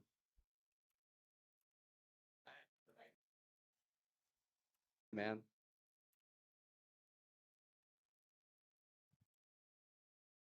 Guys, that's Jake. I think we need to get his mic on right now. I think his mic's off. All right, Jake, how you doing tonight, man? How's everybody else doing? Awesome. Awesome. So, Jake, you have a little bit of stuff to share with us tonight, pertaining possibly to some live stuff that you wanted to discuss here with Polte and me and the rest of the crowd. So let's hear it, Jake. I mean, what's on your mind tonight, man? What's something you want to bring up? Well, you know, it wouldn't be an evening of the PP show if we didn't have a little bit of docket info or a little bit of research. So I just wanted to talk a little bit with everybody about that. Speak it to the mic. That's really loud. Oh my gosh, that's really loud. Okay, so it's a microphone. I thought that we'd have a little bit of docket talk tonight and we'd talk about what's going on. So, you know, as we get into the end of the year, a lot of folks are wondering what's going on or why we haven't seen what we're expecting to see yet. But I think that there's a couple things that are getting in the way. Otherwise, I think that, you know, there's a lot. Reality is the primary hindrance. A lot of things that I wanted to tell everybody to remind you of why we got to where we are and why I think that it's not done yet. So the one piece that I want. Max Power says Kais seemed to me to be the scariest one. The way he called into the hospital where Ryan Cohen's wife delivered their child, pretending to be a doctor. His explosive feud with PP, scary dude. Yeah, definitely not the most hinged member of the PP crew. Wanted to talk about was their flag has gold fringe. They're operating under maritime law. Remind everybody that on February 8th and at the beginning of February, I think that we had a good pivot. And I think a lot of people don't appreciate that the actions and the money and the investment that was made into this company at that time was really the backbone of what played out to happen throughout the Chapter 11. Because aside from having the equity come in from 6th Street or the cash come in from 6th Street that we weren't expecting aside from the FILO, you know, Hudson Bay, B. Riley, they come in with their own equity offerings that kind of existed in the wind until, you know, really the end of March and until then into the beginning of April. So I just wanted to remind everybody that Okay, thank you. I want to remind everybody that, the actions that Hudson Bay and B. Riley had taken weren't for nothing. So B. Riley especially, at the middle of March and into the beginning of April, had made a change and an adjustment and amended a lot of what they were doing with a new S1. And so if you remember, the same day that 6th Street came with the original Philo, we had the Jeffries S1 that existed for the company that was basically sitting there as another equity offering until the end of March. I'm going to skip this part because it's frankly boring.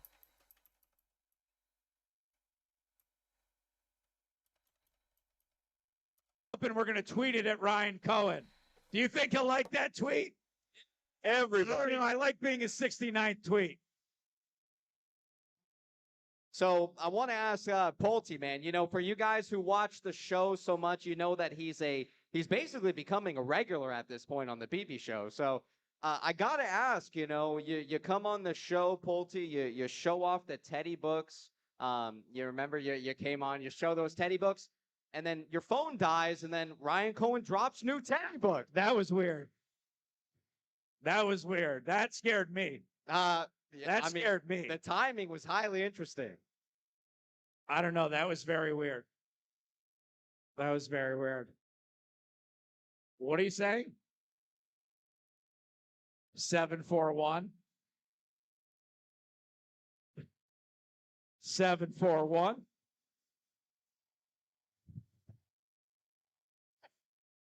God, it's awkward. There's been a lot of speculation right now that, he's possibly building the next Berkshire Hathaway. I think he is. There were some articles that came out that were discussing it, right? I think he is, and that's not saying anything about Bed Bath & Beyond. That's not saying anything about, I think it's just saying GameStop. I mean, I bought more GameStop today. PP was so invested in Pulte doing some sort of big secret announcement or Ryan Cohen showing up and like saying, "You were right, everyone. We're about to buy Bed Bath and give you all $1 million each." And it just doesn't happen.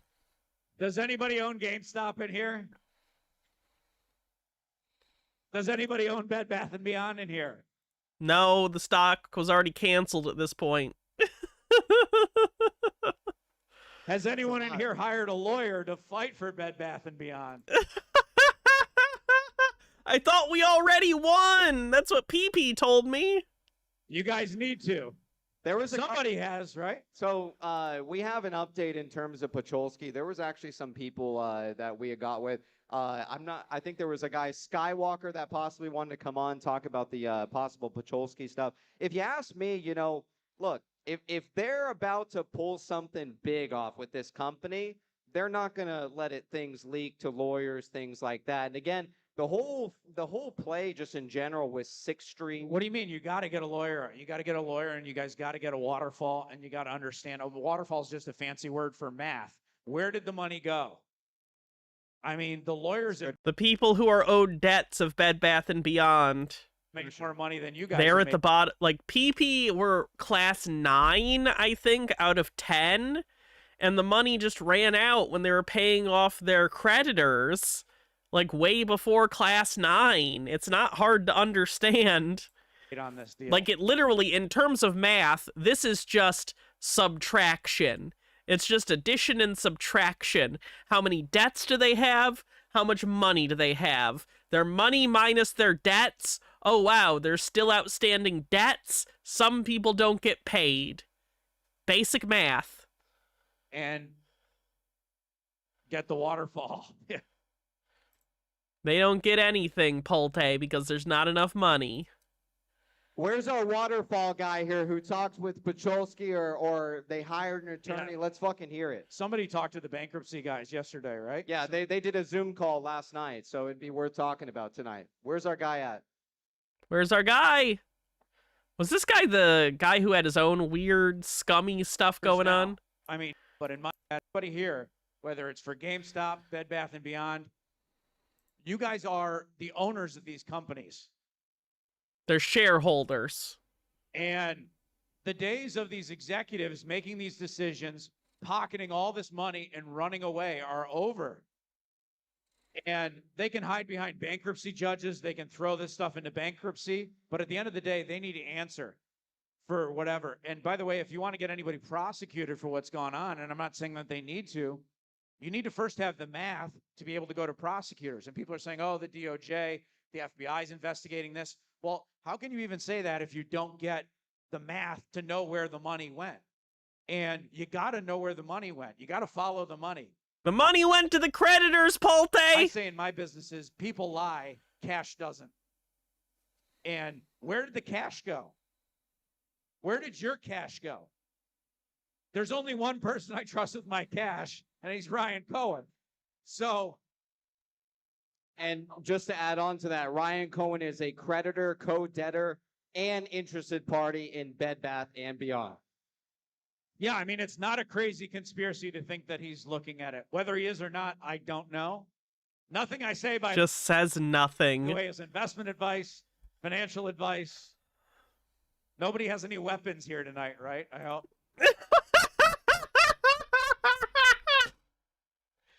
Oh my God, he said it! Yeah.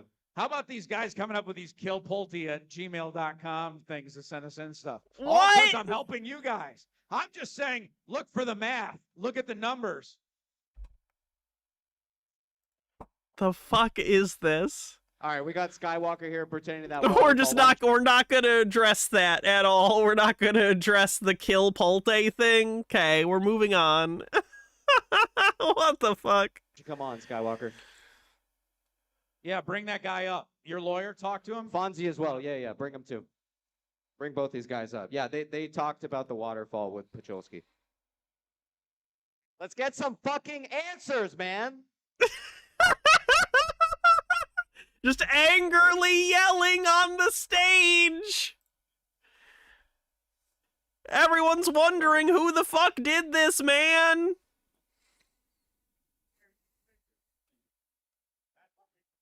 Crazy costume that he was wearing. The crazy outfit. Where's that guy? Hey, where'd you put my Diet Coke? I brought a Diet Coke from Chick-fil-A and he stole it. Yo. All right, what's going on? We got Scott What was the point of this? To give money to PP and to stroke Polte's ego. here. They got some good security over here. Cool. All right, we also got Fonzie, and were you also part of that call? You were? All right. Why don't you guys come up here for a second? If I remember correctly, once we looked into these guys, I don't remember the specifics, but they had some kind of sketchy history. Here, you guys stand right here. I don't remember Skywalker, what it was specifically. Fonzie, and I'm sorry, what was your name? BBBY-NFA. And by the way, when you guys come up, say where you came in from, because this guy just said he came in from Houston. We have one lady who came in from Dubai. Where is she? Right there. She came in from Dubai. Somebody came in from Taiwan. Where's that person? People came from all over the world to see you, PP. Yeah. Okay, go ahead. And that one that you pointed out from Dubai, her name's Pretty, and she's been watching the show since we started in January. We had 20 fucking viewers, man. All right, so we got Skywalker, BBBY, NFA, and also Fondy. Tell us a little bit about what your guys' thoughts are in terms of you contacted Pacholski. You guys did a Zoom call. Let's hear about it. Why don't you fill us in a little bit for the people out there that are in Bed Bath & Beyond, like myself, many others. Let's hear it, fellas. Hi, I'm Fonzie Mero on the handles. I'm also an attorney. I've been practicing law for 25 years. Let's go. And you got a bunch of clients in here tonight. I know. We have some already, Bill. And I'll put up some of the money, and you guys can do it, and you can represent them. Did you pass the bar and everything? I did. Actually, I'm board certified. You're not like Better Call Saul or something like that, right? No, but I would fuck with that dude. Okay, good. I like that. Saul passed the bar, for the record. But so ultimately, I'm also an XXX. Better Call Saul wins. He wins. Fuck you. Are you gonna win? Fuck Saul. We're gonna beat him. And that's the fuck are they talking about? There's a lot to talk about here that really was not apparent until a group, I'll call them the Fab Five, got together. PP had just thrown me on into his chat to know where this was. And I saw, hey, y'all need to get a fucking lawyer. And I said, well, I'm a lawyer. I am doing securities law, and this is my crew. I watch you guys every day. So this was my opportunity. This is what I could do and contribute to the community. And that's what we did. Guys like Skywalker here, we jumped in.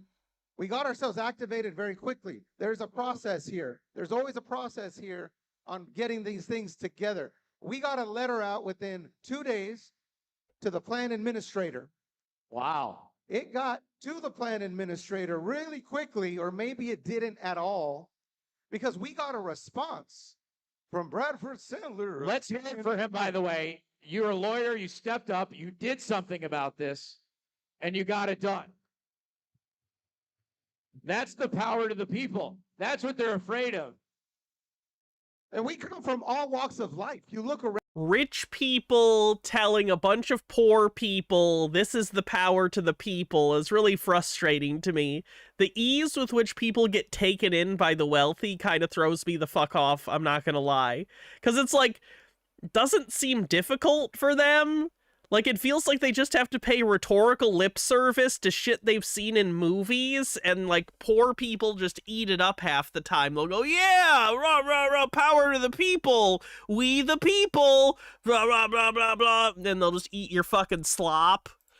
Around here, there's doctors, there's... Like, they care more about the aesthetic or the performance of doing something than any actual action that does anything. It's all about filling the role, playing out that scene in the movie where we do a speech and everyone's moved. Do you know what I mean? There's no actual doing anything. It's just like we're all acting in a movie or something. It's so weird. Lawyers, like, that's just how people behave. You know what I mean? Surgeons, everything. Everybody's here from all over. That's what's important to me. This is why I got in this play to begin with, because I fucking hate corruption. I hate misinformation. And I hate a lack of tending to the folks like us that just happen to be so diverse. So we got a letter the next morning in response from Bradford Sandler. That's incredible. Basically telling us to go fuck ourselves. 100%. Hey, you know what? That's the beginning. And that's where it starts. So in that, I called him up. I said, yo, Bradford, what's the deal here? Your letter was very dismissive, and you concluded it with, handle yourselves accordingly.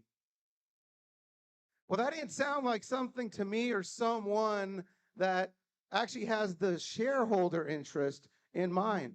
So he agreed to have a Zoom call with myself and Mr. Skywalker here and some others that had jumped in with us to get this thing going. Guy name of Skywalker with neck tattoos is a vibe. And we did just that. That happened this past Tuesday. We kind of quietly snuck in there like commandos and got a face-to-face with the lead counsel for the plan administrator. What the fuck? Yeah, that's what we do. That's why we do these things. The power of the pencil. I'm just a Mexican kid from El Paso. But knowledge is power. The ability to communicate in such a way where they have no choice but to take you seriously is power.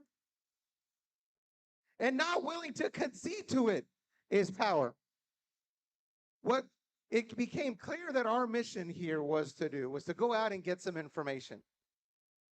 I didn't know exactly what rabbit hole this was going to take us down, but we knew that it was going to be something important. And in that process, we got to figure out whether or not this plan administrator is actually with us or against us. And when they tell us to hold ourselves accordingly with the threat of litigation and sanctions for having fucking requested information. So we jump in that Zoom call.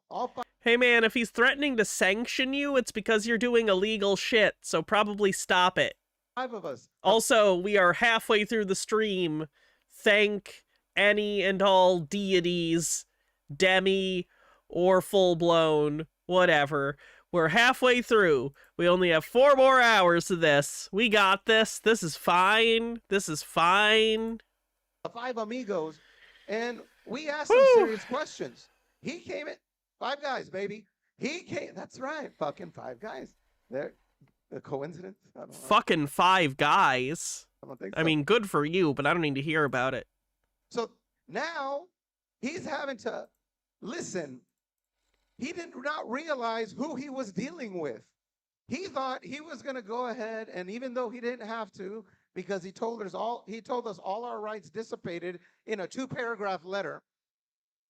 Now we're coming in here and asking the poignant questions, the questions that, believe it or not, were foreign to him. 5 more hours of meme stocks. I don't know if it'll all be PP.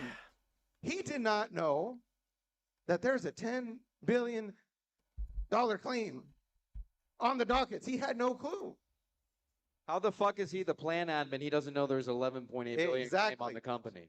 Because the claim was bullshit. That claim was abject nonsense a crazy person put on. At that point, anything that fucker says to me is going to be scrutinized and not taken at face value. Oh, this is random, but since it is coming up, we are doing an unboxing this year. So if you want to send me a gift for Christmas that I'm going to open on stream, you can use my wish list. 1 second. Here's a link. And I got a bunch of packages already. So thank you to everyone sending stuff for the unboxing. I appreciate it. Went on to say, look guys, I feel really bad for all you. I once lost some money on a General Motors play I was in back in the day. And I was like, thank you for letting us know that, but this is different. He said, whatever It's not different. you think is going to happen is impossible. Those shares are canceled. It's impossible. And I said, well, wait, hold on. There are some things that could happen. Nope. Before this plan is substantially consummated. No, it's already been approved by the judge. The judge approved it by this point. It was already happening. And he said, well, so he went from impossible to the onset of the conversation to, well, I guess that could happen. It's just not in the cards. Yeah, I think the problem is you're stretching and really interchangeably using possible and plausible. Is there, in theory, a mechanism that something outlandish could happen? Perhaps, but it was never going to, and it didn't. So it's not unreasonable to say it's impossible, practically speaking. Well, how would he know if something is in the He's probably talking about the 08 bailout, but I'm not sure. cards or not, when it is clear to me now that he is only interested in the interests of the secured and unsecured creditors, because this same lawyer, at the same time he has a fiduciary duty to all the common shareholders, has been representing the unsecured creditor committee. That sounds like a conflict of interest to me. Why? Yeah, by the way, conflicts of interest are rampant everywhere right now on Wall Street. And I think this is why the people are going to take it back. Because if you look at it, BlackRock and Vanguard and Fidelity and these index funds, they own a lot of the stock, right?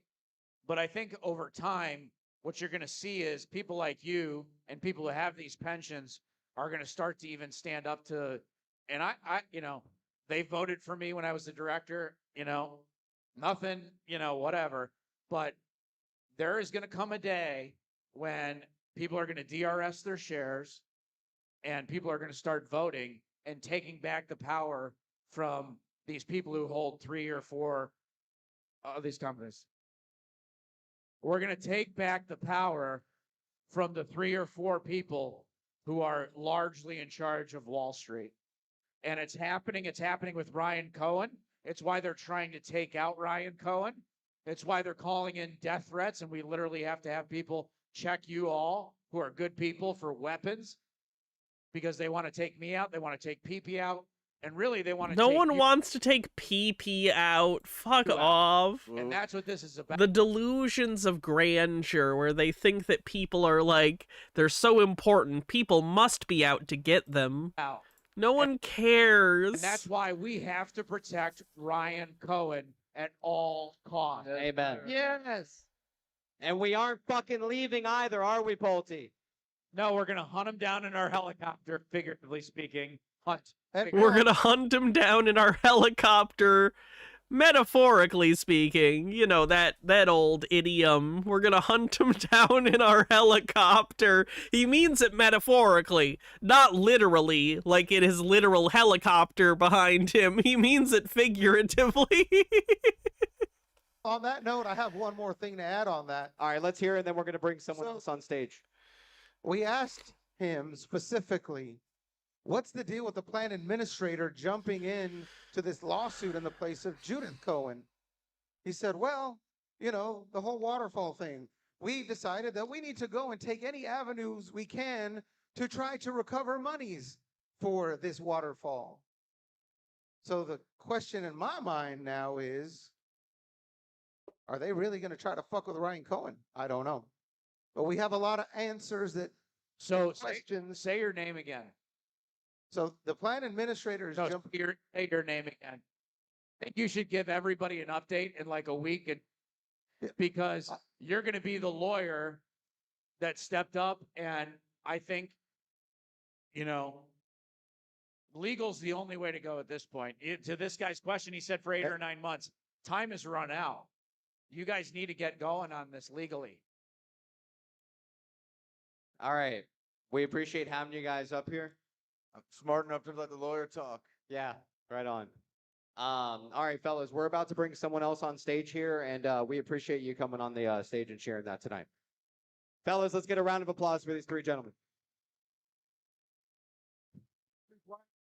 The fact that it just never picks right, up so we got a any of the applause is so damning. Fan favorite here for you guys. Like, what bad audio hookup? Like, would it not be, if you're the person who's hired for this, do you not know to mic up the audience to pick up something so it's not just dead air? Like, I have a friend who does audio professionally for a living. Maybe I should ask him. Because, like, he sets up events like this. Like, legitimate ones, though, not like this. You know what I mean? He's an AV guy. Welcome to ABC. Get the fuck on the stage, man. Green guy says, I'll take PP out. Is your wife going to be okay with you going out on a date like that? I think ABC's making his rounds.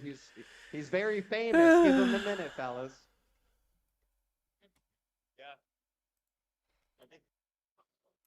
So much for your service. All right, what's going on, ABC? It's great to fucking see you, man.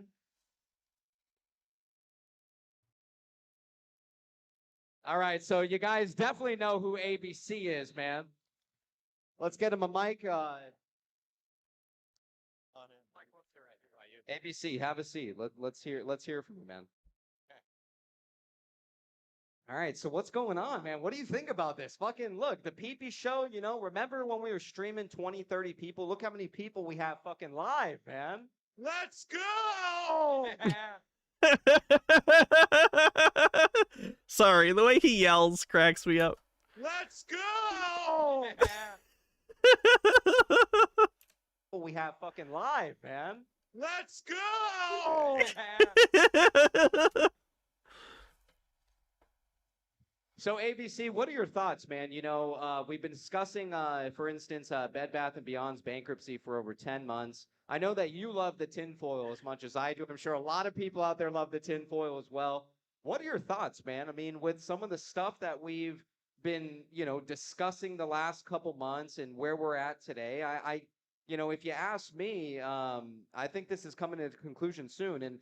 And to be honest with you, with Carter pointed out something very important, in my opinion, with Berkshire Hathaway. And, you know, Berkshire Hathaway started with a bunch of fucking Knowles. So what are your thoughts, man? Has your opinion changed on the play at all? Or what's your opinion? Let's, you know, let's tell these good people who got out here tonight. Well, where do I start? I wish it just cut to him going, let's go again. First, I'm blessed. Hello, everyone. Thank you. I love the tinfoil too, for sure. It's been a wild ride, buddy. I remember messaging you on January 6th. We had never met. I had never talked to you on Reddit before. And I remember my 15-year-old boy, 16-year-old boy walking by me that night. And I said, son, what's that stock, BBBY? And he turned around and said, Dad, that's a meme stock. And I said, what the fuck is a meme stock?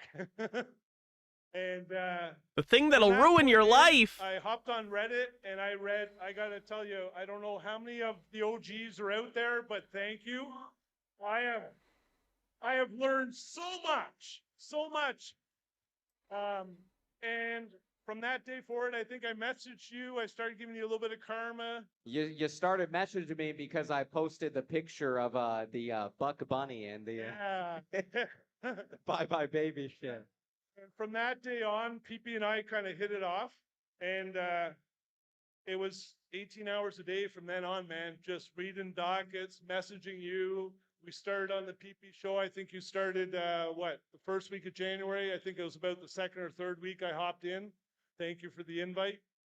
And it's been a wild ride since, man. Right on. What do you think about everything that's going on, man? You know, I mean, look, 6th Street, I've never seen in history ever 6th Street take over a $500 million loss, man. You know, it just makes no sense.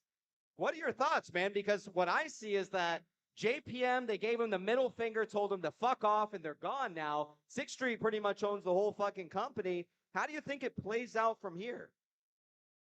Well, when 6th Street, they paid off JPM early, I remember messaging you and say, fuck good, I think we're gold, buddy, because you cannot pay off a preferred creditor in advance, especially a couple of years. So right then and there, my tits were jacked. What's up, baby? I do kind of want that my tits are jacked line. Let me get that. Oh, the audio clips. One sec. Couple of years. So right then and there, my tits were jacked. What's up, baby? We got him. The man of the hour. Turns out this whole stream was just an excuse to re-go through some of these meme stock things and get audio clips. Hey, so we got a bet too. I'm here to collect my $5 grand. She's over yet, bud. Well. Here. Did I miss an announcement or something? No. No? Okay. Sorry to interrupt. Okay. He's saying you lost. Give him money. Can you hear me? Travis and I also have a bet. Yeah. But, yeah, to answer your question, PB, 6th Street, I believe with Olshan, the way that's involved, they're all white hats. It's been a wild ride, man. I'm sorry I just the plane. I'm a little bit starting.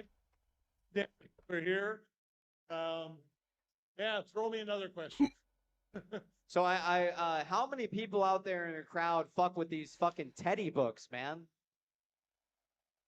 I do. No, I swear to God, there's the best DD you'll ever find in those fucking children's books, believe it or not. Woot woot.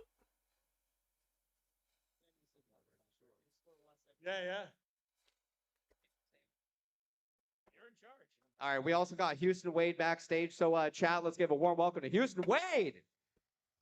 Oh, someone asked about Houston. Yeah, let's There say you hi go. to the chat, by the way, because we haven't talked to the chat. Let's see how many people are in there. By the way, we're giving away $10,000 tonight in the chat. Don't fuck books. Don't tell me what to do with great American literature. So if you're listening to the chat, put your Cash App in. My assistant, who's done an amazing job. Can everybody give a round It's of not my applause fault I'm a bibliophile. for Rachel? She planned this whole thing. Yeah.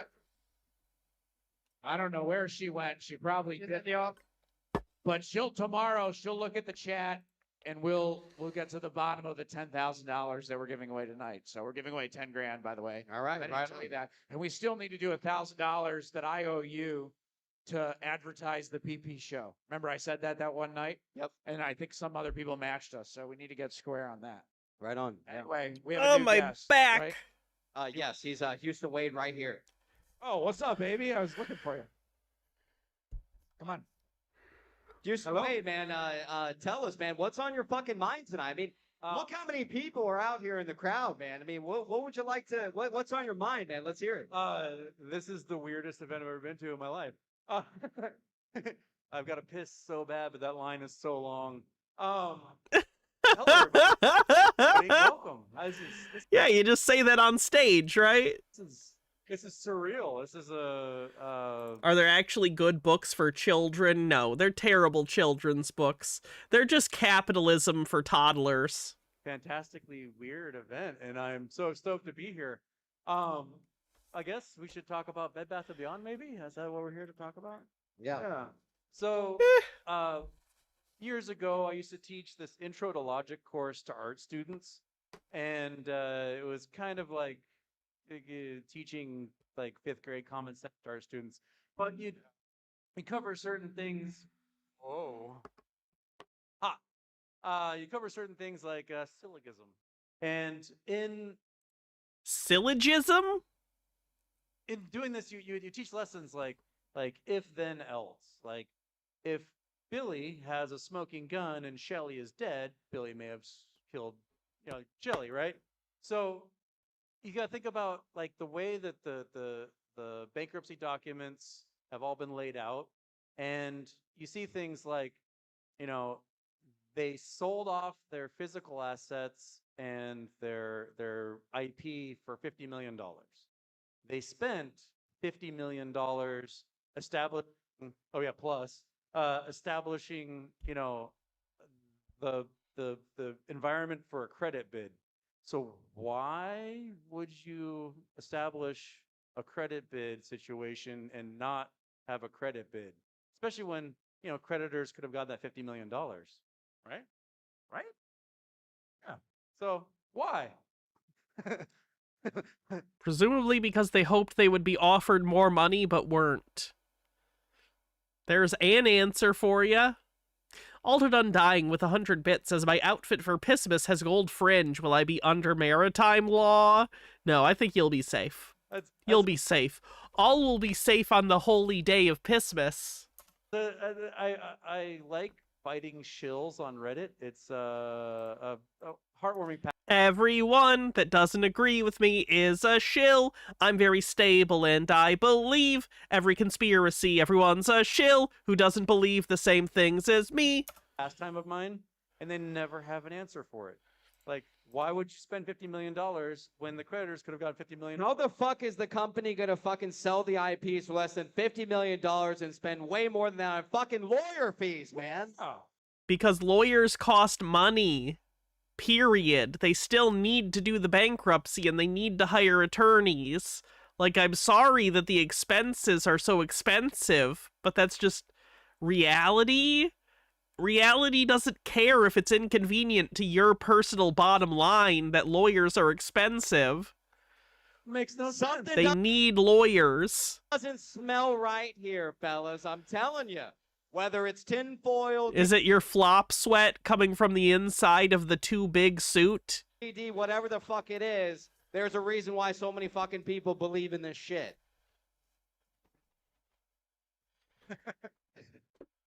Hold on, I'm only on my first beer.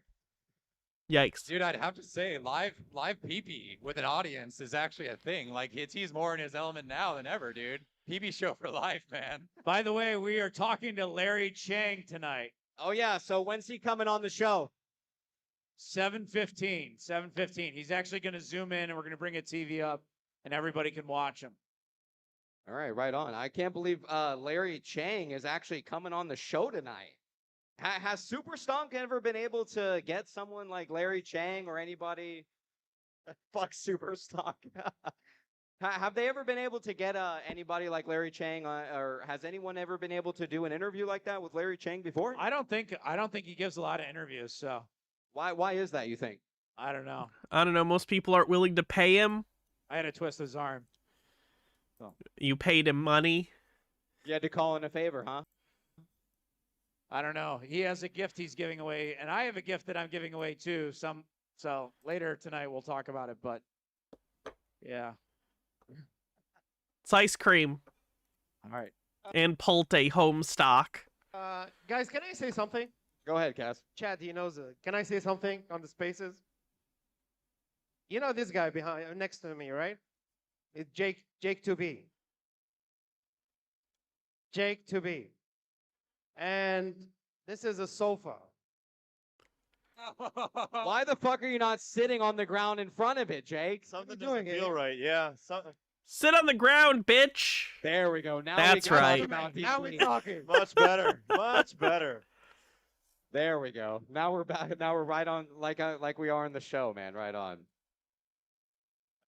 So, Jake, let me ask you this. I mean, when do you think that this thing wraps up in terms of what's going on with Bed Bath & Beyond? You think this is the month, or you think this is the week, or what? This was over a year ago. I think that we have to wrap up before the end of the year. And so I think the reason... Womp, womp, womp. The main reason for that is because with the NOL, which does exist, despite what anybody tries to tell you, whoever is responsible for whatever this company will become has to hang on to it for 2 years before they can realize a profit and keep the NOL. And so if this goes into January 1st, then whoever that is has to hang on to this for another calendar year. And so I think that's the main reason why I think it'll happen before the end of this year, the end of this month. All right, right on. So I have a couple questions here for Pulte tonight, if that's okay. So we wanted to source a couple questions from the community. All right. So let me go ahead and ask you. So one guy asked, what's a lot of money? 10 million seems like a lot, and anyone can live comfortably just on the interest. But then you try to make a difference with it, and it seems minuscule. Infrastructure, logistics, human resources literally incinerate millions like nothing. So what's the proven way to deploy capital? I mean, really? What's the what a vague question. What's the proven way to make money in the markets? If anyone had a singular definitive answer for that, the markets wouldn't be markets. They'd just be everyone doing that one thing. It's a great question. You know, our family made money in home building. You know, I think that the thing that I've made money in is air conditioning, and it's kind of boring. It's not as sexy as, you know, these other things. But I think the bigger question now is, what are we going to do with inflation? Because the same things we talk about with BlackRock and Vanguard and apparently he's going to give a bunch of money to Donald Trump's election campaign so he can get in and make inflation even worse. And all this, you know, this same thing is happening with the federal government and this debt. And so, you know, $1 million didn't used to be anything. $10 million is going to be a lot less. And, yeah. Pickles Bunny says, I'm honestly impressed by their ability to milk a dead stock and say so much and also nothing. The majority of their conversations are like 80% making up hypotheticals to get excited about. I think that's why I find them so exhausting, is it's all nothing. Like, I can listen to tinfoil people because, like, at least normal conspiracies touch base with reality here and there to try and ground it in something. This is just raving. It's just ranting and raving about hypotheticals where they're handed millions of dollars, and it's just exhausting to listen to and to entertain for any period of time. That's a problem. I mean, that's why I give away a lot of money. You know, I used to give away a lot of money on Twitter, and I still do, but I used to be able to buy lunch for somebody for $5 or $10, and now I have to give somebody like $20 or $25 in order to buy them. Yeah, F the Fed. That's right. They print away this money. So I don't know. We need to be doing more of these things. And it's like, this is going to be the people that are going to take it back. Amen.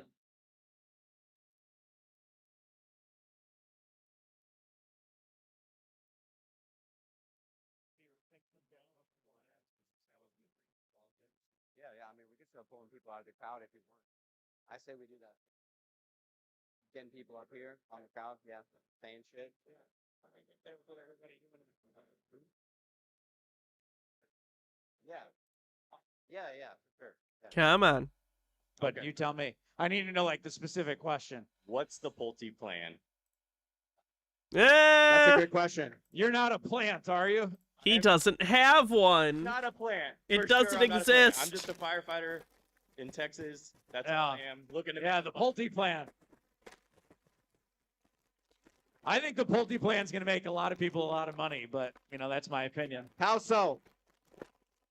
Well, a lot of people don't know this, but, you know, I helped turn around our family's company in 2016, and my Weird that they let you go then. grandfather, before he died, he put together a bunch of paperwork, and I interviewed him on camera for 2 days, and I think we've come up with something pretty good.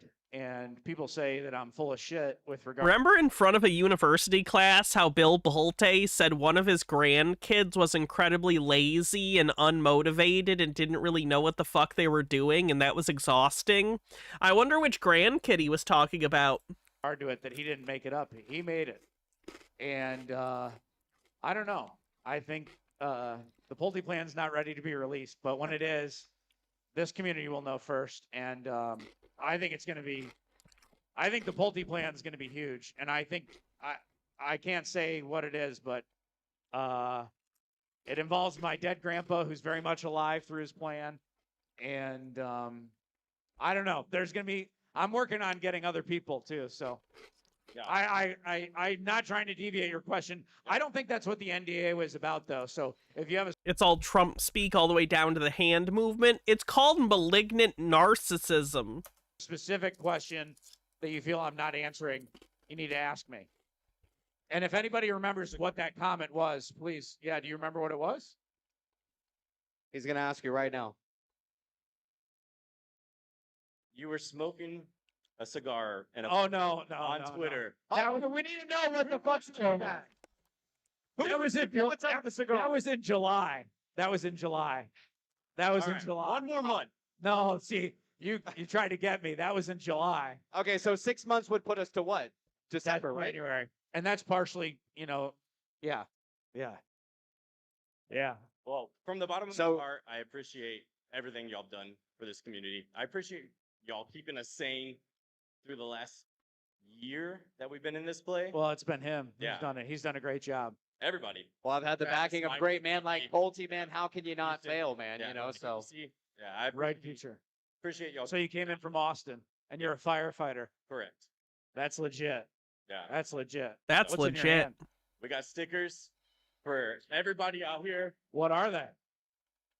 Hold on, let's take a look at these. So we pulled some back. I think I see Ryan Cohen in got there. Ryan Cohen, I love it. Bill fucking Pulte. Oh, is that your shirt? Yeah. That's funny. Got a Pathetic. Somebody had a Ryan Cohen shirt tonight. Maybe we could mail it to him. Yeah. Yeah, it was Q Bowl or something like that. Oh, yeah, nice. Yeah, there he is.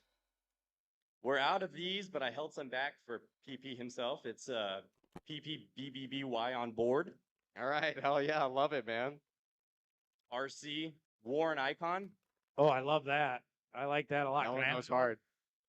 And then Okay, let's take a break from the PP show. Let's check out some classic Morants, shall we?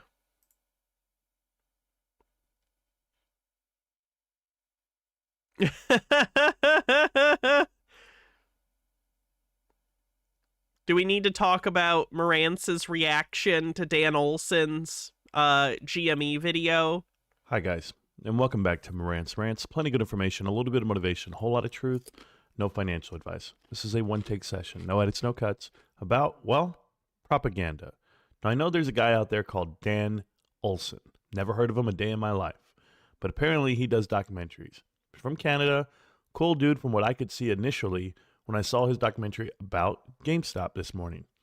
Everyone was pushing it out there last night. Everyone says, you got to watch this.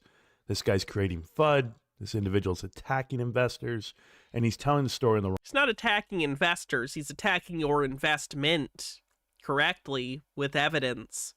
Does the face paint guy still make meme stock content? Not as much, no, unfortunately. Wrong way. So I watched the video. I do know we have to watch some Connect the Dots today. We will. It's just very boring, so I'm trying to avoid it, to be honest. And Dan, his YouTube channel is called Folding Ideas.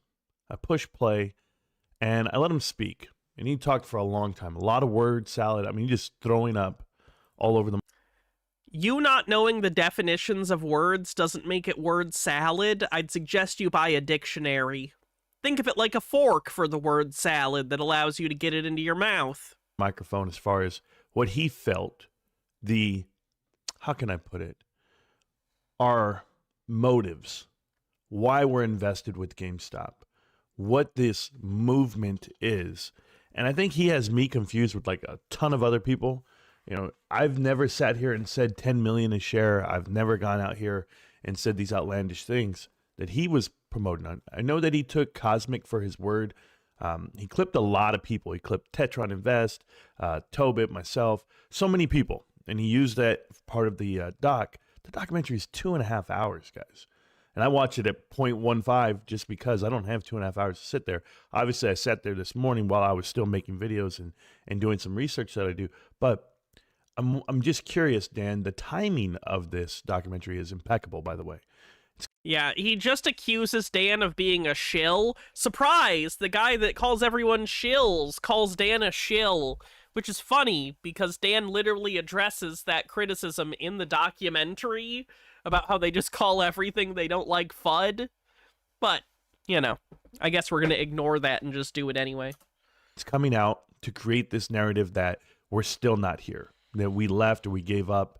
And then in addition to that, to say that the ones that are here are psychotic and crazy. First, let's go ahead and get this out there. We're not connected in any way. And I'm talking about me being a retail investor. And I don't call myself an ape. I never have. Maybe I did in the beginning when I was delusional about... It doesn't really matter. You're still part of a community literally trying to collectively change the price of a stock via collective sentiment artificially. Like, I'm not a cop. I don't really give a fuck that that's in hypothetical illegal or whatever. It's just like, you can't really pretend it's not what you're doing. What could be happening? And I was just like that. I was just like the way you describe people. Certainly in February, March, and April, I was like, what the hell? But somewhere in there, my mind triggered. And I said, wait a minute, this is not it. They're pumping and dumping on stocks. And for a lot of us, we're just informed investors. You know, initially, before anyone ever got involved, I've been investing for, 20 years? Dan, give me a break. The phones didn't exist back then. Twitter wasn't a thing. YouTube wasn't a thing. So, Morantz, you've been investing for 20 years, but now you only have one investment and it's GameStop? That seems like a bad idea. That seems like a terrible idea. The amount of information we can get readily, like instantly, just like when your video dropped, got the info right away. They're like, hey, man, this guy's full of it. I said, oh, okay, well, let me check it out. So your piece is well done. It's well funded. Looks great. I know how well funded. He's trying to imply that Dan Olson is secretly working for hedge funds or something. He's not. He's just a really successful YouTuber who's talented and has a pretty successful Patreon. So he gets money for ad views, right? He has a lot of really successful videos that are in the millions of views. The most popular stuff might be slightly above tens of millions of views at this point. And he has a Patreon. So that's where he gets money, Morantz. He does this job very successfully. More successfully than you, more successfully than me. It just is what it is. That's the nature of it. He's very talented. hard it is to create content. I could never do what you do. Honestly, you have a gift. But I know of a documentary being made right now by a bigger YouTuber. And when that one drops, I'm curious, are they actually going to put out the information that you put out and the way that you put it out? He's talking about the James Janney documentary that I was in, which is pretty funny because it also does not make Morantz look very good. Well, at least that guy actually talked to me. You just clipped a couple of pieces out of context, but we'll go over that as well. Dan, I saw your whole thing from start to finish, and for whatever reason, you wanted to paint the delusionals at Bed Bath & Beyond tied up line in line with GameStop investors. Not 1 minute of that video was about private equity. Not 1 minute of that video was about the balance sheet and the improved fundamentals of GameStop, the company. That's not what the video was about. That's not what the video was about, Morantz. What are you talking about? This is delusional. It was all about stock. What documentary was I in? The Cult of Dead Stock. Hold on. I'll pull it up and give you a link.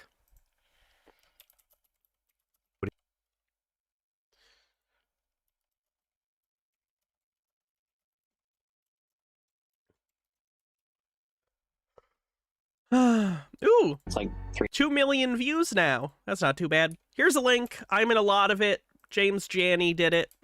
There's your link.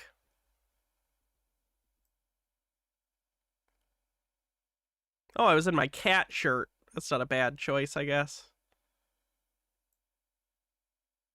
I do not look good in it, though. Holy shit. Yeah, it's not great, but you know, you do what you do. You look how you look. It is what it is. Christ, it was all about Moas and the delusion of. Your 2.5 hour video could have been about 20 minutes, honest. But you made it this production piece that it was. You probably thought you were pretty funny when you did it. But for me personally, it missed. It missed me totally. Oh, I'm shocked. But we'll go over it. But of course, this is GameStop propaganda. And by your words and your definition alone. So let's go ahead and look at what propaganda is. And I'm going to use your words, not mine. And you tell me if I got this correct. Is, however, not a triumph of filmmaking. It is a triumph of budget. None of the ideas or techniques were new. It is... Yeah, this is actually a pretty good video Dan did. It's one of his older ones, all about the cinematic legacy of Leni Riefenstahl's Triumph of the Will, which is one of, if not the most famous propaganda film ever made. It is basically the Nazi propaganda film. It's pretty good. I'd recommend that video if you check out his channel. Simply that no one had previously thrown enough money and resources at propaganda on this scale before. We'll come back to this. There's actually a new documentary about Leni Riefenstahl I want to watch. I think it's just called Riefenstahl. Seems like a big piece of shit. She worked with the Nazis. She was an active member of the Nazi Party. But after World War II, she, like, disavowed and was like, no, I didn't have anything to do with the Nazi stuff, even though she very much did. Not a good person. Terrible person. Anyway, Fennikagami with 40 bits says, another thing he's ignoring is the fact that if I recall, that was the documentary where Dan points out that arguing the details is pointless because it's the structure of the conspiracy, which is the financial rapture, that's important. And look, here he is, trying to nitpick details that don't matter because the skeleton is rotten. It doesn't matter if the meat hook, or rather, if the meat looks good, Marantz, your skeleton isn't working. Yeah, that's actually a very fair point, too. And develop it in more detail, but I want to be upfront with the fact that you should be highly suspicious of any messaging surrounding propaganda. Okay? So, vocabulary groundwork. We're going to make a distinction about what we mean when we say propaganda. Broadly speaking, propaganda is just any goal-driven ideological message, and a lot of stuff incidentally falls under that umbrella. For example, any official message from an activist community meets the literal definition. Signs encouraging you to, like, pick up after your dog. So the first thing that we need to make note of is the textural difference between the literal definition of propaganda and how people actually use the word. Contextually, propaganda is used derisively. It's not merely used to describe the literal characteristics of some text or another, but carries with it a value judgment, with the implicit understanding that propaganda is bad. Mimetically, propaganda represents not just rhetoric, but some degree of dishonesty. Not an attempt to persuade, but to deceive. Not an attempt to inform, but to inflame.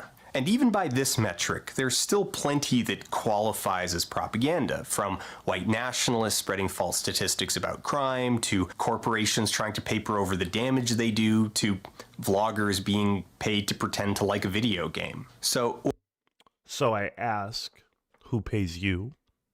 Dan.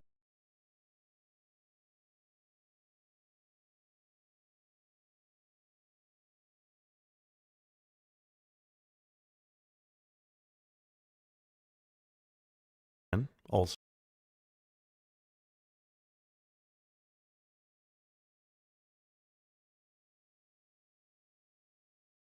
Of course I'm muted. Great.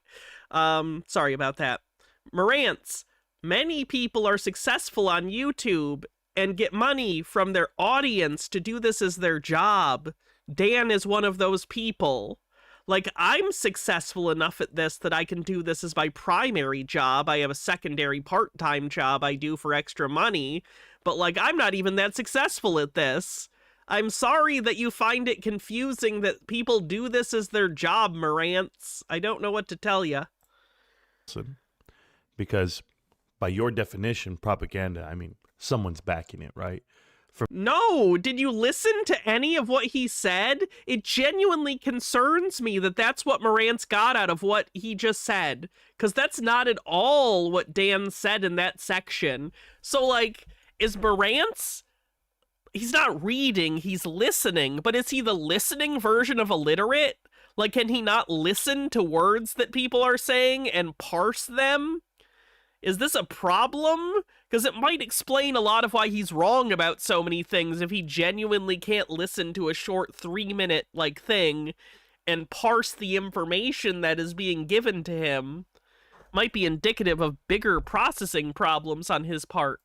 For me personally, I mean, I'm out here live right now on a Sunday morning before I go to work at 11:30. That's not you.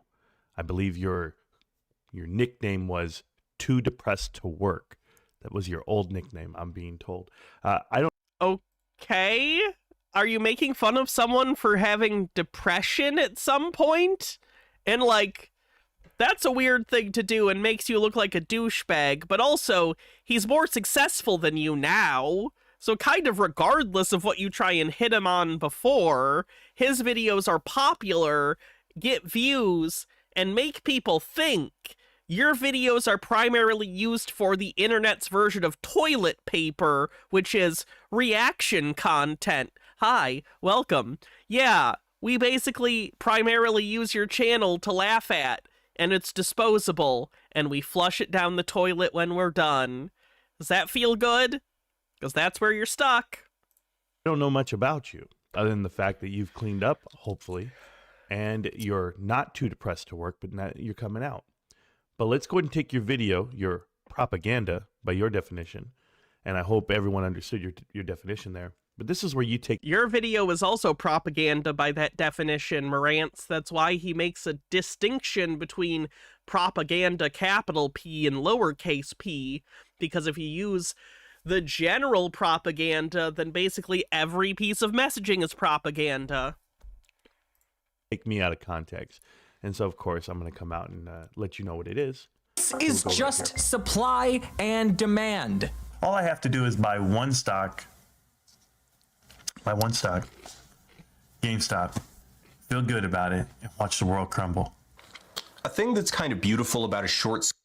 See, so you were talking about a short squeeze at this part of the video, and you were saying, you know, MOAS is going to happen, and then you were using Cosmic Lightning Warriors quote as in to say 10 million a share, infinite risk, and that's what he's describing. He's not saying that he's going to get 10 million. Marantz, you do this all the time. You say, I just have to hold and buy and hold GameStop, and everything will work out. You might as well be saying MOAS is right around the corner. So I know that you try to be tricky and rhetorically separate yourself from the MOAS stuff, but you don't really. Not successfully. Like you would think he is. It's more like a joke, like a satire. He's just saying infinite risk. That's exactly what it is. That's theoretically what could happen to a short seller. But you take it way out of context and to say, I said, buy one thing and watch the world crumble, as if I'm happy. That's what you said. That's literally the words that came out of your mouth. He played your words verbatim. To see it happen.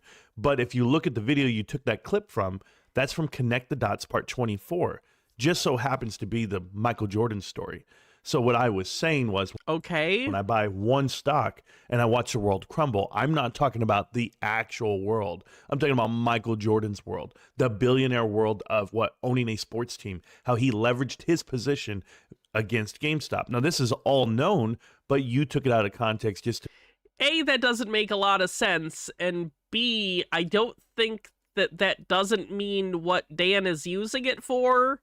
The fact that, I'm sorry, it's been a little bit since I've seen this as financial advice, but I've seen it enough times that I think this is part where he's talking about MOAS, and that this is a general, as people pointed out earlier, it's like a millennial or rapture type prophecy where you think some event is going to happen, and your investment is going to be worth an absurd amount of money that is going to take care of you forever.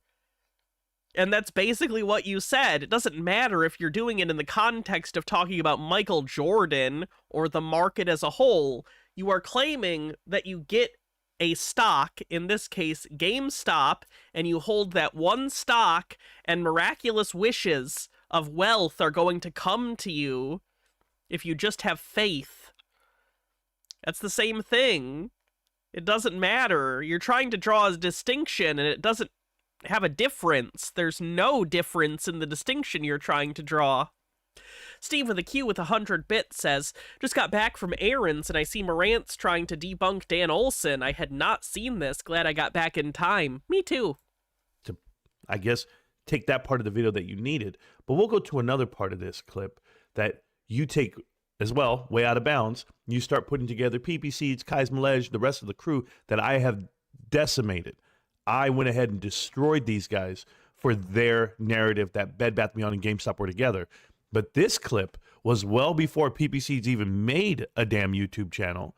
This clip is actually after the fact that I already talked to Kais Malej and told him it's never going to happen, Bed Bath & Beyond and GameStop, because I came to the conclusion that if anything were going to happen, GameStop would do it themselves.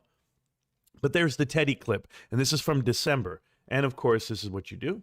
So as I do it here and I see it, guys, these guys are expanding their catalog, but without throwing up the flare. Hey, we're getting bigger. So now what can happen for GameStop? GameStop can absorb Teddy at any time. And in verse, they already have it all set out. The map is... So you still think that Teddy is going to be some sort of company that absorbs other companies, including GameStop, to be a competitor to Amazon. So you still believe in the Teddy thing, just minus the Bed Bath. So again, he's not really being disingenuous. There. You're just misunderstanding the point he's making. He's been building it in secret behind everyone else. And now you have a partnership. So let's take a moment to marinate on this, to consider just how far we've really come. We've gone from vague... I always find it weird. Like, I don't have a problem that Dan did this, but it would drive me crazy trying to film in a hotel, like, hallway. I'd be so concerned I was annoying people. A partnership. And you can tell he talks quiet here because he's not trying to disturb anyone. But, like, I couldn't do that. So let's take a moment to marinate on this, to consider just how far we've really come. We've gone from vague... So nowhere in there did I say it was Bed Bath & Beyond. I said it was... Okay, you still believe that there's some super company called Teddy that's going to compete with Amazon and it's going to involve Ryan Cohen. That's the same crazy belief, Morantz. It's the same crazy belief. Teddy and GameStop merging together. That was a theory back in 2022. Your video is 10 months later after we've already put out how many more pieces of data and facts, statistics, everything to support the cause that we know what's happening. We knew what was going bankrupt. We knew why it was going bankrupt. And nobody thought that there was a merger coming. Certainly not with Bed Bath & Beyond. Got that off the table over a year ago, almost a year and a half ago. But your documentary is well timed today, right now. Then you do this shit. This is the part that really upset me to a point, because if people understand all the words you put together, I'll explain it. Narrative that justifies its conclusions. In that regard, apes are, in fact, a reflection of the system. Really, the only major difference is that the things they are gesturing towards are not merely wishful thinking based. Before you even get to this part, you keep calling retail investors apes. Max Power says, cat cleanse. Good night. We'll watch the rest later. I wish I could watch the rest later. Oh, what a cute old kitty. Oh, I want to give him a pet. Very cute. That is not that. AMC investors, yes, I get it all. But there's a lot of us out here who don't even go onto Reddit. We don't even post on Wall Street Bets or Superstock. Any of it, none of it. We just follow a stock. We understand the fundamentals. We know what Ryan Cohen's doing, and we shop at GameStop because we like the company. But this whole picture you painted, I get it. I really do. This is propaganda, right? Based on suggestive data, but entirely confabulated nonsense. Nothing in ape psychology is new. Addiction to gambling, the pressure of social control, we are all vulnerable to these in some degree, but when you get deep into these places, it takes on whole new forms. Apes are, as a result of their conflict with reality, particularly vulnerable to being further targeted by confidence men and other grifters. Some of them grift the apes for low-stake fame and prestige, some to wash their pet theories and gain support. I think Kagami says, Fenakagami says, this is just Marantz doing what I said he was earlier in the stream. A gambling addict correctly describing why other gambling addicts are justifying an addiction, and then trying to explain why his addiction is different and correct. I saw that a lot when I was in the mental hospital, too. People able to understand and describe the addictions other people had, whether it be like drinking or weed or crack or meth, but for themselves, whatever their personal addiction was, there were always excuses. You know what I mean? People are accurately able to see when people are harming themselves, but when we're harming ourselves with our own addictions, sometimes we have that big blind spot. It's crazy. Support for their political policies and some for plain old hard cash. It can be. Yeah. And, you know, I'm actually going to let this part play. I think this dude is more talented than you. How dare you? Dan is. Marantz isn't. I'm better than Marantz. I'm not better than Dan. This is a part where you find out I'm not just like cookie cutter. This is all difficult to have empathy for apes because, frankly, a lot of them suck. They are conspiratorially minded and thus prone to all sorts of terrible beliefs, many of which dovetail into express anti-Semitism, making them ripe for recruitment into even... That right there. So if people can read between these racial undertones, like, what? Where is it that you get to drag out your idea? What are you talking about? Racial undertones? That anyone has any racial stance on this. You know, I've thought about this. I could have done an edited piece. I could have gone out there and broke down the whole 2.5 hours. Therefore, my video would... You should have. It would have been funny to see you try to do that. Be 4 hours. And you know what? I'm petty enough to do it, but... Not talented enough, though. Nah. You don't get my energy. You don't get my time. You don't know what's happening here. It's clear. You're reporting on the past. Your propaganda piece is there to diffuse and or to decimate anyone's, I guess, curiosity in what GameStop is and where it's going and what it's been through. But you told the story from one side. You told the story of what you feel is really happening and or happened. But unfortunately, that's not what did happen. You see, this channel's been here for almost 3 years now. Over 2,000 videos, and you would say, well, he's just chasing an idea. I've broken down the balance sheet. I've broken down you as far as how you approach this. You say we're gamblers, and or we... You're a self-admitted gambling addict. You've said on stream before that you're a recovered gambling addict. Want wife change? I would argue that you haven't recovered, and you've just shifted it away from a casino into GameStop, but... Money? Yet this channel promotes family first, get your ass back to work, and don't overlap. Viz with a $3 tip says, damn, missed the first 4 hours. Oh well, gives me something to do on Sunday. True. Leverage yourself. Only buy what you can afford, if at all. This is the most grounded place you're ever going to find, but yet you took clips out of context and you put them out there for yourself. Touche. Touche. You know, folding ideas.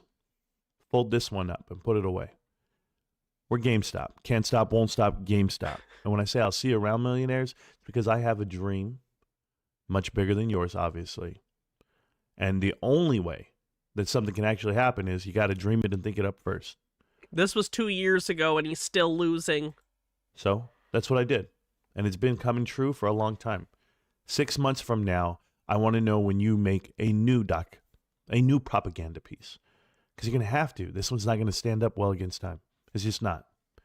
GameStop fundamentals are undefeated. And when you dig into the bigger story, not the short squeeze story, not the whole King Griffin story, I'm talking about the private equity story. If you don't understand, I have a whole series. You've already watched them because you clipped Connect the Dots Part 24. You tell me why you didn't touch on the narrative of private equity, manufacturing and manipulating these outcomes today. Period. Every company that's gone bankrupt and or... Marantz, you missed the entire point of his video. The fact that you're talking about this is just... You didn't get it even a little bit. Diluting floats and reverse stock splits and stealing money from the public. Where's that video? I've been asking America for the real deep dig. the deep dive, the due diligence, whatever they want to call it. Tell me. Please tell Where's me the why. doc about private equity? If anyone wants to take part on this, but make one, Marantz. Chances are there's no money backing it, but there's money backing you. I get it, Dan. I really do. No, you don't, you goddamn dweeb. Dan has money because he spent years producing YouTube videos where he built an audience, and then he put out several very well-researched, very well-edited documentaries that got a lot of footing, that got him an even bigger audience, and now he has a Patreon and continued viewership on his channels where he can put out like 1 or 2 videos a year, and he's good. And good for him, because he puts out really good stuff. It's that simple. He doesn't get money for people to produce propaganda, and it actually kind of pisses me off on behalf of him that you'd say that.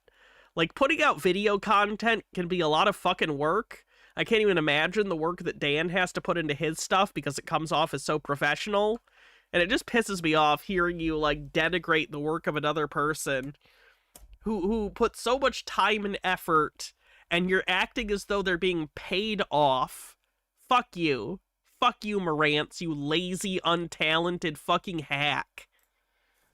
There's another documentary coming out real soon, guys. I can't give you all the details, but I will tell you, I took part in another one, a bigger one, a YouTuber with 3 times as many followers as this guy. And I'll tell you something, maybe that information and that story will be done the right way. He hates that documentary now, too, because it also pointed out that he's full of shit. But this one, this is just a self-gloss moment for him. No interviews, just a whole bunch of clips he did himself. No one else, no debating words here. It's one side of the story, and it's actually wrong. Propaganda. For all you GameStop investors, just know. Well-timed, well-edited, well-funded. What else do you expect? I expect this, always. Hey guys, it's gonna get worse. But as I've always said, you will survive 100% of your worst days. GameStop, can't stop, won't stop, GameStop. I'm gonna see you around, millionaires. Enjoy your Sunday. I'm gonna take my ass back to work. Peace. Fuck Marantz. He's terrible. All right, let's see what else. Let's go back to Ape Father. How's Ape Father?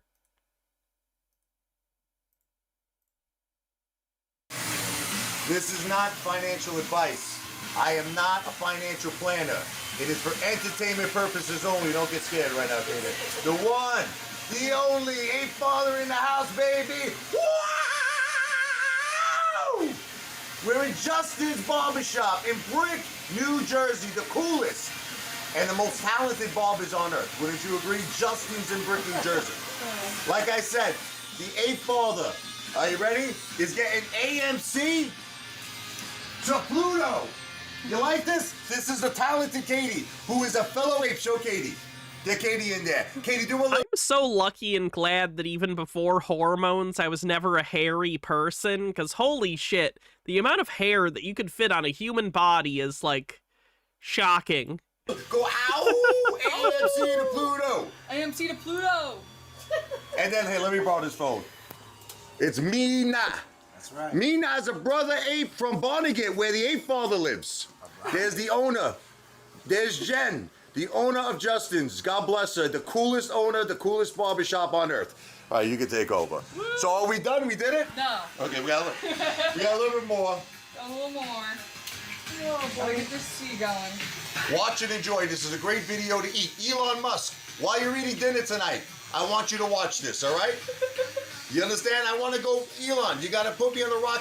AMC Ape Father, Rich. Okay, I gotta move on from that video, because it's something.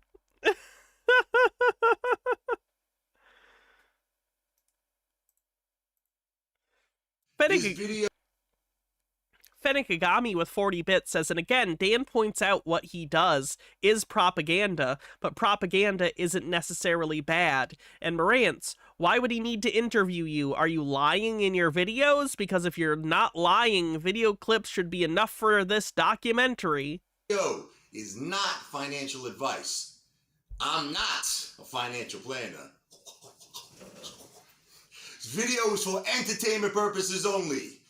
The one, the only Ape Father in the house, baby. Wow!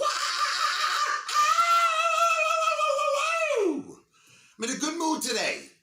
Everybody's doing good today. I mean, okay, you know, you see a little weak ape selling, but the strong apes are strong, baby. I'm in a good mood today. I feel like dancing. Like how much you can buy the baby do the kind I know you can control yourself any longer. Short squeeze is coming, apes are getting stronger. Lamborghini's courtesy of a citadel. Ow!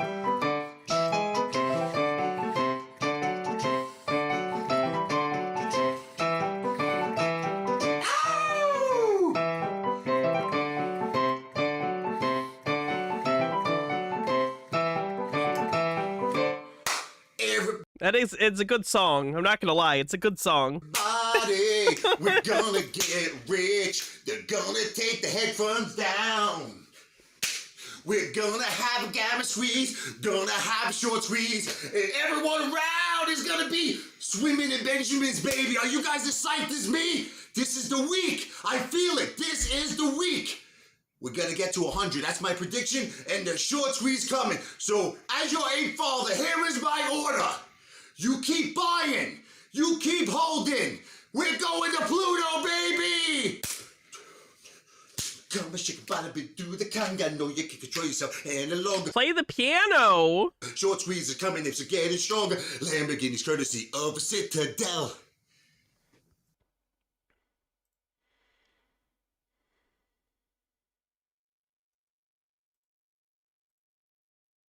This video. Oh no, he got the shorts. Oh God.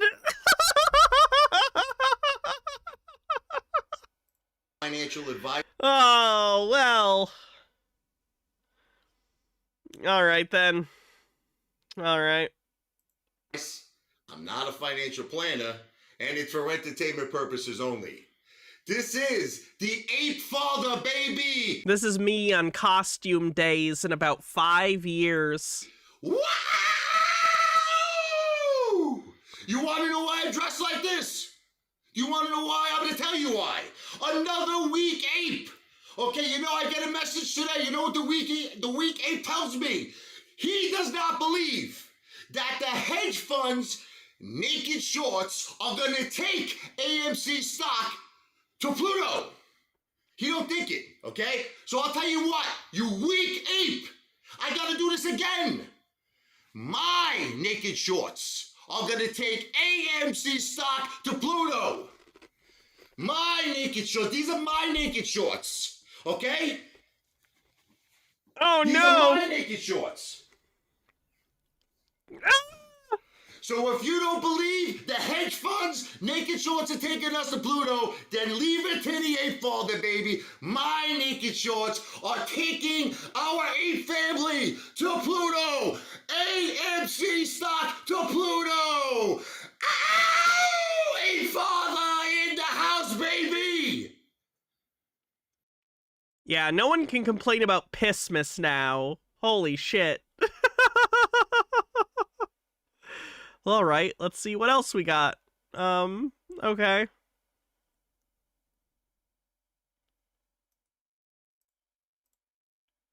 This video is not financial advice. I'm not a financial planner. It is for entertainment purposes only. It's the one, the only ape father in the house, baby. Wow! So, the hedge funds are hitting us with everything, guys, today. And guess what? We're really not doing bad. I don't know if you guys noticed. I'm very happy. I'm psyched. The price is like holding like 58. That's like unbelievable, guys. They're hitting us with everything they got. And we're at like 58, okay? Now you're probably wondering why I'm dressed like this, okay? We need all of our ape brothers and sisters to keep buying. So I had one of our brothers, I think his name was What Fo, WATPHO. That's his name, okay? One of our brother apes. He says to me, yo, Richie, he says, ape father, if you go jump in your pool with that fur coat, this is another fur coat. This one's a little more sexy, right? Yeah. Right, anyway. He says if I jump into the pool with the fur coat, that he's gonna buy more. So what for? I'm holding you to this, okay? And I want all the ape brothers and sisters to buy more. Because we're gonna take out the hedge funds. They can't win. They're hitting us with everything. We're at 58. Keep buying. Take the hedge funds out. I love all my ape family. I want us to all drive Lamborghinis. I can't wait to party in Manhattan. But what for? I'm holding Chronologically would make sense, but I'm going by popularity, you to which should still roughly correlate with time, I would think. your word here. You said if I jump in the pool with the fur coat on, you're buying more. This is for what for, baby? Ready? A 1, a 2, 3, max! This is my dog. Ow! Ow! AFC to Pluto! Okay.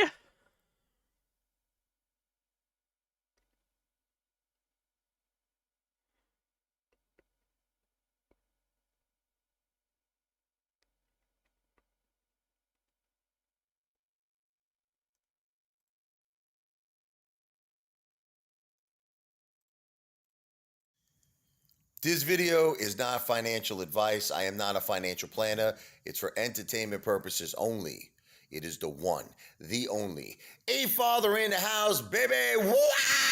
I look like a ghost. I look like an optical illusion, right? Because I got my lights off. I'm relaxing here in the living room and the computer is shining on me. I look like an optical illusion. Anyway, I'm doing a little DD. The A father's doing his DD. Broha, thanks for 50 months with Prime. You guys got to look up high frequency trading. You know, this is all done through the computer. You know, AI, baby, artificial intelligence. You know, let me tell you something. This stuff has been going on for a long time, you know. Everything is computer. Oh, I'm reading about like how Toys R Us went bankrupt, and it's all done through the computers. It's all the fail to delivers, baby. Okay? Same thing is happening right now with AMC. You know, it's like Toys R Us didn't go out of business because of failed to deliver on like short sales. Toys R Us went into business because they were an out-of-date business model that didn't make money, and the stock price reflected that. Act up, you know, with Citadel, all these fails to delivers, baby. It's like, it's getting to a point, guys, where this thing, I really feel it's about to take off now. Because once this rule goes into effect, okay, you know, from the last video I made, you're talking about the potential of seeing AMC jump up. I'm being honest with you, jump up really high. It might just happen. Now you're going to start to see what kind of Lou was saying. Remember that managed event? You might see something like that. You might see AMC jump up to about 200, 300, but don't sell. Okay, see, this is now where you got to listen to the Ape Father. Because remember, what did I say in the last video? That the Ape Father was the love father? Remember that? Okay, I have your best interest at heart. Okay, because if you're one of those idiots who sells at 200 to 300, you're going to miss the Moaz.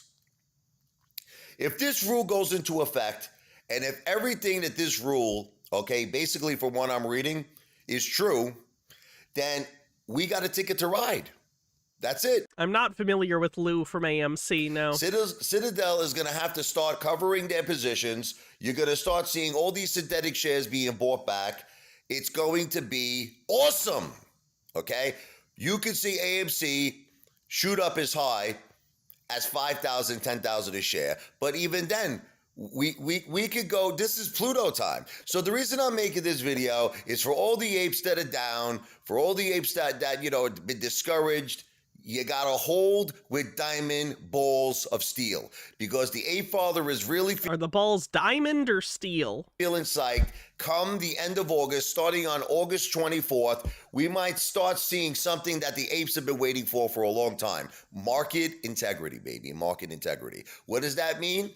It means that maybe for the first time in history, okay, all of these hedge funds, all of these institutions that have been using naked shorts, illegal synthetic shares, will be held accountable, baby. Will finally, in the first time in history, be held accountable. Okay? And let me tell you something, you might witness history in the making. I'm not trying to get everybody psyched up because, listen, I'm just reading. That's all I'm doing. I don't have a crystal ball. Nobody has a crystal ball. But for what I'm reading, it looks good. Look, do your own due diligence. You don't have to listen to me. Look up high frequency trading, AI, baby. This has been going on for a long time. It bankrupt Toys R Us. This was exactly what the hedge funds wanted to do with AMC, but it ain't happening because the apes are too strong. Just for the record, I worked at Toys R Us like a year before they went bankrupt. The company had a lot of problems. A lot of it being that kids aren't as interested in toys as they used to be. That's not to say kids aren't interested in toys, but stuff like apps, tablets, video games have cut into a lot of the sales for just like physical toys, action figures, play sets, dolls, etc. So, for Toys R Us in the United States, it didn't necessarily make sense to be able to sustain this huge retail footprint that they had while making the sales that they were, which were not that good. And yes, Amazon did not help. Your ape father is too strong, baby. We're going to the top. You got your spacesuits. We're going to Pluto. It's all coming soon. So, you know, what's my suggestion? Let's see if everybody can guess. What do you think I'm going to suggest to do? Buy, baby. You got to buy. You gotta go call up your uncle, call up your aunt, call up your cousin. You gotta raise money because now's the time to load the boat, baby. You don't wanna wait. When are you gonna wait for the squeeze? And then you're gonna buy. You gotta get crazy, baby. Buy like you are, I don't know, like you're a Comanche, baby. That's my new thing. Buy like a Comanche, fight like a Comanche. We're going to Pluto. Let's do it, baby. The fuck is what is he talking about? Not financial advice. I'm not a financial planner. It is for entertainment purposes only. The one, the only, a father in the house, baby. Wow! Okay. The reason I'm making another video, you know, as you can see, I'm relaxing for the weekend. You know, took a little swim in the pool, relaxing in the hot tub, but the first priority for the ape father is the ape family. I'm getting a lot of messages from my ape brothers and sisters that just seem very defeated, man. They seem broken down. They seem completely worried and just, guys, you gotta get tough. You gotta be stronger than this, okay? That's why I'm making this video. We're at war, okay? When we're at war, you have to listen to Rocky motivational videos. I said this in my past videos. It's not how hard we hit. It's how hard we can get hit and keep moving forward. It really gets me that this guy's personality is just Italian American, but not like really Italian American, like an Italian American who is basing their personality off of what they've seen Italian Americans like portrayed as in pop culture. Does that make sense?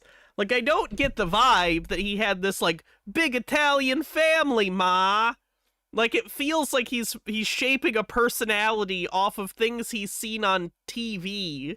Does that make sense? Fennikagami with 40 bits says, so here's a thought. Let's say the people were right about the naked shorts and synthetic shares. Why would these hedge funds and whatnot pay out and not just do what they usually do?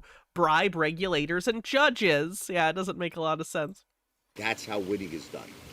The hedge funds are hitting us with everything they got. And you know something, guys, I don't know if you realize this, they're not really even making a dent. They're not really making a dent. Okay, so what I'm trying to make you guys understand is this. I know all of us want to get rich quick, but you have to understand this is war, all right? And we're very, very close to beating the hedge funds. But the problem is that I think there's not enough buying going on, all right? That's what I feel. Now, I keep getting people telling me I don't have any money. Listen, guys, do you want to be rich? Do you want to be multi-millionaires? Okay, find the money. I don't care. Find the money. Oh, thanks, I'm poor.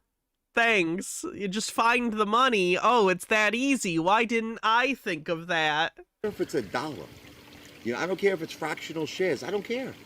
I told you guys, find the money. Find the money somewhere.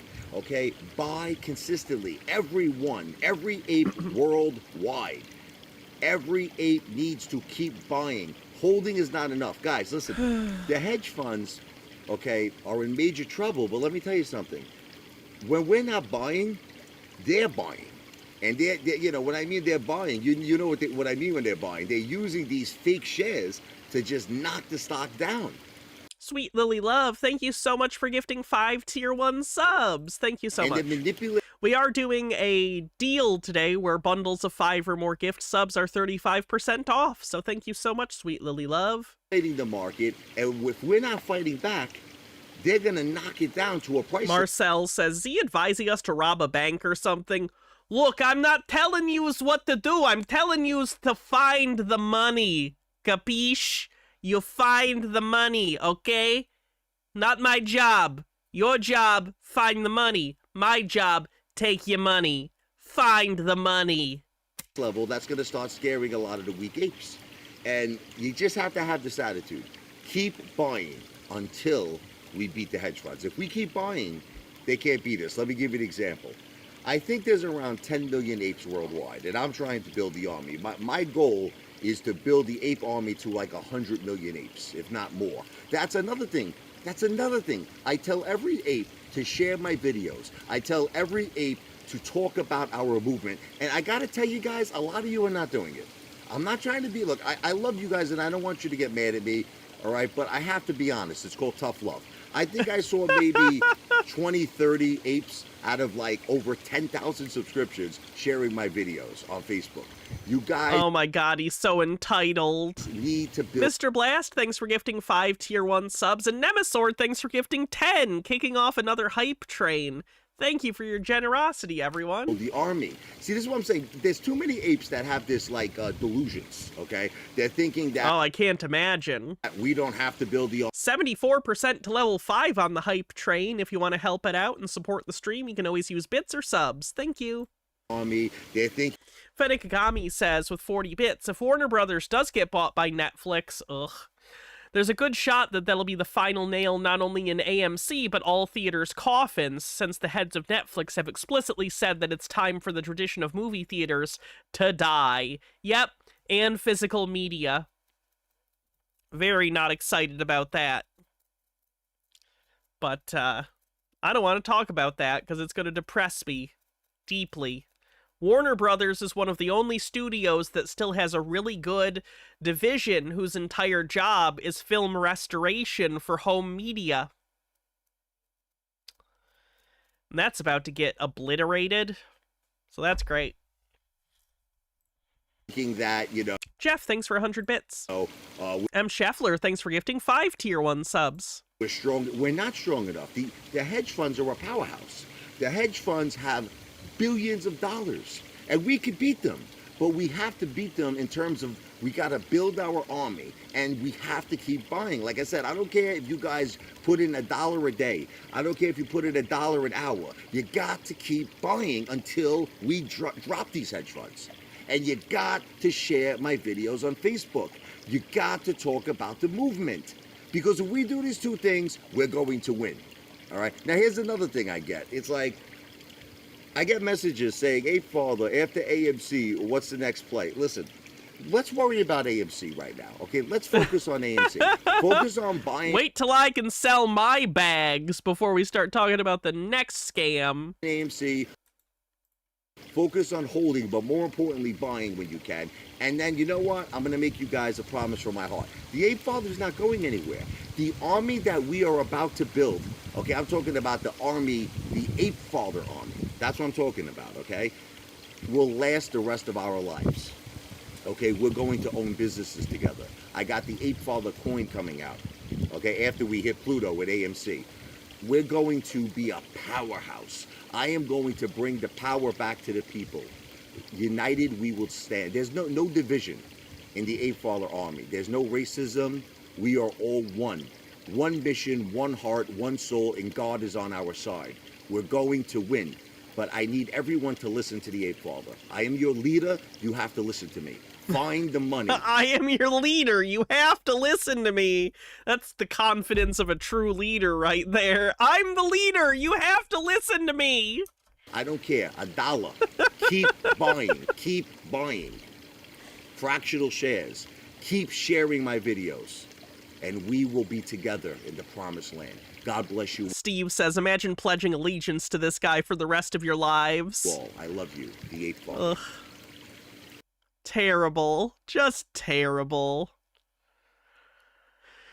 Okay, is there anything else before I move back on to something else? Because it feels like we keep taking a break from one thing to go to the next, and we're just going in circles. Oh boy.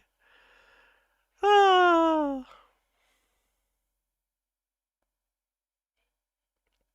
Marantz has a members-only video titled Charlie Kirk, Civil Rights Was a Mistake.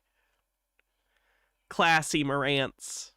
Real classy.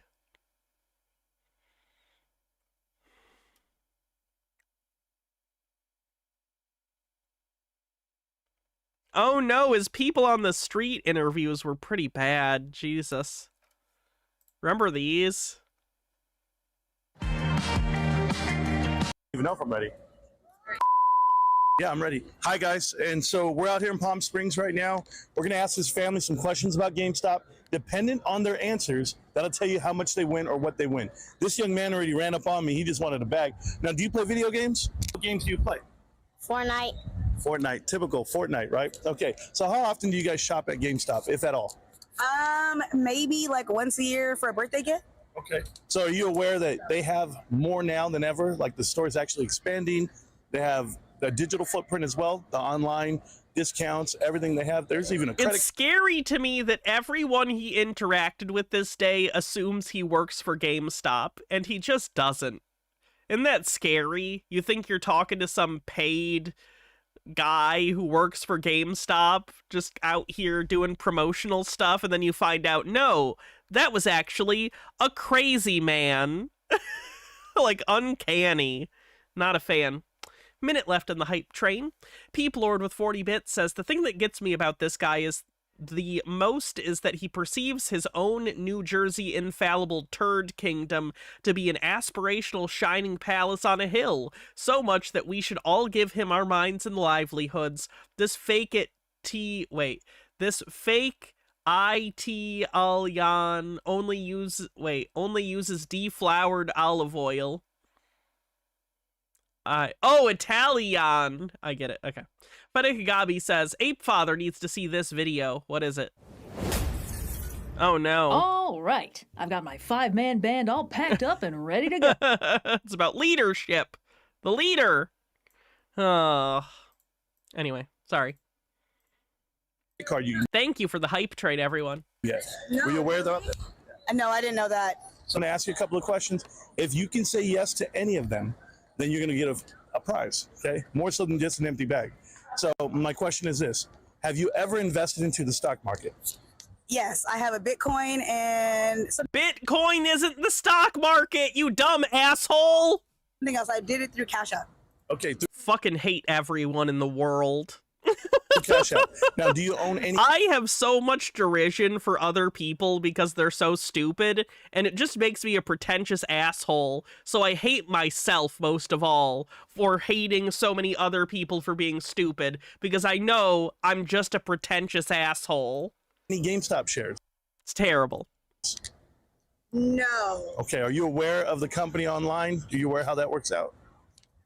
No. Okay, so here's the deal. If you're willing to pull out your brokerage app, okay, and commit yourself to buying a share tomorrow, I'm going to give you double the value of that share.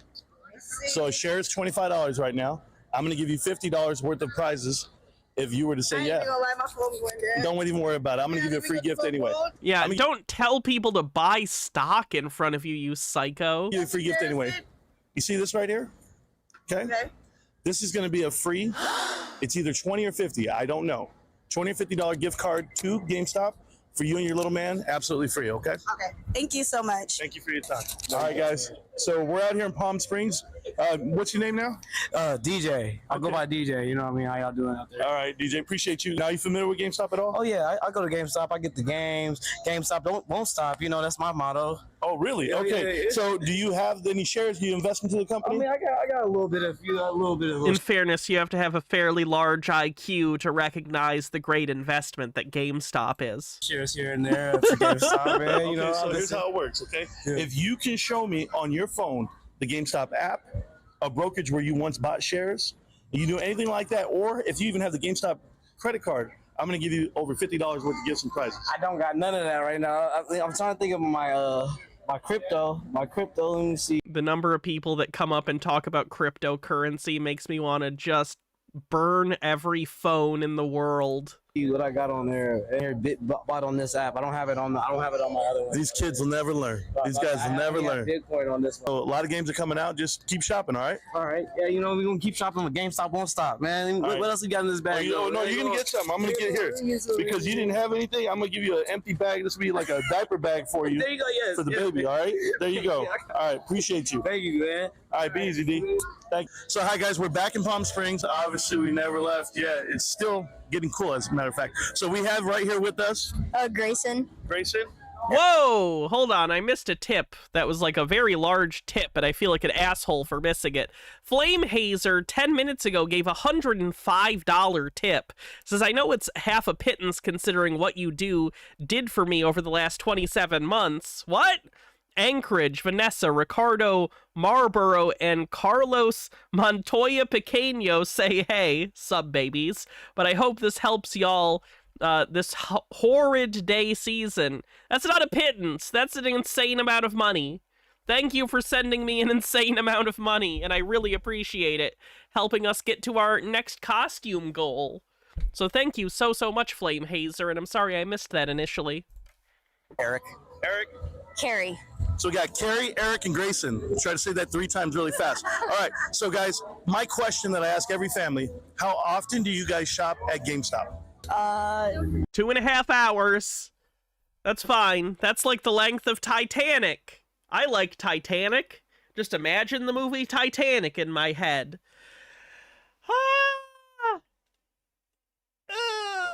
Okay. Not very often. Well, I got whenever he wants to go there and buy something, which we're from Denver, Colorado. So now, okay, we got to go back. We got to go back to the Palte thing. I should hang that up because my brain said so. My office. Green fucking dildo. and for all of those that have kids, a BBBY on board with a level up. With a level up, right on, man. Awesome. Titanic is 3 hours and 15 minutes. Good. We're even further along then. So, but they're free. Just come find me or Jethro. I love it.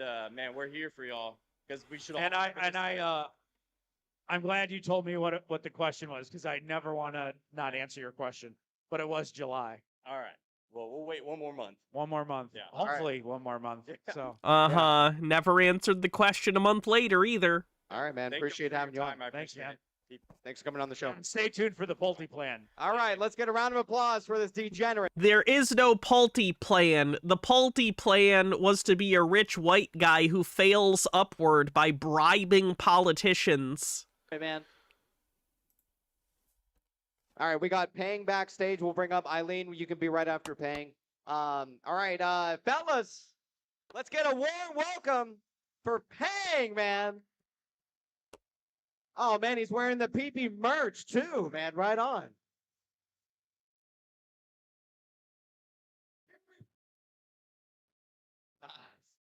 Don't look like you're enjoying it too much. Ryan Cohen shirt. It's I have a small wee-wee backwards. What's up? Pang, welcome to the show, man. How you doing tonight? Skifazoa says, you say that in jest, but it did work for him. I don't say it in jest, I say it in derision. What the fuck? I say it in derision for the broken system we all live under. Tina, thank you for the raid. Welcome, Raiders. I am Hannah. Today we are looking at meme stock people. We did a goal for tips where I had to do a bunch of 8-hour streams. Today, I'm forced to listen to 8 hours of meme stock grifters. It's a nightmare. Welcome. Make sure you check out Tina here on Twitch. Could we get a link to Tina's channel in chat, please? What the fuck is that? I'm afraid to open it. It's a dildo. It's not a joke, by the way. Oh, is this the book Does first? anybody have any dildos out there in the crowd tonight? He does have a dildo. How the fuck are we supposed to mushroom stamp anybody without a dildo, man? All right, Pang, what's on your fucking mind tonight? Let's hear it. I think Pang said he has a fucking speech prepared tonight, man. So this must be huge. You're putting me on the spot, man. Where are you from, Pang? The 416. A Canadian. Yeah. Welcome to the United States, man. Oh, it's a trip. I love America. It's a great country. Bad call. Do you want to switch? Thank you for that shout out to Tina2. Go check out Tina2 here on Twitch. So, I have two. Does Pang want to switch with me and I'll take his Canadian citizenship and he can have my American citizenship? That sounds good. Question. Well, I have one question for Mr. Polte here before I start my speech. What's up? Mr. Polte, Call me Bill. Mr. Bill. Mr. Pang. Do you know the book I'm holding here? Excuse me? Do you know the book I'm holding here? Do you know the book I'm holding here? Yes, I do. I'm very impressed with that. Do you know what's my favorite part of the book? No, what is it? This is for all the PPs out here. I'm going to read a quote. It's one of my favorite quotes. Don't be afraid to take calculated risks. You don't have to have 100% of all the facts. If you get 80%, that should give you enough to make a good decision.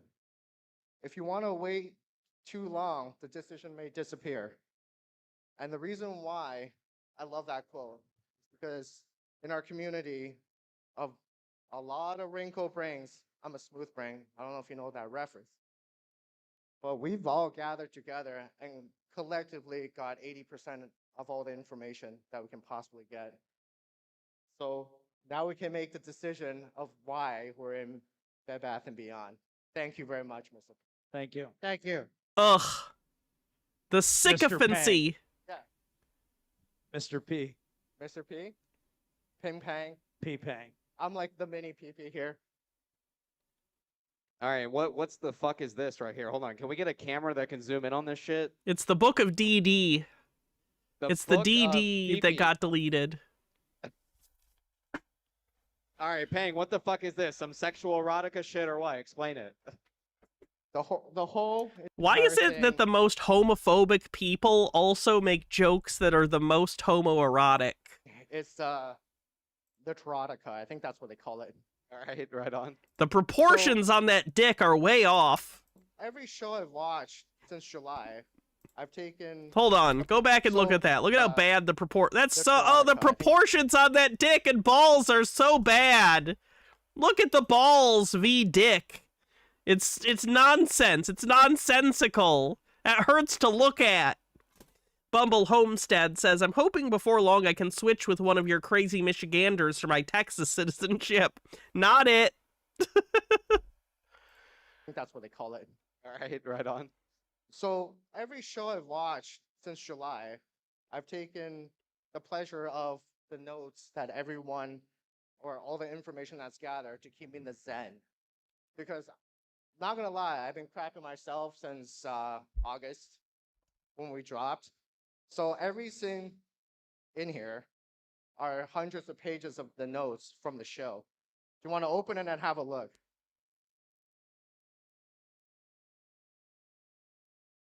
You can flip through all this. I don't know if they do homework on my show.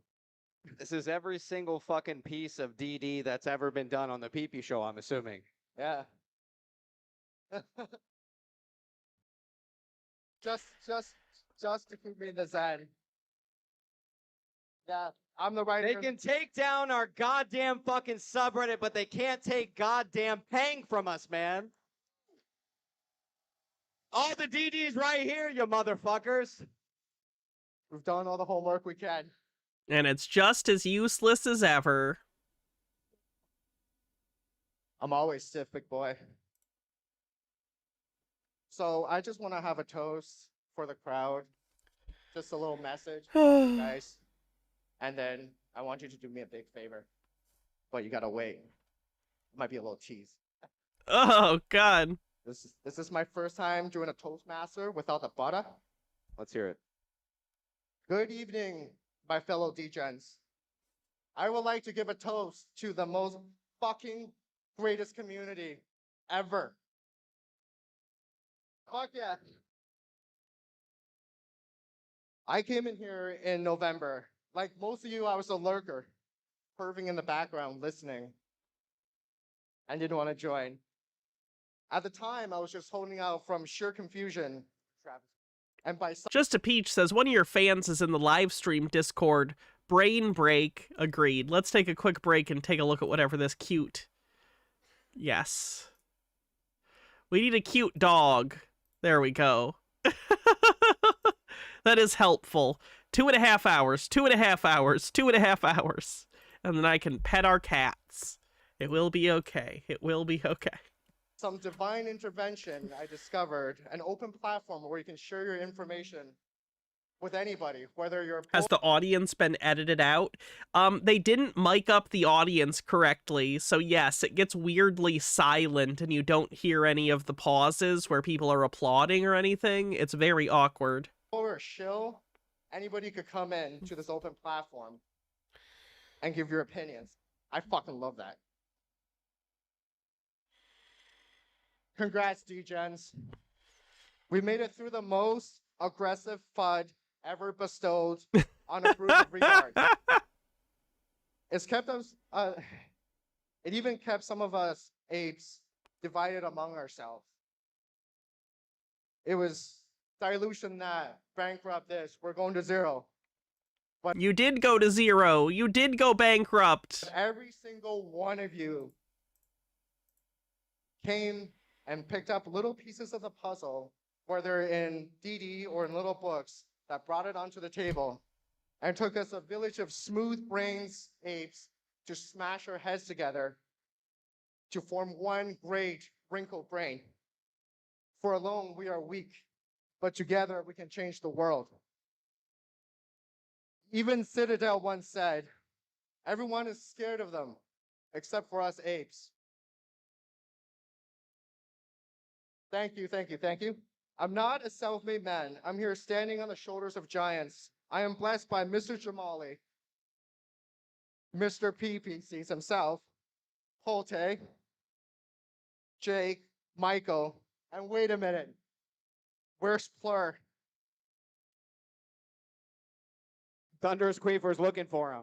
Thunderous Queefer with a 5.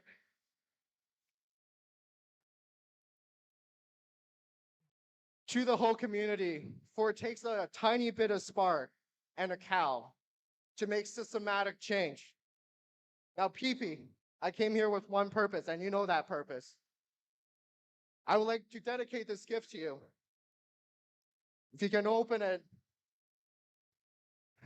Reminder that Polte's parents are here. Open it. It is. Polte's parents are here for this.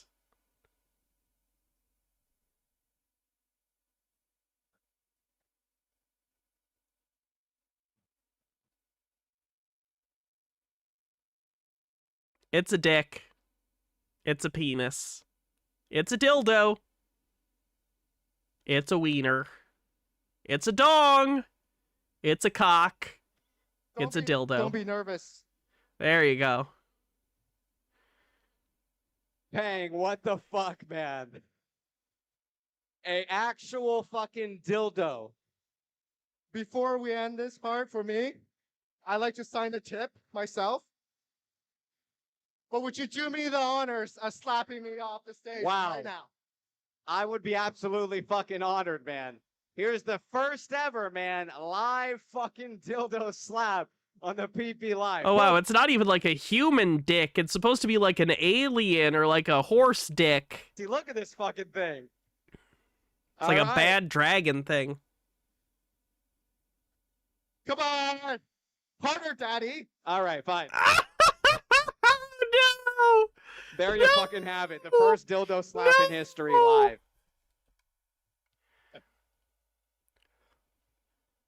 What the fuck, man? Pang, appreciate having you on. Chat, or fellas, let's get a round of applause for Pang, man. He said chat.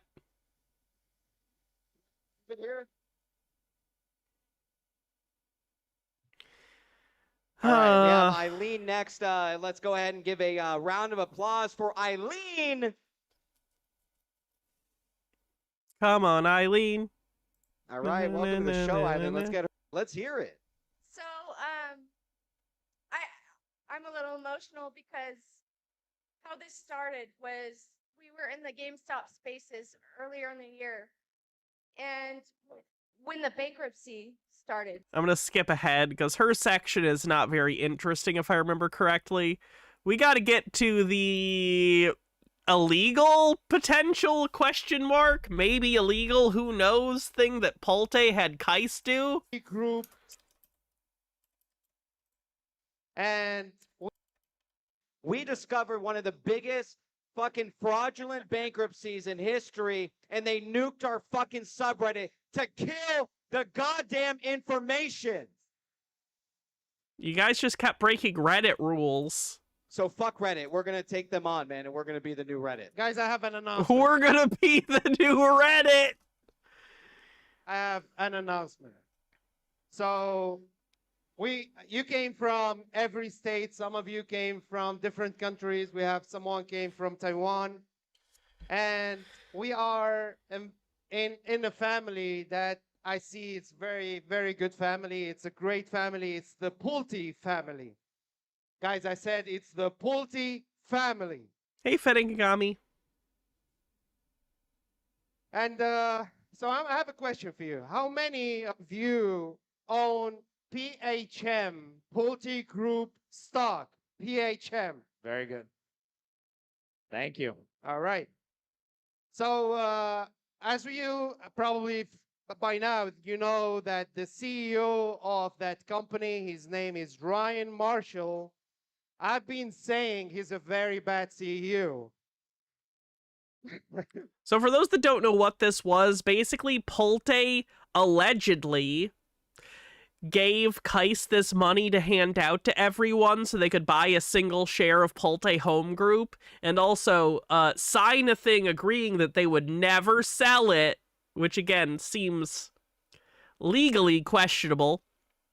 That way, Kais could go to the Pulte Home Group shareholder meeting and say, I'm here on behalf of 100 shareholders, and we think Ryan Marshall is dog shit.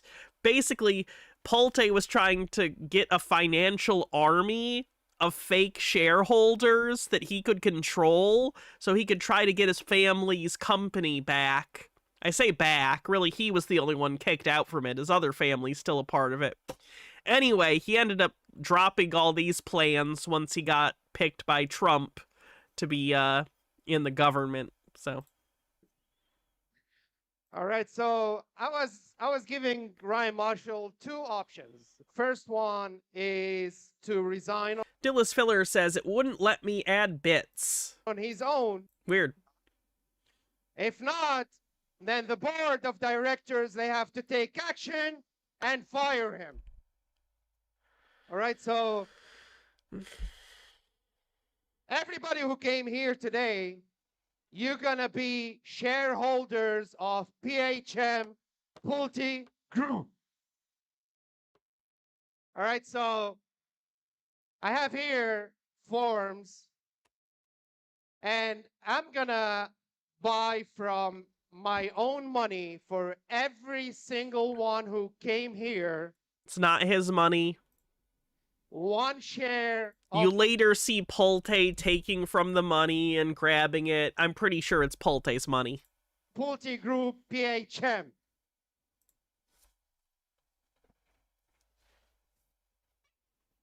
So nobody leaves this union here until you get your money to buy the share. But there is one condition. You buy the share. Fanagami says, am I the only one having trouble with bits? And you're not You did bits there. supposed to sell it.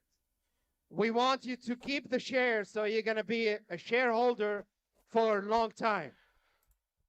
So I have here an agreement, a contract that I'm going to hand you the money tonight before you leave, but you're going to sign a paper that you're going to DRS that share and hold it for a long term. Okay? Why I'm doing that? Because DRS.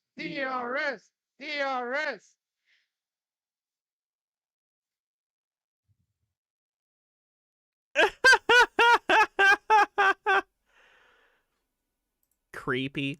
Sweet Lily Love says, my bits are coming through. That didn't sound right. Every one of you have a voice, and every one of you can vote. Can vote in a shareholders meeting, but probably you're not going to be there in the shareholders meeting, but I will fight for the Pulte Group, for the family, for that company that was founded in 1950. How old is this? A year ago, probably close to 2 years. And no, Pulte does not interact with these guys anymore. As soon as he got picked, or as soon as he got, like, looked at to be in charge of the department he is now, he's in charge of Fannie Mae and Freddie Mac, he dropped all these people and deleted, like, all his Twitter stuff about it. A great man whose name was William Pulte. That's the grandfather of these two Yeah, thank you guys. I mean, Altered Undying says, Hannah, may I offer you a non-binary werewolf in their wolf form? I'll take that. Sure. Nice art. Very cool. it's funny, all the haters said that this was going to be a Pulte convention. This is not, okay? I mean, we haven't even It's not. I mean, sure, I'm giving them money to buy my family's company, but, like, whatever, man. talked about it once. But thank you. I just want to say thank you to everybody who supported me with this crazy battle that I have with this executive that impersonated me. Or impersonated my grandfather. Was Larry on here? You just saw Larry Chang? All right, let's get Larry Chang on the fucking show. Larry, Larry, Larry, Larry, Larry, Larry, Larry, Larry, Larry, Larry, Larry, Larry, Larry, Larry. All right, Larry, can you hear me all right? I can't hear Larry. Do you know why not? Larry, we're going to try to get you on the audio here. Oh, this Larry, section is see the embarrassing. YouTube by chance? See all the people who are here? We got 250 people. Everybody was chanting your name. You probably couldn't hear it. Hang on, we're getting some, we can't hear you right now, Larry, so just give us just one quick second here to fix this. Wow, can you guys believe Larry Chang is here? First appearance on the PP show, man. Wow. They're so fake. They're I'm so definitely fangirling right now, to be honest. We're working on getting him heard, but we'll be there in a minute with you. So anyway, and Larry, maybe you could, if you're near a computer, you could go on YouTube or something. You can see the whole crowd. You just look up a thing called the PP Show, and they're streaming it live. Just so everybody knows, we're not going to be talking about any public securities tonight. Just going to be talking generally. I mean, I'll give a bio on him in a second, but just so people set their expectations right, that's why we're very respectful of Larry, and we're very appreciative that he's here. All right, hold on one second. We're trying to get this audio working. Larry Tobias concert. Somebody says that they love you, Larry, in the crowd. You can't hear it. Bill, do you mind? Do you mind if I send a message to Larry Chang? Bad idea. Larry, it's me, Kai Smolej, who won that bike. Thank you for the bike. I love you, my brother. Thank you so much. My son loves the bike, by the way. And I gotta tell you something. Pulte Group is a great company. The stock is PHM. Invest in that company, man. Yikes.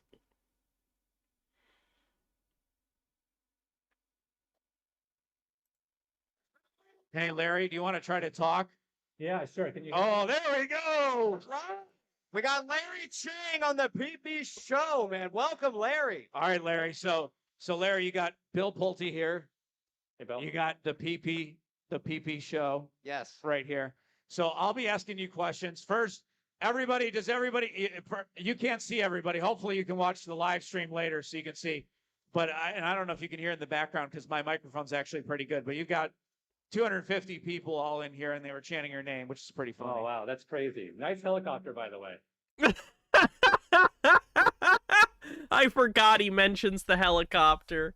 Fenny Kagami with 40 bits says, I'm partial to the theory that most homophobes are at least bi and fighting the feelings, and that especially for male TERFs, it boils down to that. I've had to fight dumb internalized bullshit as I process my feelings around femboys and NBs, learning I may not be as straight as I think. I'm just very tired of the hostility of human behavior in general. If we could all just, like, chill the fuck out, I'd really appreciate it. I'm digging it. It feels like everyone's scary. I don't know. I don't think you can hear them, but they're chanting. So anyway, okay. So everybody knows Larry's background. I think a lot of people know it, but basically he runs a multi-billion-dollar fund. He was one of the first people who invested in Ryan Cohen, and everybody's cheering. I wish you could hear it. And he's currently a sitting board member of GameStop, which is a huge deal. So, Larry, I guess, do you want to tell anybody anything? And maybe we could crank up your volume. Whoever's here can make sure his volume's really loud so everybody can hear. But, Larry, maybe you could just say hi to everyone. And then, you know, you were the first money in Chewy, which I think is now, what, a $12 or $20 billion company. Maybe you could just walk us through how you worked with Ryan Cohen, what you saw in him that did it. And, you know, then we'll get into your multi-billion-dollar fund after that. Sure, yeah, I was the first investor to meet with Ryan in person. I think that was back in 2012. I ultimately invested in the company on behalf of Volition in 2013. We invested $15 million in Chewy Series A as the first institutional investor in the company. Let's go. Can I ask how much that $50 million turned into? Is that public or no? It's not, but hundreds of millions, I would say. Okay, yeah. Everybody's cheering for you. All right. I remember the first meeting with Ryan, and my first impression of him was he said he would spend every night reading the reviews on the site of Chewy, and if there were any issues with anyone who was unhappy, he would personally go take the lead and try and figure out and resolve issues. And right then and there, I knew that he was sort of as customer-centric. I don't think that's very practical to do, and not a good use of your time. That tells me you don't know how to delegate. And that's a bad quality. As focused on customer delight as anyone from a first impression perspective, but that only grew over the years that I've gotten to know him. So yeah, we invested in the company. It was a huge success, obviously, and Ryan's a generational entrepreneur. And how old are you, Larry? A generational entrepreneur. Wow. How do you say all those words with his cock in your mouth? I didn't look it up, but you look young as hell. 48. 48. Wow, you look good at 48. So 48, and you got, how big's your fund now? A couple billion? About a couple billion in assets under management, just shy of that, yeah. And what are you investing in? And, you know, you got a lot of fans here. You've got, I don't know, 20, 30,000 followers, I think, on Twitter, something like that.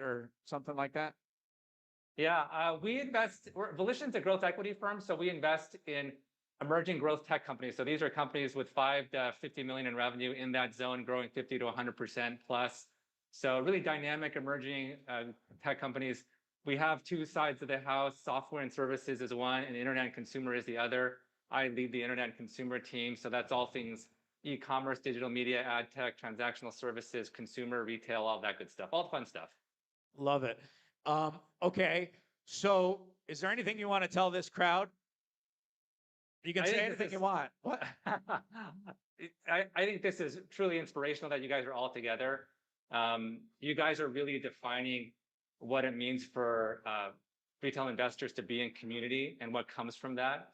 And so, you know, when I think about where this is headed and where communities are going from impacting the financial markets, it's wherever you guys in this room want to go, because you guys are on the forefront and you're leading it. And so kudos to you guys, because I think the power of individual investors in community will only grow over time. And there are days in the future where rooms like what you have will be more important and more influential than a Goldman Sachs. And so wow.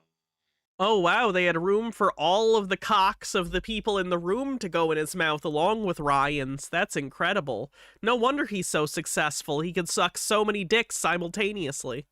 Yes. So Yes. Get the fuck on, man. Did you hear that? Wow. That's amazing. Larry, really appreciate the sentiment. And Larry, we've got, and I have to send it to you later, but we got an airport hangar full of people. This room costs way too much to rent. The stereos cost way too much. I'm going to end up having to write probably a $40,000 check, which I'm happy to write, $40,000 for this party.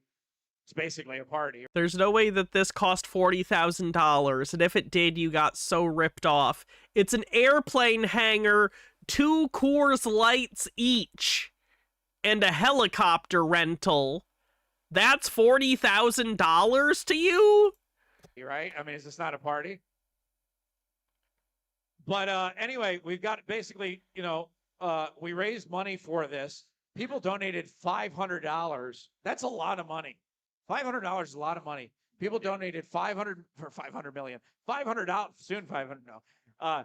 $500 to come here to be in this room. We have 250 people. Everybody paid to be here. And I really appreciate you. 2 hours, 2 hours, 2 hours, 2 hours. I got this. It's fine. 2 hours, 2 hours. I can do it. I got this. I'll be fine. I'll be fine. And then I can make dinner and it'll be good. I'm fine. Saying that it's the future of investing because, Larry, I invest for a living. These folks now invest for a living. I also believe that this is the future, too, of investing. And I believe that, having somebody who's That's not a donation. That's paying a $500 for a ticket. No. See, paying $500 for a ticket would have tax considerations. A donation means that they don't have to worry about those pesky taxes. Director of a $2 billion or $5 billion. He's committing fraud, is what I'm saying, to avoid making this a taxable event. Company like you are, managing $2 billion, thinking that this is going to be, in your words, more powerful than Goldman Sachs. Did you guys hear what he just said? He just said that groups like this are the future and are going to be more powerful than Goldman Sachs. Wow, the guy you paid to come here and suck their dick sucked their dick? That's crazy. I mean, that's this is close to like someone being like, I think that stripper really likes me. Like, come on, man. The utmost respect for them, as I'm sure he does, but that is a huge statement. So, Larry, let's just finish up here. And I know, we're going to behave ourselves because we know you're a sitting director of a public company. So we want to respect that. But can you maybe tell us your favorite thing? You work with Ryan Cohen very directly. You were his money and Chewy. Okay, I'm going to take like a 10-minute break to run and use the bathroom and get some water, get my bearings, and then we should be able to raw dog the final 2 hours. So let's see. While I'm gone, Chair will tell you all about,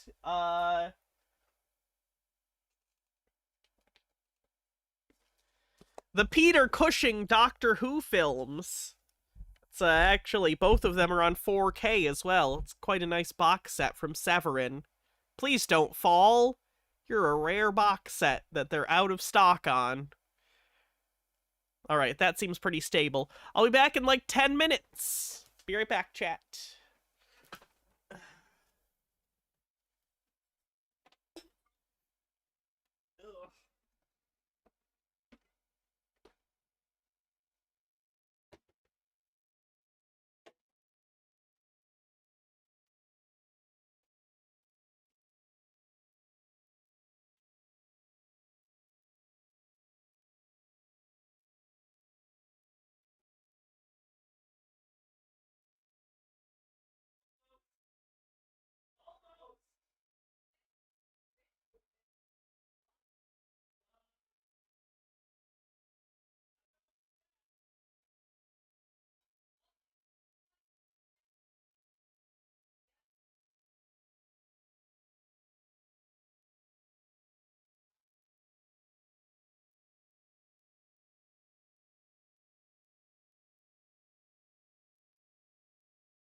I'm back, everyone!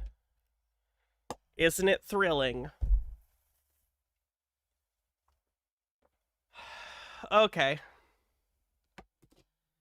We should probably watch some of Marantz's Connect the Dots bullshit, huh?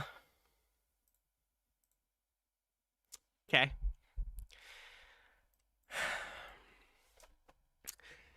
So Marantz is constantly referencing his video series, Connect the Dots, which is a long-running, boring conspiracy series in which he tries to connect all bad things that happen, basically, to private equity.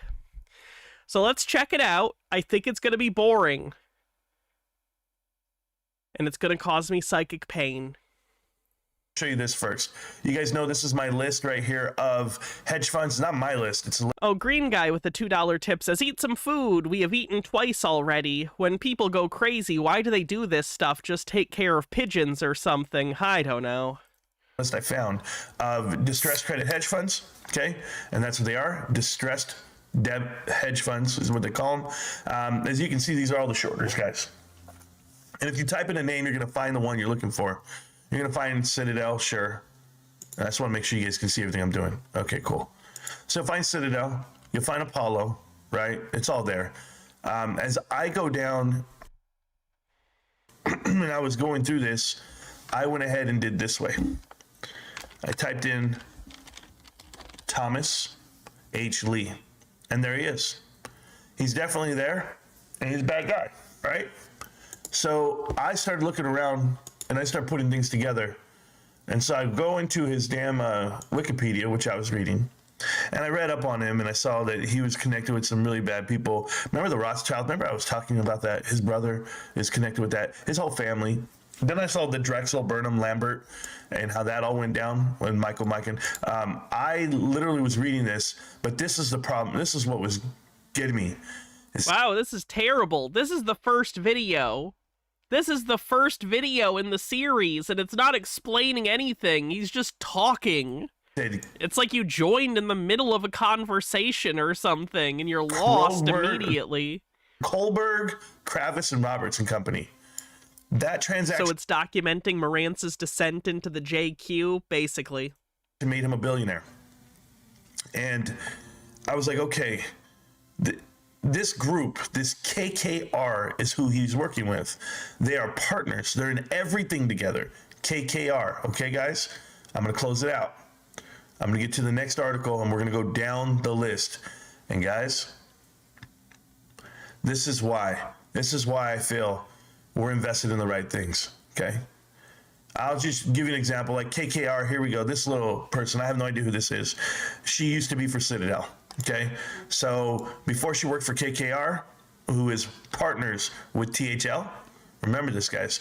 Prior to joining KKR, senior communications for Citadel Hedge Fund Securities. So KKR, just so we're all clear, is partners with Bain Capital as well. I'm going to show you that.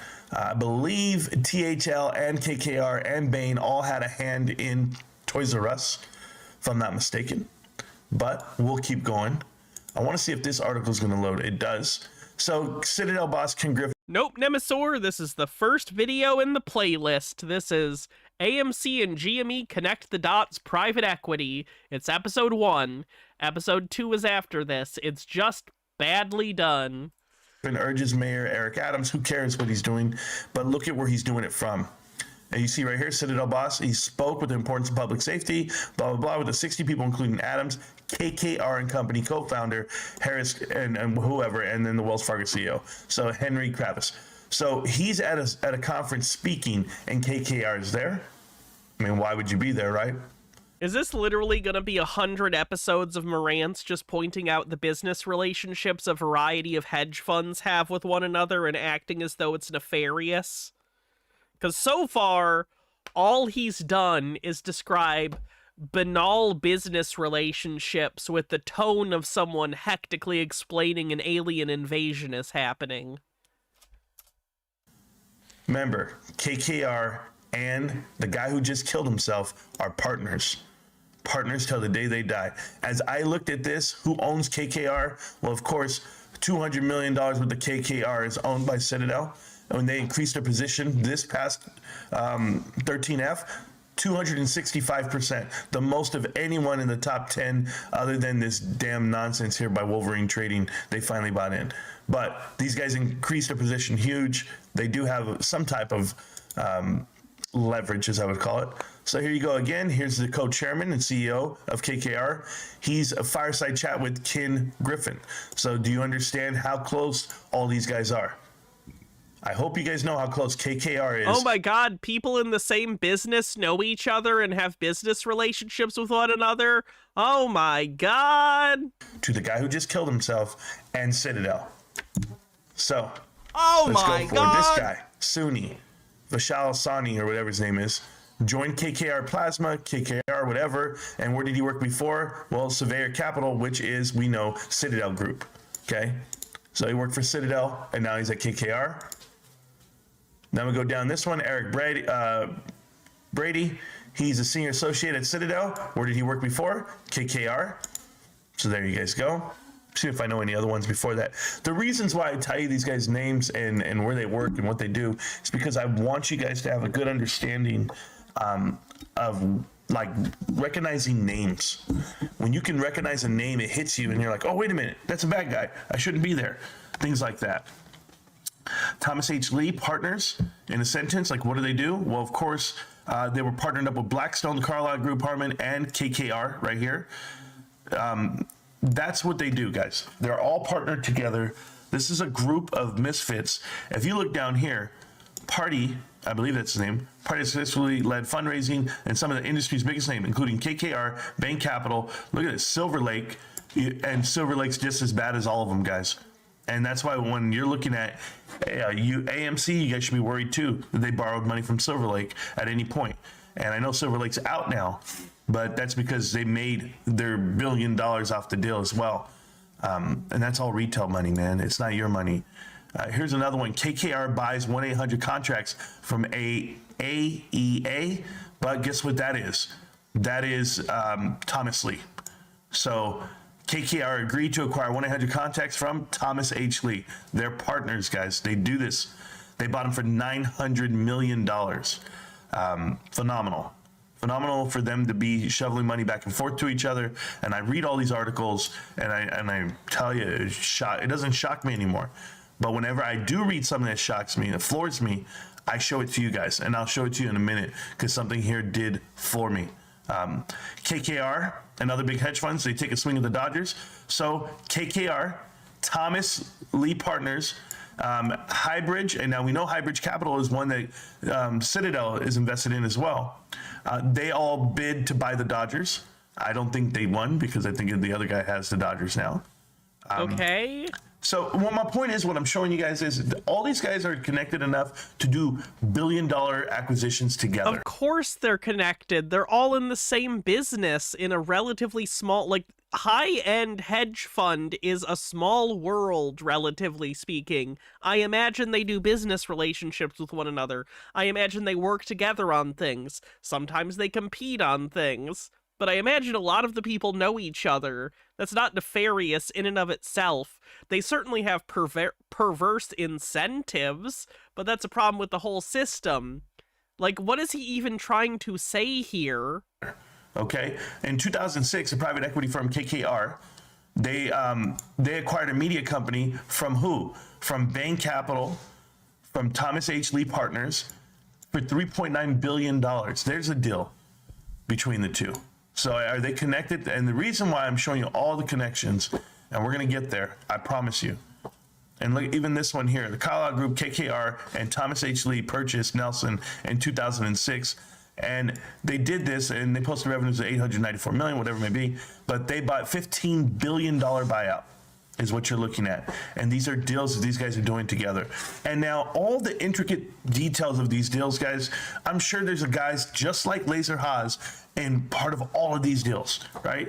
Like I know it exists. I mean, there's probably crime everywhere on the markets, but I'm connecting it to GameStop for a reason. Because one, I'm invested in GameStop. 2, you're invested in GameStop. But if you want to learn more about this stuff, you guys can dig a little deeper. Here's Thomas J. Lee. He doubles down on payout for laid off art van workers, okay? And now when they did this, why it matters, it shows how the Toys R Us settlement set something of precedent. Now, everything they're doing is based off the fact that they bought out a retail company called Van, whatever this was called right now. Art Van. There we go. They bought all this out, and they come in and they do what they call a leverage buyout. And that's exactly what they're known for. They're known for putting pressure on covenants, pressure on the loans themselves, on the bonds, and forcing you into a position. And the playbook for this is to, 1, get your company to overextend themselves on debt. That's the first thing that happens. These are all red flags, guys. When you expand too much for no reason at all, when you just use all the capital and all you cash burn everything, when you overextend, that's when you're exposed. And they do this on purpose. They open the door for these guys to come in, and these are the guys coming in. And there's a handful of them, guys. This feels a lot like doesn't understand their problem is capitalism on the bingo card. Like, how do I put this? Does Marantz know that he's angry at the mechanisms of capitalism working as intended? Like, he's talking about this as if it's like a secret nefarious thing that they all have to hide and they should all be ashamed of. And it's like, none of this is illegal. This is just how business in America is. So, like, your problem isn't a conspiracy. Your issue is capitalism as it functions. Does he understand that? Does he understand that that's the criticism he's accidentally levying? Because I don't think he does. I think he imagines in his head some kind of capitalism where companies don't come in and strip failing companies and sell them off piecemeal. And he imagines some kind of capitalism where everything's sunny and bright and everyone's happy, except for these parts of capitalism he expressly does not like. But they're inextricably connected. I don't think he seems to understand that, even a little bit. But if you look, every article has them together, main capital, KKR, and you're going to have TH. If it wasn't for Hannah, you wouldn't bother with these idiots. They're so boring. I agree. After this stream today, it's going to be a while before I cover these fucking people again. They are so aggressively boring. I want to flay my skin off. I want to scratch it off with my nails just for something to do so I don't have to listen to these people anymore. Yeah. So the fact that Thomas H. Lee killed himself yesterday, it would be the equivalent of like Ken Griffin killing himself, guys. It would be like front page news, or you would think, but instead it's back page on page 6 or whatever it may be. Now, why would that be front page news if Ken Griffith killed himself? I don't think it would be, and I know who the guy is. Most people don't. Art went from retail juggernaut to an open house fire, and you can see it. Thomas A. Lee said an aggressive strategy to open 200 more stores and double its revenue, $2 billion by 2020. Well, you can't do it that way. You just can't go in. And why? Because you're gonna be over. It's just too hard, guys. The amount of debt that you take in. I'll give you the example, and I always do this. Pack and Pay. If you guys remember this company back in the 80s and 90s that I've studied, Pack and Pay was opening 1 store a day, and you can't do that. You just can't, because then there's no sense of culture. Who are you hiring? You're going to hire who exactly? Who are you going to mentor? Who are you going to grow? You can't. You can't train your culture to this many people that fast. It'll be burned out, and it'll never happen that way. So when you look at all the finger pointing that's going to happen, these guys had missteps that fueled needed to burn down the house. So they added the fuel to burn down the house, sure, but they did it on purpose.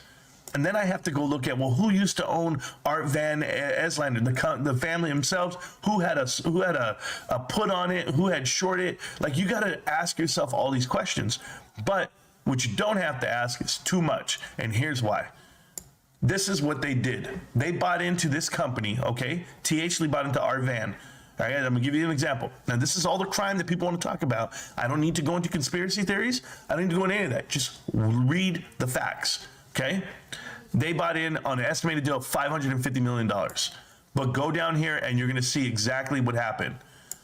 Thomas Lee had blind spots. They had a complete disregard for Warren, Michigan, whatever that means, and an ability to attract top talent. They were in the belief that if they weren't Ivy League talent and vetted by the BCG or KPMG, you couldn't possibly be capable of growing a company. They were getting the ideas of, hey, we need to be Boston Clearing Group. We need to do it this way. And guys, trust me, these are the same individuals that were embedded in GameStop. And if you don't believe it, I'm going to show you. Embedded, like they're sleeper cell agents. I'm going to show you everything because you guys need to know the history of what we're fighting. And then in addition to that, you need to know why they doubled down or why they had a 226 short percent on GameStop. Then you'll know. They carry a $178 million debt with FS KKR Capital Corp. They actually, KKR had the debt. They owned the debt on this company. That was the problem. John, whatever this guy's name is, Thomas J. whatever Lee, Thomas H. Lee, I apologize. Hey, Cicero. THL came in and bought this company, and who owned the debt? KKR. Who are they partners with? Who are they doing all the deals with? That's the problem here. They're helping each other out. So I just want you to know that. We'll go to the next one. Clear Capital, here you go. If you look here, the nation's largest radio station, which was acquired in 2006 by Bain Capital and TH Lee Partners for $27. I can only do half an episode of his fucking series. It's literally just him describing banal business relationships with the intensity of someone looking for Pepe Silva. I really don't know how to deal with that. It's some of the craziest stuff Marantz has, but it comes off as incredibly banal. It's hard to explain. Like, it is crazy, but it's crazy in the most boring fucking way. It's kinda insane. Fenekagami with 40 bits says, man, I love when some guy hyped up his own series, bragging how persuasive and deep diving it is, and then you watch it, and it's the most incoherent, unfocused, boring mess you've ever seen.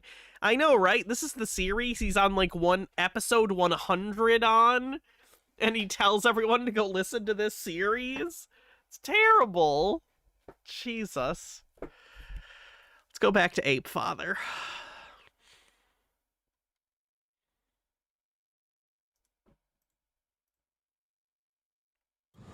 This video is not financial advice. I'm not a financial planner. It's for entertainment purposes only. It's the one, the only Ape Father in the house, baby. Wow! Okay. You notice I see these same guys constantly commenting on my videos. I think they work, for Citadel. They work for Ken Griffin. One guy's name is Craig. I can't even pronounce this moron's last name. Everyone who makes fun of me works for Citadel, obviously. I'm not hilariously inept. Streir.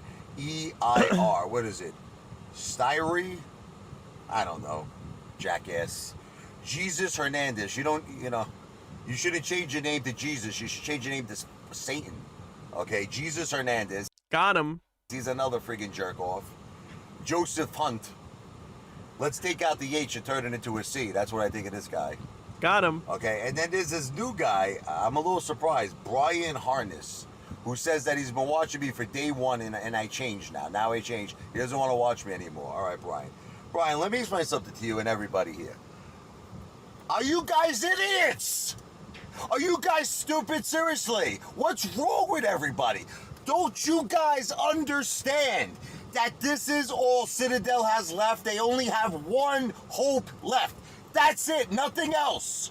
They are stalling so that the weak apes, the apes that are paper-handed apes, the apes that are in emergency situations, they are going to sell, and they are being advised by the top advisors in the world that this is the strategy that will win. Don't you guys understand that? I mean, let me ask you a question, guys. Let me ask you a question. You really think the Ape Father cares about $5 donations or $10 donations? Guys, let me make this perfectly clear. I am doing this to help apes. This is not for me. I don't care. You think my life is going to change. You see my house. Guys, I have an in-ground swimming pool. I have a jacuzzi. I put $100,000 in cash. I got an in-ground swimming pool. You can't do anything to me. In a video. You think your $5 super chat is going to help me in my in-ground pool? I don't think so. Guys, effing care about $5 donations. I'm giving it to apes in need. Apes in need. Now, why am I doing this? Am I a good person? You could say that. Do I have a big heart? You could say that. But am I better than Mother Teresa? You should say that. Listen, okay, I know that you got a lot of stuff on your plate, but what I am telling you is you are not allowed to make fun of me on the internet. I take it very badly. it's also because I don't want Citadel to win.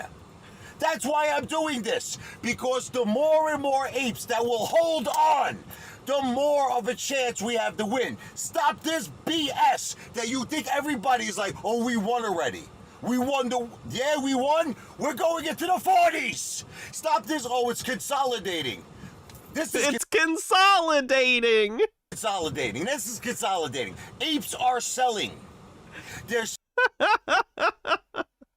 See, we are getting a shift as the price goes down. It was in the 50s, now it's in the 40s, and he's freaking out. Good. Fennikagami with 40 bits says, Marantz's problem is that it's craziness about math bullshit and money bullshit, and he doesn't grasp that there's a ton of explaining and editorializing you need to do so people understand and you hold their attention long enough for them to grasp what you're talking about. Behind the Bastards does this with their podcast, for example. Yeah, you gotta have a narrative that's easy to understand and keeps people's attention. You can't just give a bullet point of facts. You have to tell a story with those bullet points. selling because of emergencies. They're selling because they need to eat. They need to feed their children. I got 41,000 emails. Apes asking me for help. Okay, and you guys are trying to tell me that this is consolidation? You're trying to tell me that this is just a hedge fund attack? It's not. Okay, and let me tell you something. We can still beat them, but we have to be a family. This is a movement. This is a movement. And if we come together, we'll win. But if you guys keep having this attitude that we won already, we're going to lose. Okay, guys, never, ever, ever claim victory too early. Did you ever see the movie $1 Million Baby? You know? You haven't seen $1 Million Baby? They thought she won. She celebrated too quickly and broke her neck. And now she's dead. The movie I'm talking about with Clint Eastwood is the director, right? Let me tell you something. You remember that girl? She beat the shit out of the other girl, and then what did she do? She didn't protect herself. She turned her back. She walked away. What happened? She got paralyzed. Don't claim victory too early. You know Bruce Lee? Same thing happened to Bruce Lee. He thought he beat that guy. Remember they had to fight? Okay, because he had to say, they said to him, you have to fight if you want to teach Americans our secrets, our martial arts secrets. So Bruce Lee fought that guy, remember? When Bruce Lee turned his back, he thought he won, he thought he was victorious. That guy kicked Bruce Lee and paralyzed him. What? Wait, what happened to Bruce Lee? Didn't Bruce Lee die of a heart condition? When was Bruce Lee ever paralyzed? What? Stop claiming victory. Am I just completely... I thought Bruce Lee died of like a heart issue. When was he beat up and paralyzed? Like, I genuinely might just be missing this. Or is he confusing Bruce Lee with someone else? I'm very confused. Too early. Citadel is using this strategy. They're going to keep stalling. They're going to keep stalling until weak apes sell. They sell out of emergencies. I hate to call them weak apes because in reality they're not weak. Because they're worried about their family.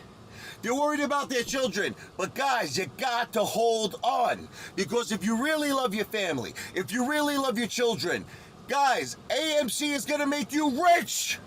You got to hold the line. Oh, it was in the biopic about him? Okay. No, I do have that. I've not watched it in a long time, though. Selling. The Eighth Father tells you, no selling, only buying and holding. That's it. But guys, do me a favor. You want Dragon. That's what it's called. Dragon, the Bruce Lee story. to debate me? That surprisingly has a 4K. I keep it next to my Bruce Lee movies and my Ip Man movies. Set up a live chat. It's in my Hong Kong section. I'll debate any one of you apes that think that this is not Citadel strategy. You really think this is not their strategy? This is their strategy. Guys, make a friggin' $5, $10 donation. What is it gonna do? Is it gonna push you? Let me ask you a question.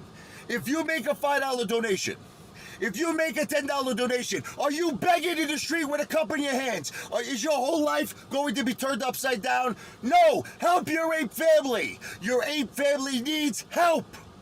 Help them. And then I promise you, we will all be in Pluto. We'll be in the promised land together.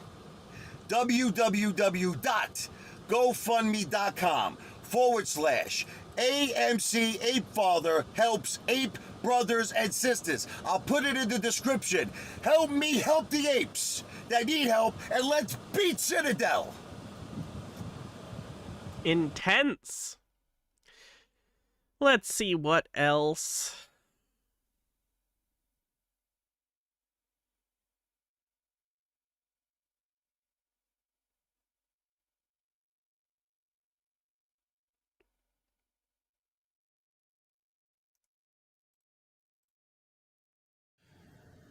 This video is not financial advice. I'm not a financial planner. I'm an entertainer. The one and only ape father in the house. Wow! You know, feeling very frustrated, feeling very angry. You know, look, I've always been straight with you. I've always been a straight shooter and truthful, and I'm just going to tell you how I feel. I think this whole thing sucks. I think there is so much effing corruption on Wall Street that it makes me physically sick to my stomach, man. And it's not the food that's making me sick. It's the corruption that is making me sick. It's just like, when are things going to change? Like, when is Gary Gensler going to wake up and smell the coffee? Like, what's happening here? It's always the same thing over and over again. Like, we have an earnings report, we go up to 48. Now we're at 41, possibly heading into the 30s. I mean, hopefully we stay above 41 at least, and maybe there's some upside potential. But it's just like, man, what is going on with this market, with AMC, with everything, with all the stocks? You know, I understand what's going on. I know Elon Musk announced he's going to sell 10% of his holdings of Tesla. I know there's a lot of turmoil. I get it in the market, but there is also a lot of corruption. I'm very fed up. Let me know your opinion, baby. I am not trying to create FUD. We're holding strong. We're going to fight like Comanches, baby. We're never going to give up. Nothing will stop the apes. But let me know your opinions.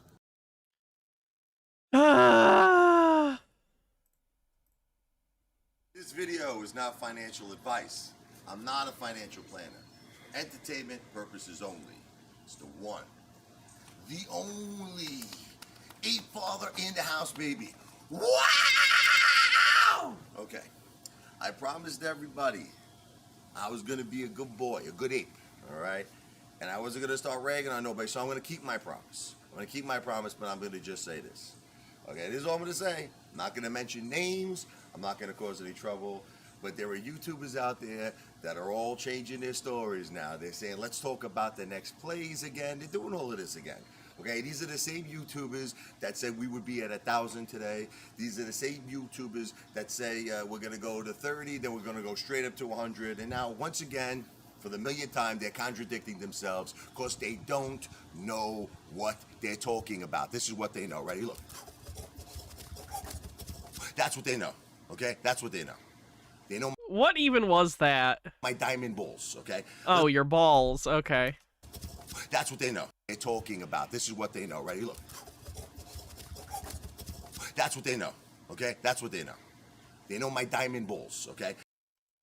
Listen. That's what they know. Talking about. This is what they know. Ready? Look. That's what they know. Okay? That's what they. Why did he post this? He did that, filmed it, reviewed it, and was like, yep, this is good. I'm going to post this. You know. They know my diamond balls. Okay? Listen to me. Here's the bottom line with AMC. Okay? AMC is the only play. Okay? Guys, this is the winning lottery ticket. He doesn't hold a candle to hedonism 2 guy. The ripping and the tearing. The ripping and the tearing. The poor ripping and tearing guy. The ripping and the tearing. The ripping and the tearing. Don't just educate in law. I like big, thick boys. So anyway, I just came out of Wendy's, and there was 8, I shit you not, 8 homosexuals there having lunch. This is the royal flush. Now look, war is not easy, okay? Listen to me. If you look at history, was war ever easy? Did America just become America? Like, you know what I mean? You know, we had to go through a lot of shit. You know, do your history. Look at what we went through. What we went through with Japan, with Germany.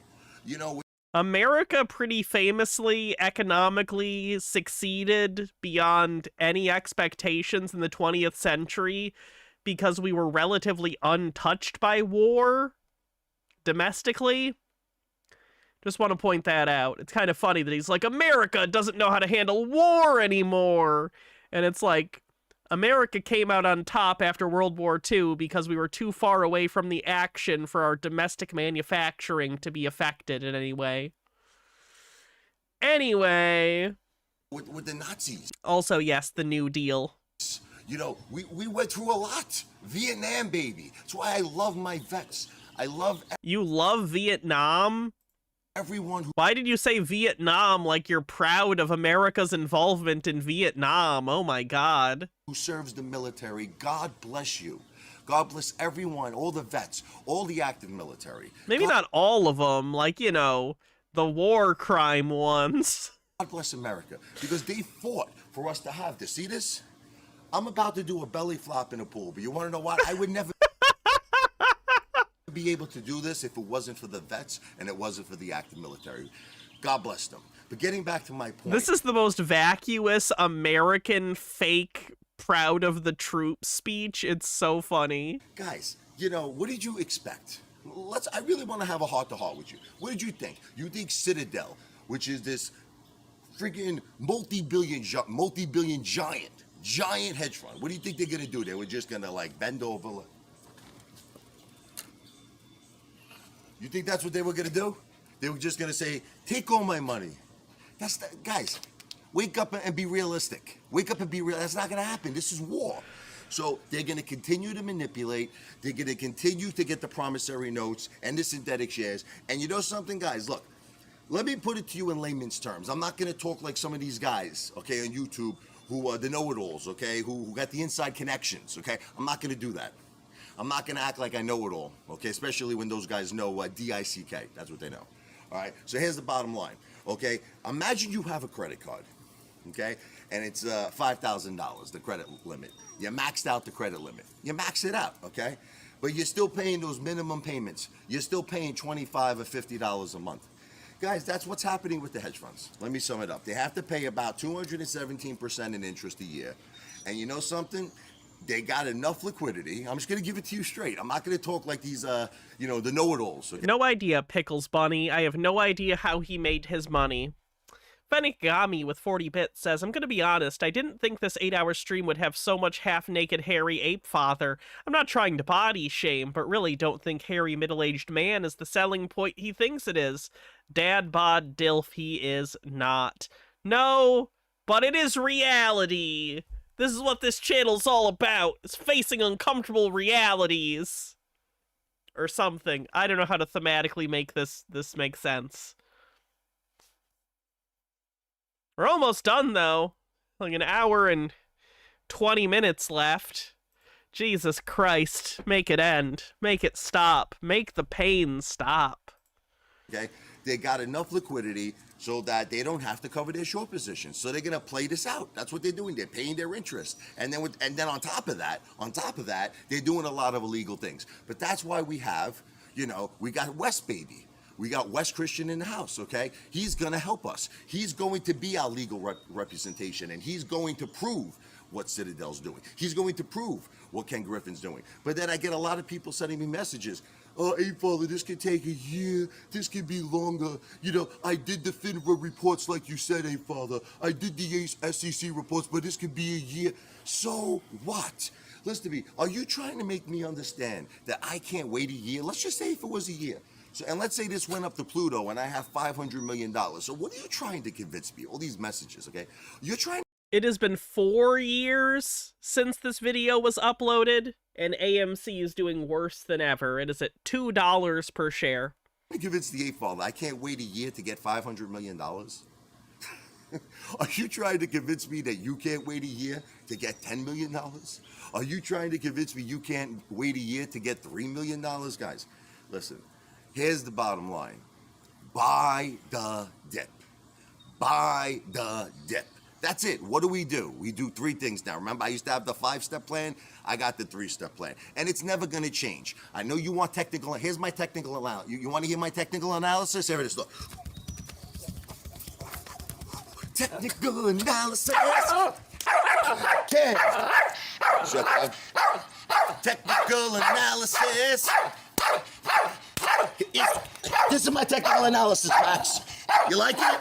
You like my technical analysis? Okay, guys. There's no technical analysis. Buy the dip. Hold with diamond balls of steel. Are you ready? And share my videos. Build the army. Build it. We need new people in our army with diamond balls of steel, all right? This is for all the YouTubers who are talking about other plays. It's only AMC. AMC is the only play, baby. Ready, Max? Come on, let's do it. AMC is the only play. The Ape Father never plays. Oh, ow.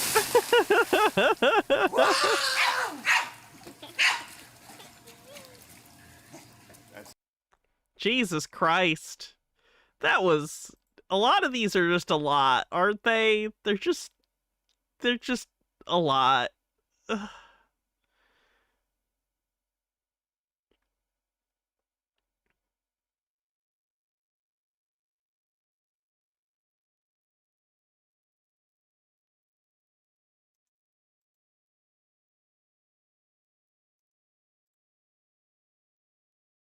Video is not financial advice. I am not a financial planner. It is for entertainment purposes only. The one, the only. A father in the house, baby! Wow!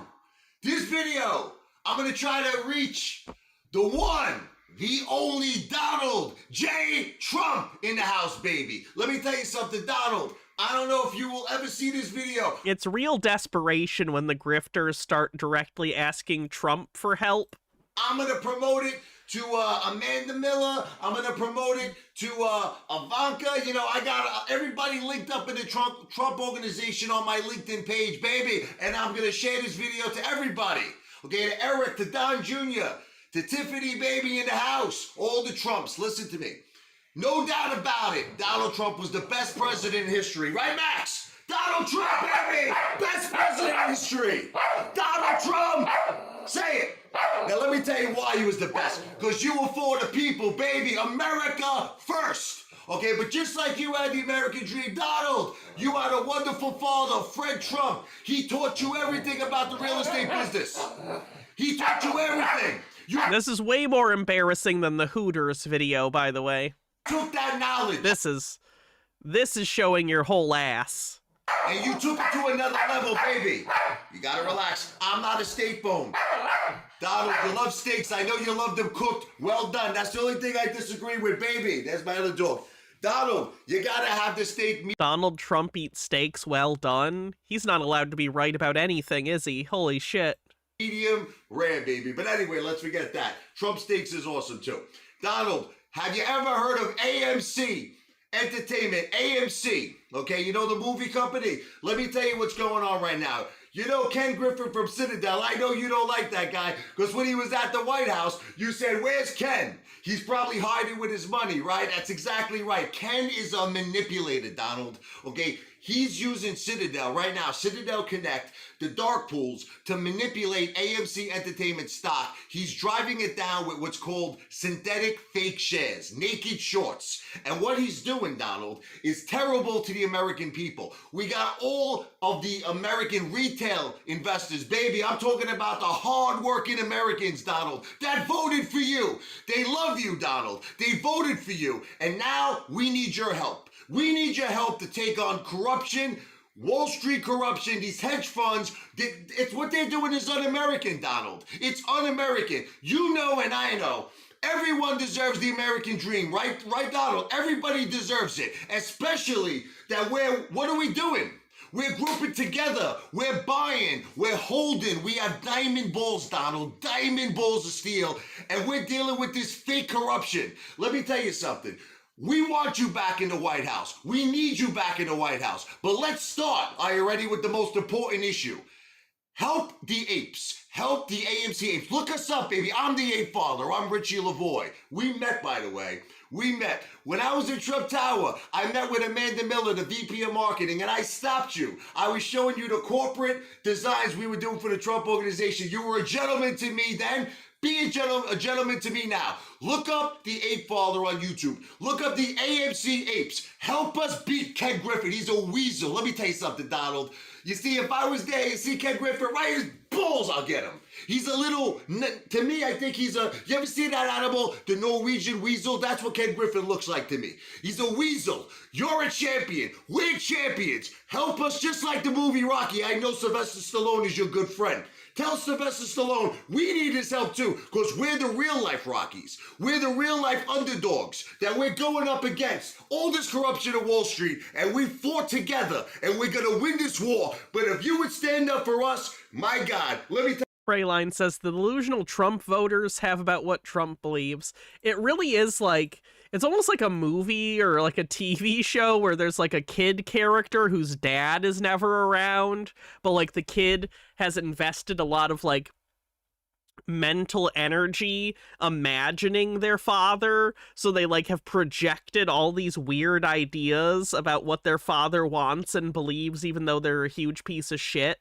Like, you know, like I'm imagining a kid whose father is never there because he just doesn't give a fuck. But they're like, no, Dad, he wants to come and take me to the ball game. I know he does. He promised. And it's like, he doesn't give a fuck about you. It's such a weird complex where they have this idea of who he is in their head and who they want him to be, and they just project that onto the real person who could not give less of a fuck about them. It's kind of crazy. Tell you something, we would be forever grateful, and it will further prove that you are for the American people. You want us united. You want to take us to the top, baby. America first. AMC to Pluto, let's do it. Donald J. Trump. Donald John Trump. Get on the ape side, baby. That's delusional. That's one of the more delusional things I've seen him do. This video is not financial advice. I'm not a financial planner. It is for entertainment purposes only. It's the one, the only Ape Father in the house, baby. Wow!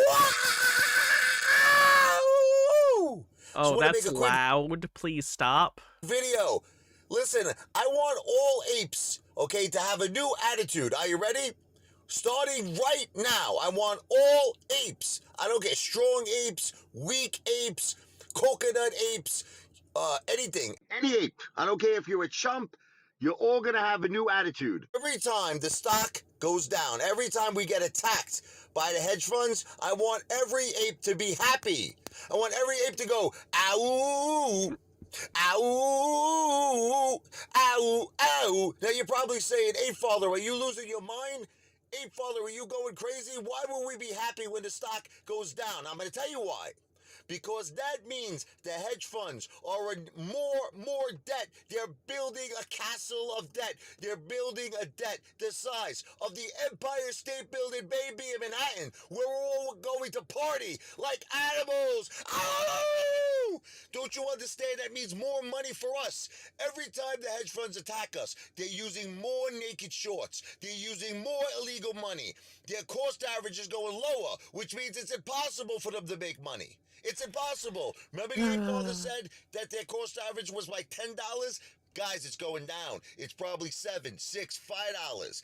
What that means, that AMC stock would have to fall below $5. It's impossible for the hedge funds to make money. Don't you guys? It's $2 right now.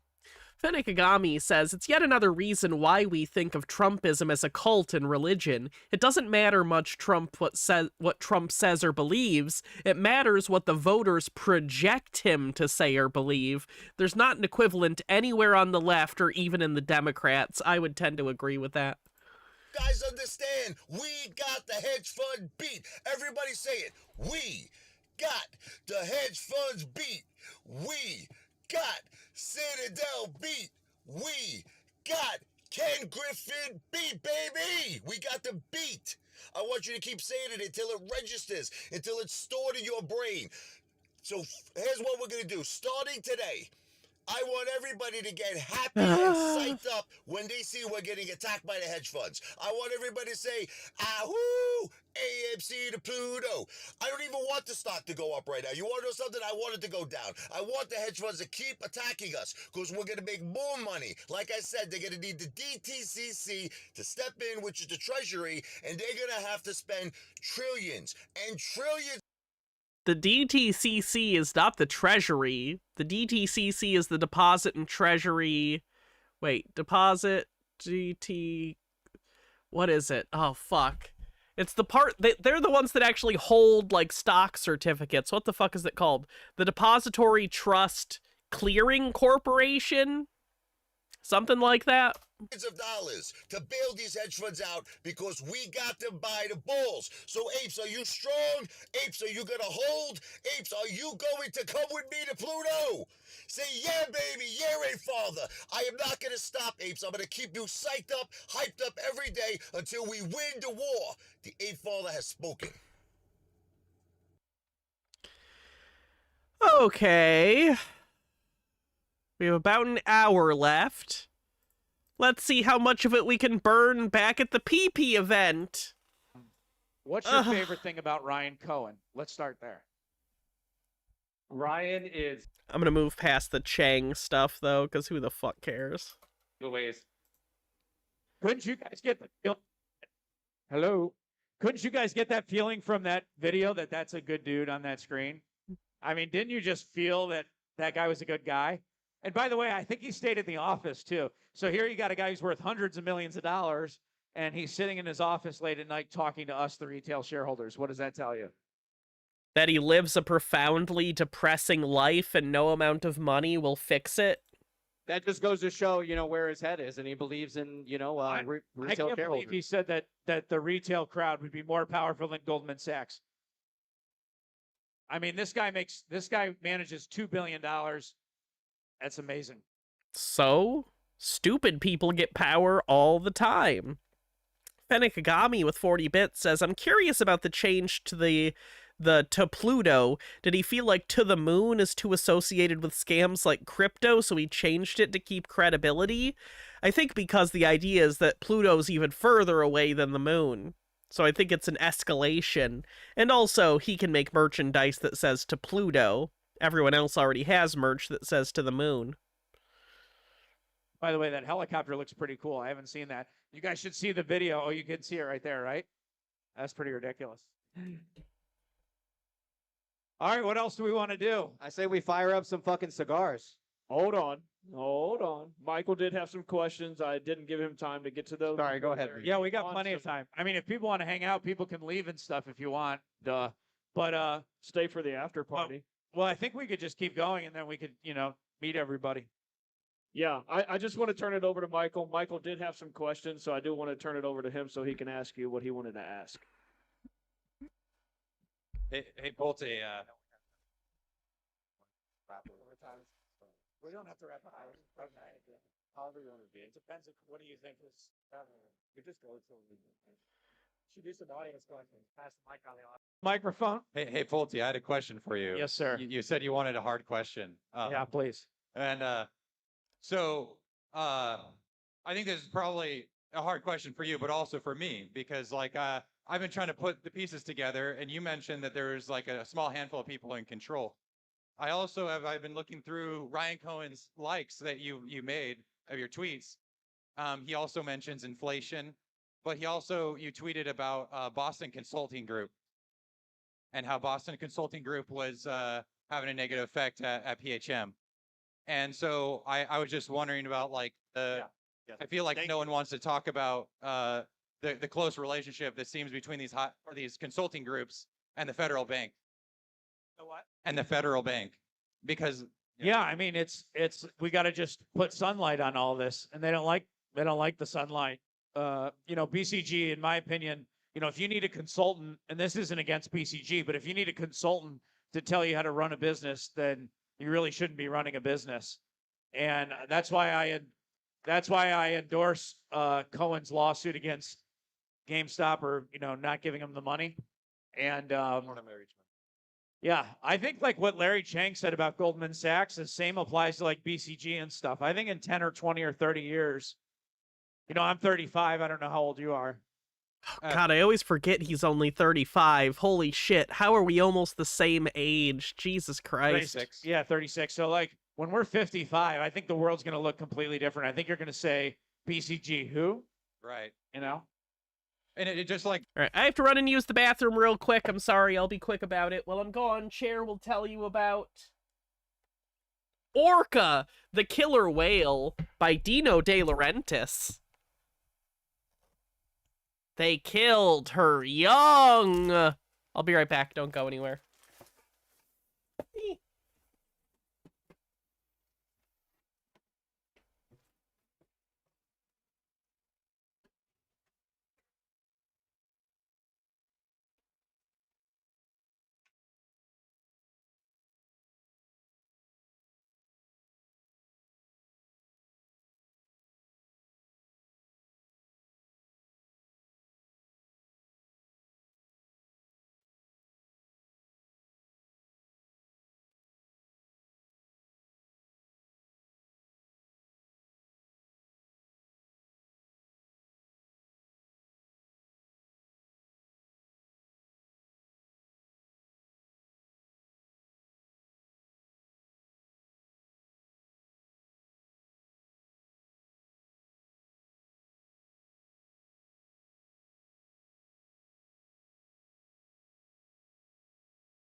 You know things are bad when I wish it was Pissmas. One more hour. We got this. One more hour. It's like the last hour at work. 60 seconds at a time. You just gotta take it 60 seconds at a time. You just gotta sing the song The Gonk until you're not crazy anymore. Da-da-da-da.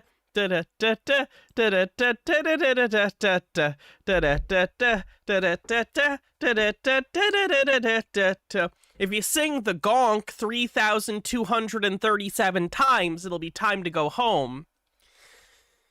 Anyway, I've been looking at all these companies, and it's odd that they have, McKinsey and the other ones, they all have board influence on all the boards, and it's odd to me that... Well, a lot of the ex-McKinsey people then go on to the boards, and a lot of the boards prefer ex-McKinsey people, and it's a good pedigree. It's like, going to a good college, but that doesn't mean you know what you're doing. I mean, my grandfather used to have a saying that you could go to Harvard and you couldn't find your way back from the bathroom. And, that's a lot of the... His grandfather had this other saying, something along the lines of, I wish my grandkids weren't such fail-son dipshits. Case with a lot of the consultants. It just kind of surprises me to see that if consulting groups are helping Pulte Group, which they're not experts in that, like you are, right? And if you're offering your help free... Yeah, they almost destroyed the business, but it was really a bad CEO who was running it at the time. And, he listened to the consultants, so it takes two to tango. But you should not be listening to consultants. If you're listening to consultants to run a company, you got big problems, in my opinion. Yeah. So I would just that I hope that this community can shed that light on so that we don't. Gonk is a song famously used in Dawn of the Dead as the end credits song. I think there's too close of a relationship between consultant.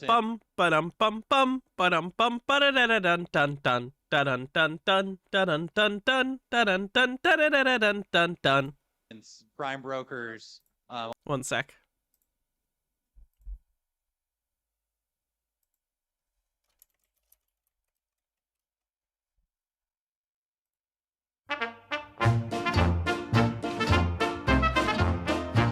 And it just repeats over and over. All those people. I'm excited that we have an army of people that can shine the light. So thank you all. Let's get a round of applause for Michael, man. Thanks. You want to take some audience questions? Will you go down there and get some? Yeah. Get some questions. Why don't we go down in the crowd here? We'll get a couple audience questions. So if anybody has any questions, man, let's fucking hear it. And Steven's going to find his girlfriend because I think his girlfriend just showed up. So he's getting off stage. All right. Does anybody here have any questions? Anybody want to ask anything? All right. Let's hear it, sir. What would you like to ask? Hi, Bill. My name's Bob. Yeah. And quick question: what's your thoughts on DRSing our shares in whatever companies we have shares in? Sorry, say it closer to the mic. Okay, my name's Bob, and one of the questions Hi, we Bob. heard a little while ago is DRS. Not everyone DRSs their shares. What's your point of view on DRS? I think DRS is great. By the way, Bob, where are you from? New Jersey and Florida. Love it. Did you fly down here? No, I just drove down. Love it. Good. Did Pulte like read a book that told him in order to be interpersonal at events he should ask where people came in from? Because I noticed that that's a thing he does multiple times during this, and it's almost like a weird pseudo hyperfixation. Is that just like his fallback? As, oh, where are you from? Feels like he's trying to be personable and develop relationships with people, but like in a very vacuous way where it's like advice he read from a book. Like how to win friends and influence people instead of just genuinely being interested in people's lives. You know what I mean? Yeah, I love DRS. I think DRS is the future. I think it's the way that we take back power because if you look at it, a lot of these brokerage firms, they basically hold on to the shares and then you can't get the shares out of these brokerage houses. So it's totally corrupt in my opinion. And I'm all for DRS. I'm all for DRS. And I don't understand why somebody would be against it. I mean, even if it doesn't end up working out, it's like, okay, well, at least you got to try something. All right, we got another guy here with a question. Yeah, I got a question here. Yeah, go ahead. All right, go ahead, guys. Hi, my name is Meeks. I just want to thank everyone for being here. Where are you from? Won a ticket. I'm from Connecticut. Did you fly here? I flew in. I found out I won a ticket 2 days ago. So this has been amazing. I love meeting everyone. This has been my life. Green Guy says, if you're struggling to do 8 hours of this, just imagine their wife, kids, parents, and anyone else's sanity that they meet and talking to daily. Oh yeah, that's got to be a nightmare. That's got to be insane. Those poor loved ones. And Fenikagami says, a song to protect your sanity. This is the tale of the lesbian hunter. Rage in her eyes, never mercy ever was there. Love is love, all the villagers cheered, but grave in her eyes was queer. Hey. The banished man and the archer's fall, as the might of the hunter was too tall. She laid the field with the soldiers past, as no one stood a chance. This is the tale of the lesbian fight, and nobody else did the challenge of spite. Yeah, but then one night in a tavern's light, the next victim in sight. Probably gonna have to cut this out of the VOD later, so sorry if this is just silent for VOD watchers. Was a rose from the elvish lands, the hunter's sword in both her hands, and just as she let her sword arise, she looked right in her eyes. This is the tale of the lesbian lovers, dropped her sword and saw all of the colors, helped Rose up from the dusty ground and reveled in what she found. This is the That's cute. For many years. No one in my real life wants to talk to me about this, so I love being here. Well, we're happy you're here. Thanks for having me. I do have a question. Sure. DRS was such a revolutionary concept to directly register and own your shares and know what it means to own your assets. I have a question for Pulte. Have you dabbled in blockchain and real world assets and tokenizing real estate? And if you even think that's like something that could benefit all of us by removing. Yeah, the future. Is it the future? I think it is. Do you guys know T0? Is that T0? I actually almost invested in T0, believe it or not. But yeah, I think that's the future. I think a lot of the exchanges, though, are going to fight it because the exchanges, have you guys ever looked up how much money NASDAQ or NYSE makes? They make a lot of money. Yeah, you should look that up. So they're not going to let that go pretty easy. And I actually don't blame them for not wanting it to go pretty easy. They're making a lot of money. Billions, I think. It's a wave. It's coming, and there's power in numbers. I agree. Power in numbers. By the way, that's the Ryan. There's dozens of us here. Dozens. Cohen. It is funny when they'll say, like, there's power in numbers, and it's like, you guys know your community is very small, right? Like, I know from where you're standing, feels like a lot, because there's, like, dozens of people standing around you. It's not a big group, relatively speaking, certainly not in terms of the entire market. Shirt I was talking about earlier. All right, we got this gentleman right here. Did you get me one of those? Thank you. Thanks. If you give me one, I'll mail one to him, too. Yeah, let him ask. Yeah. All right, so we got a question here, but real quick, now that you say you're going to send that, did you ever get that bottle of champagne to Ryan Cohen on behalf of Ties? No. Okay, I got to ask. All right, let's hear it. Hey, Bill, how are you? Because he doesn't know Ryan Cohen, you idiots. What's up, man? Where are you from? Name and From where are you Indiana. from? My Nice. name's Justin. Did you fly in from Indiana? I did, yeah. Nice. Very cool. First, thank you very Very much for cool. putting this on. It's an amazing event. Of course. Thank you for coming. Yeah, thank you. Pretty basic question. Do you feel like we will be paying more income tax this year? Say the question again and speak really loud. Soulless asks, Hannah, I know you've covered this for a while. Do you think this is just desperation from them in trying to engender this false bravado in the face of something that can't succeed? I think it's certainly desperation, but I don't think most of the people there think it can't succeed. In fact, many of them went to this event believing that the entire event was a surprise just to announce to them that Ryan Cohen was buying the company and they were all going to be made whole. Like, they really believed this. A lot of them still do. It's fewer, but there are people who went here fully believing Ryan Cohen was going to show up and be like, you're all millionaires. Like, it's desperation. But it's desperation driving them to believe things that aren't true. Out into the You're mic. fine. Do you feel like we will be paying more income tax this year?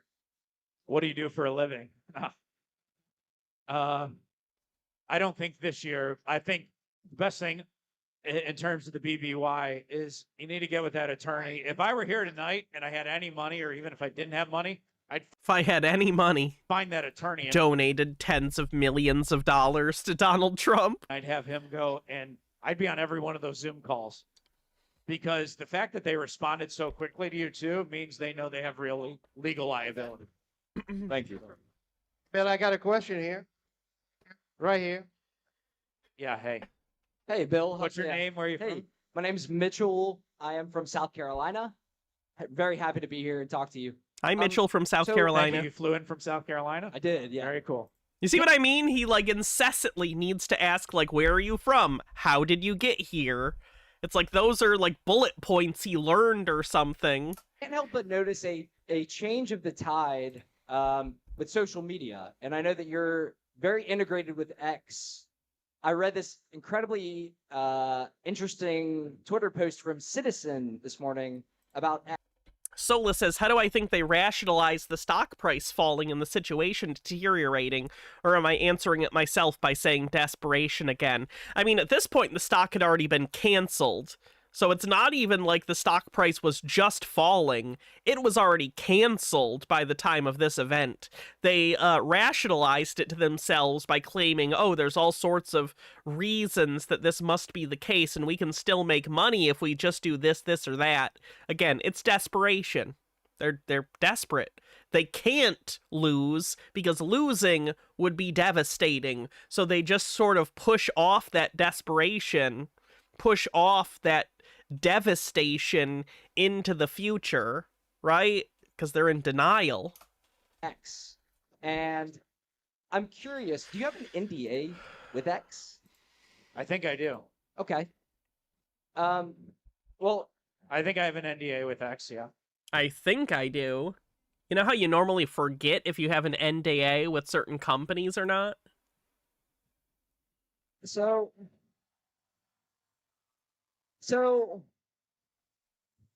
my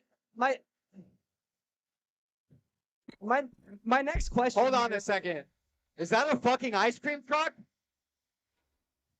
Hold the fuck up.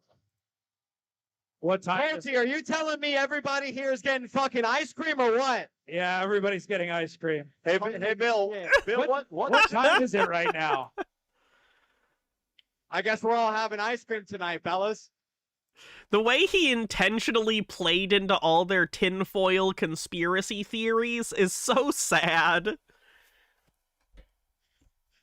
Ice cream, ice cream, ice cream. Shills are in absolute fucking shambles, man. Shills are in shambles. We got ice cream, boys! Ice cream's back on the menu.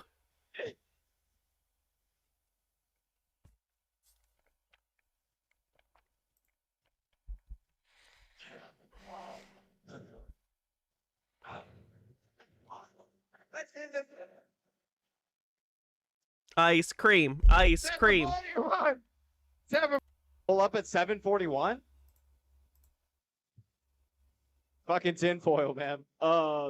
My clock. It's not tinfoil. He did it intentionally, knowing that you think that time is significant, you idiot. Says 741. my clock says 741. Was it actually? It's at 741. Just a Peach says, take a look at the DIY project I've been working on during stream in the live stream Discord. Let's take a quick look. Do. DIY e-collars for kitten surgery Monday you've been making during the stream. Let's take a look.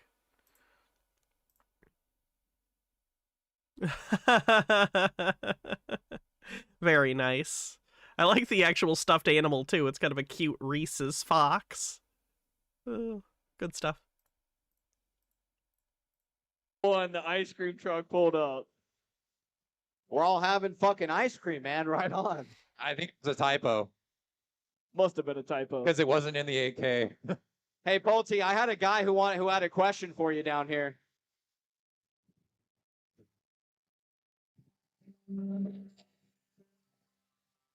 It's funny that the American flag is just completely wrapped around the pole and no one's fixing it either.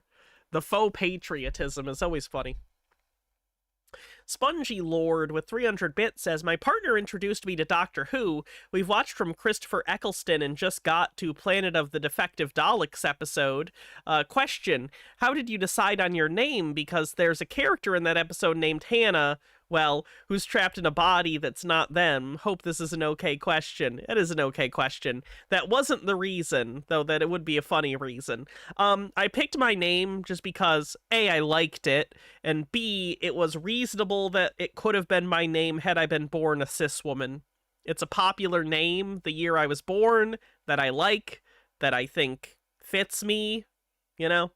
But it wasn't for any media reason, which is surprising, given me. You'd think I'd have some movie or TV show character or something, but no. It's just a name that I liked, that I thought it wouldn't be unreasonable for me to have. That's about it. Hope you're liking Doctor Who, by the way. Loving the series? Hell yeah. I love Doctor Who as well. By the way, all those people on GME Meltdown are going to be melting down tonight. Oh, yeah. Like yes, absolutely melting down because you bought these people ice cream and beer. Warm ice cream. All right, so we have you copy on the stage, and there was someone in the crowd that we're gonna get to. Let's give it up for you copy. Jesus, the guy whose TA is never correct. Chart, man. Yo, I think this has been a good journey.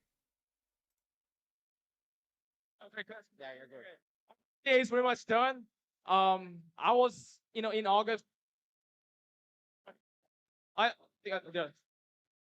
was looking at about mid-November to December, and then I dropped this one in August, and everyone's be like, "Hey, what's going on?" But I think we are here. And one question I want to ask for Pulte, and then I wanna give I don't know if I want to drop it up, but no, it's not BYOB. Everyone got 2 Coors Lights. Shirt that you guys have, Yeah, he made that T-shirt. Give it up for you copy, man. Wow. Yeah, everybody should go follow you copy. He makes the emojis on the pee-pee show as well. Yeah. So this is something that I and Jake2B kind of discussed last time. So I want to ask a quick question to Pulte, right? So in July 10, Form 25 was filed. So basically, this is a beginning of a deregistering shares, and this is the first phase of a going dark phase, volunteer deregister shares. And I think J2B, if you want to kind of expand this on after this, but this is basically he's saying that this is a reissuance of shares. Basically, it's a confirmation of the reissuance of shares. And then we saw Form 15 was filed by DK Butterfly on September 28 or 29, basically at the end of the September. Back in the day. Back in the day. Related. Something to tell you. The guy who came from all the way from Taiwan. Oh, wow. This guy. All right, let's get. Okay, let's see what else we got. Is Marantz doing okay recently? Because I know GameStop's revenue wasn't what they wanted it to be. Dr. Michael Berry hit piece. Hi guys, been reading the messages in my videos, and I want to dial down on the idea that Michael Burry, who is Dr. Michael Burry, who's going to be coming out with the GameStop, post real soon. He somebody said, "Hey Marantz, what are you going to do when it's a negative post about GameStop?" and or creates this bare thesis like, "Hey, it's already done. There's no real value, and it's just inevitable that GameStop's going to lose," like everyone says, right? Like the whole media says. Now, if Michael Burry does that, just so that we're clear, I will no longer call him Dr. Michael Burry. Marantz is the ultimate arbiter of who has a PhD or not. That's not how this works, Marantz. Like, Dr. Jordan Peterson, for instance. I have zero respect for the man. I think he's terrible. He still has a PhD. He's still a doctor. It's not your job to decide who gets to be called a doctor or not. But because one thing is I'm a believer in fundamentals, and I'm a believer in Ryan Cohen and the way he's investing. He's a firm believer in whatever fundamentals for GameStop he can twist into being a positive thing. Because it's one thing to say, hey, I think this company's going to be great. Like you hear reports and you go, this company's going to be awesome. And everyone tries to blow up their company, like pump the stock, pump all the info, tell it to the media, sell a story. A lot of guys do that. And when I look at CEOs, I think about them because they Amber with 40 bits says she's had a lot of shit takes since, but ContraPoint said something in one of her videos we think really applies to these people in MAGA. As you move into conspiracies, they become part of you. Eventually, a kind of mental whirlpool emerges where subconsciously, it has become so deeply embedded in you, such that admitting you were wrong would destroy you. You double down because it's the only way to preserve your sense of self. This feedback loop grows increasingly vicious. Yeah, people making it a part of their identity so they can't back away from it without shattering their sense of self is a huge problem. They sell off their positions at the same time they do that. So like Palantir, where Alex Karp came out and he was like, you're an enemy of the state when you short Palantir. We're the ones doing good for the people, and what are you doing? And he's mad at the world, and he's talking about it online. And then when you come find out, he sold $100 million worth of shares the next week. Well, that's why you want your price to be up, or that's why you don't want it to be shorted and or attacked. So I think the idea that Ryan Cohen comes out and says, "Hey, short the stock. I don't care. Short's gonna short. Let him short." I think he knows that his fundamentals are gonna win out. And if the conversation between Ryan Cohen and Dr. Michael Burry was just that, like, hey, you know what? If you're going to go ahead and go and be an activist investor, then you've got to do more than just buy a position and create leverage and proxy battles. And that's what Ryan's done, given GameStop investors a true identity. So I don't think Dr. Michael Burry could actually make a hit piece. If he did, then he's a true short, solid and through, and maybe he doesn't prescribe off the ideas of Benjamin Graham and Warren Buffett. Maybe he's on the contrarian side of everything. So I'm okay with it. I am. Whatever he says is going to tell me. I've always said this about leadership. I like bad leadership. I do, because then I find. Of course, you like bad leadership. Ryan Cohen is your CEO. Find out what not to do. And I learn from good leadership. I find out what to do. What's my favorite color? Purple. There's not a wasted moment in Surprise! this investment in this saga. So tomorrow will be no different. When he publishes his piece, late Sunday night, as he called it, would that trigger a market reaction and or market analysis that would be nice that people will find credible? Ideally, I hope. But I don't think we even need that cosign. That's what I think. I think it'll accelerate something. It could accelerate, but no, not for me. I'm gonna buy GameStop forever, right? Like, I love it, the company, and I love what Ryan's doing. So I'm gonna let Ryan Cohen and the leadership team that's put hundreds of millions of dollars of their own money into this company, and I'm gonna let them decide, when they want to create change for this company, because the minimal, the really minute changes they've done, they've created $1 billion cushion, $1 billion swing profit for GameStop with making marginal increasements and improvements, nothing dramatic. So when you do, what if GameStop were to throw the $10 billion they have at their disposal at the stock, at the value? You would see some real price creation. I'm sorry, are you talking about billions of dollars worth of stock buybacks for GameStop? Are you aware that stock buybacks are one of the things that fucked up Bed Bath & Beyond? That would be hilarious. By all means, yes, Ryan Cohen, even though he's done the opposite for years, is he's diluted the stock, do the opposite suddenly and start doing buybacks. Why not? Let's fuck around and find out.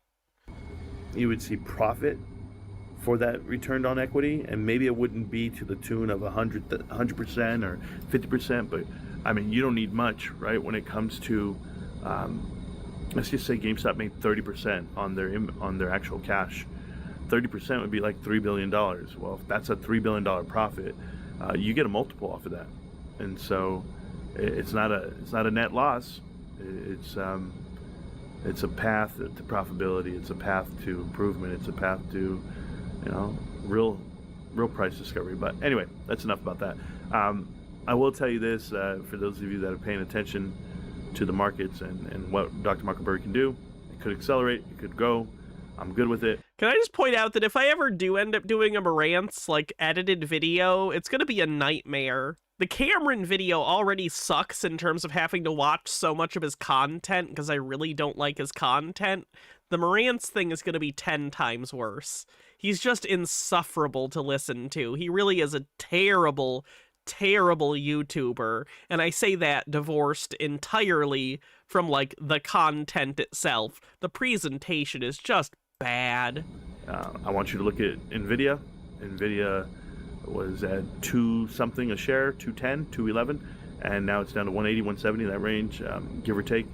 And why? Michael Burry comes in, they take 10% straight off the top, and you have to take caution. And maybe everyone's not a race to the bottom, but some people are going to have to get proven wrong here. Certainly when it comes to GameStop, some people are going to get proven wrong, and it's not going to be me. It's not going to be us. It's not going to be Team 51. It's not going to be any of the investors at GameStop. Nope.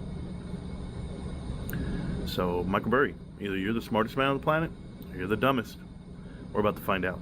Or he could just be right or wrong about this one particular thing. Jeez, the melodrama. Well, on a personal note, won't be posting this weekend.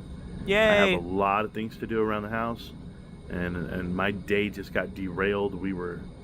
We're anticipating this cleanup we do for the wintertime and organization. We try to do these things for New Year's resolution, get really organized, my wife and I, on things, and woke up to some terrible news. My aunt Katie passed away. That was rough. She passed away yesterday at 11 p.m. Got the phone call at 2 a.m. Then my wife's aunt passed just right now. I'm at the hospital right now. Well, visitor badge. But she just passed. Wow, 2 aunts in one weekend, unrelated? That's actually kind of like a weird coincidence. Now at 11:11, and I'm talking to you guys a little later than that. Maybe I removed myself out of the room. It's the hedge funds. First they take out the ants as a warning shot. hour ago, maybe 40 minutes ago, and I was reading messages and I decided to make a video. This is like my escape from the realities that are around me. But yeah, stay healthy. And then I just saw my mother-in-law walk in. Stay healthy and enjoy life. Respect it. Respect your investments. And for all you guys asking about a hit piece from Michael Berry, well, just tell me the story's even better than I thought. But I don't know how he could do a hit piece. Not when he posted that he actually talks to Roaring Kitty and Ryan Cohen. Why do you think he would post that? Why do you think he'd post the two people that the whole world is interested in hearing about? The whole world? Marantz, most people don't know who the fuck those two are. He talks about NVIDIA, the company. He doesn't talk about the leadership. He doesn't talk about people, individuals. No. But when it came to GameStop, he talked about the two guys individually. And he's about to shed light on the whole thing. You gotta ask yourself. I don't know if you guys have ever watched Roaring Kitty, Keith Gill, Deep FM Value. You guys ever seen like his first 2 videos, 3 videos? He gave an idea. He said, this is how I invest. This is why I invest. And he explained a whole lot of things. And in there, he basically spelled out why he invests. But it wasn't anything. None of those rules exist in his investment with GameStop. None of them. Because he's been hanging on for 6 years and been buying more, getting more. Wait, you think Roaring Kitty is still invested in GameStop? He sold his shares and bought into Chewy years ago. What are you talking about? There's got to be a reason, guys. I'm just telling you. There has to be a reason in this world why people are changing the way they do things for this once-in-a-lifetime thing. What? And I'm not the only one, but I'm seeing everyone else too. You think we're all crazy? Yes. I have seen a lot of crazy people today. Spot on. GameStop. Can't stop, won't stop. GameStop. I'll see you around, millionaires. Peace. Oh, cool. When are you gonna be a millionaire? Just checking.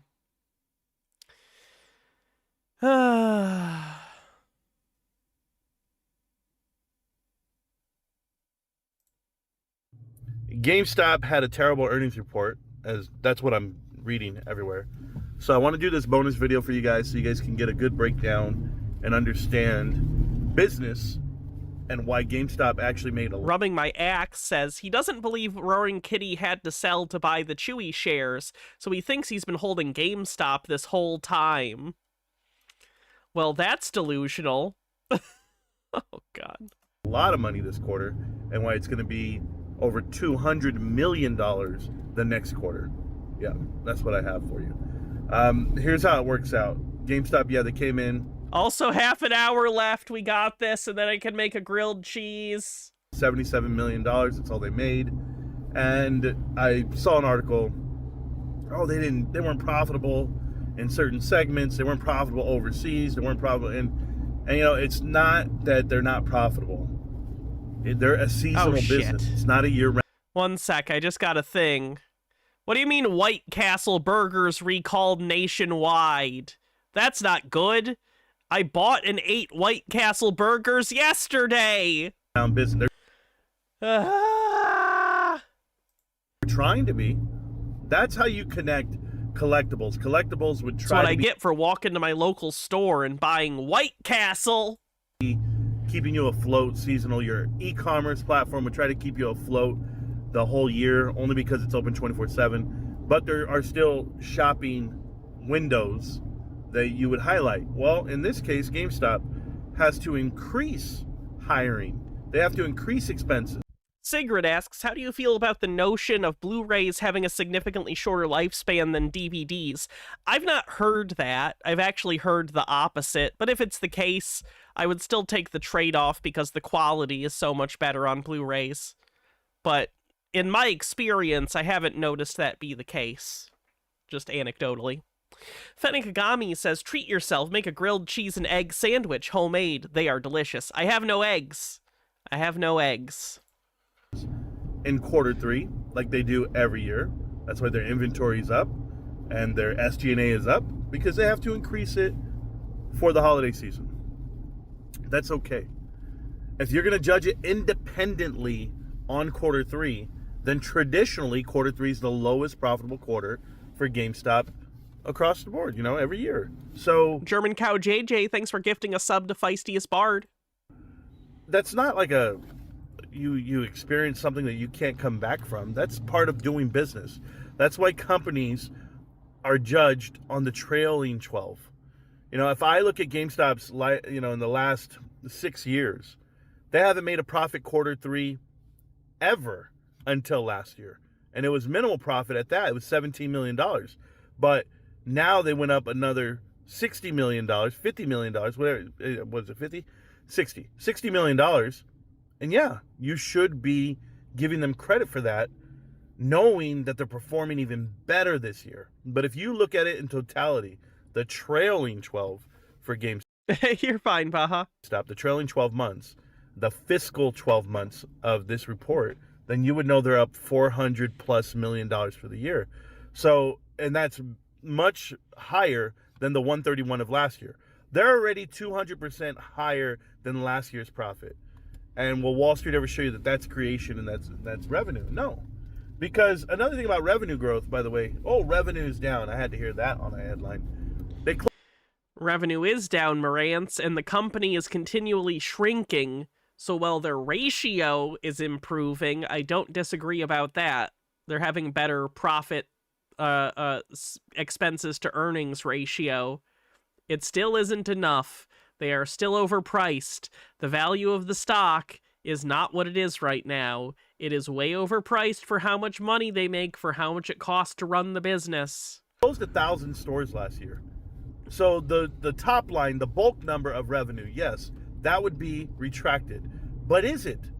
Go look at the number again. Yes. Again for the trailing 12. Revenue for the trailing 12 is flat. It's actually even. So they're making more dollars per man hour. They're making more dollars per square foot. And the liabilities to generate that amount of revenue was $285 last year versus the $134 this year. So they are literally half of the money that it costs to make that much money, and they're doing better. That's why it was 3-1. It's very depressing listening to someone just for years and years try to justify a bad investment and just double down, triple down, quadruple down. Before, now it's 5-1 this year for every dollar. So I think it's missed on purpose, because there's no one that could be this nearsighted and not understand the seasonality aspect of retail, period. Every retail company has a down round on third. Not that they're not profitable, because they're still profitable. It's just not as big. It's like judging you based off of what you do on Christmas, and you go, let's multiply that quarter by 4. Movies have the same thing, where movies' biggest quarter is right there during the summertime when it's 4th of July, Memorial Day, all that whole run. That's when all the blockbusters come out. Yeah, Marantz, but they didn't beat their earnings target for this quarter. We're not talking about trailing 12. We're not talking about year over year. We're talking about analysts were making predictions, and they got under the predictions. That's why people are complaining. That's why there was a sell-off. They're not doing well. So, yeah, I look at GameStop and I judge it for what it's doing and improving. But to hear the headlines like... I should say not doing well relative to the stock price. The stock price is heavily inflated. Overseas, they're not profitable. It's like, what are you talking about? Like, they're not supposed to be profitable. Not right now, book value included, GameStop should maybe be like $14, $14.50, and the bulk of that is the book value. 3, because everyone's increasing all of these metrics that I just showed you, that I'm telling you, so that they can do well for quarter 4. The only profitable sector is going to be America, because that's what GameStop announced they were going to focus on. They were going to focus solely on America. Well, good. That's what you want. You want to make America picture perfect, and then that's the model. And we want to make America use physical games again for some reason. It's the scale. And when you scale off of that, well, then you'll see improvements in your Australia numbers. You'll see improvements in your European numbers. And maybe we downgrade some of that. Maybe we cut some of that out on expenses. But I can see profits coming Q4 that Wall Street's not giving you credit for, and they should. So remember this, investors, okay? Last year, going into Q4, GameStop had 0 profit for the calendar year, the first 9 months of the year. They broke even. They had the same amount of expenses as profits. Well, this year, we are now up $290 million compared to last year. $290 million head start going into Q4. So if Wall Street's not going to give you credit from going from 0 to $290 million, they're giving every other company, S&P 500 inclusion, they're giving everybody multiples that are unsustainable. They're doing a lot of things, and we're just going to be the ones, late to the party. That's okay. But we're getting in. We're getting into that party. And Wall Street's going to have to admit defeat one day. Maybe not today. Maybe not next week. Maybe not next month or next year. I don't care. I know I'm right. I know how to do math, simple arithmetic, and all these dudes who paid all these Ivy League prices, that's a damn shame, because they're going to lose a lot of money. It's GameStop. Can't stop, won't stop, GameStop. Educate yourself on retail. Educate yourself on the swings of retail. And then you'll see just how great GameStop is. Peace. Yeesh. Thanks, Marantz. And thank you, Jesse, for gifting 10 memberships on YouTube. Thank you so much. I really appreciate it. If you got a membership, we are doing a Patreon and YouTube member-only show tomorrow. So if you got a membership, you can be a part of that and check out all the VODs of previous Patreon and YouTube member-only streams. You can get the links to those in the YouTube community tab for my channel. All right, let's see what's next. We're coming up on the end of this stream. We have about 20 minutes left. What else do we have?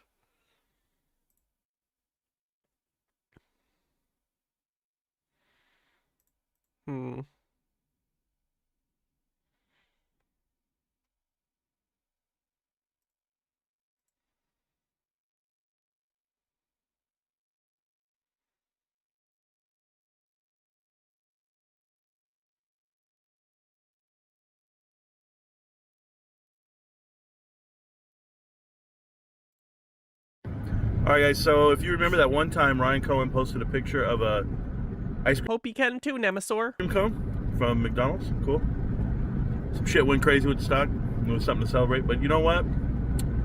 Ryan Cohen just posted about 9 cups of ice cream.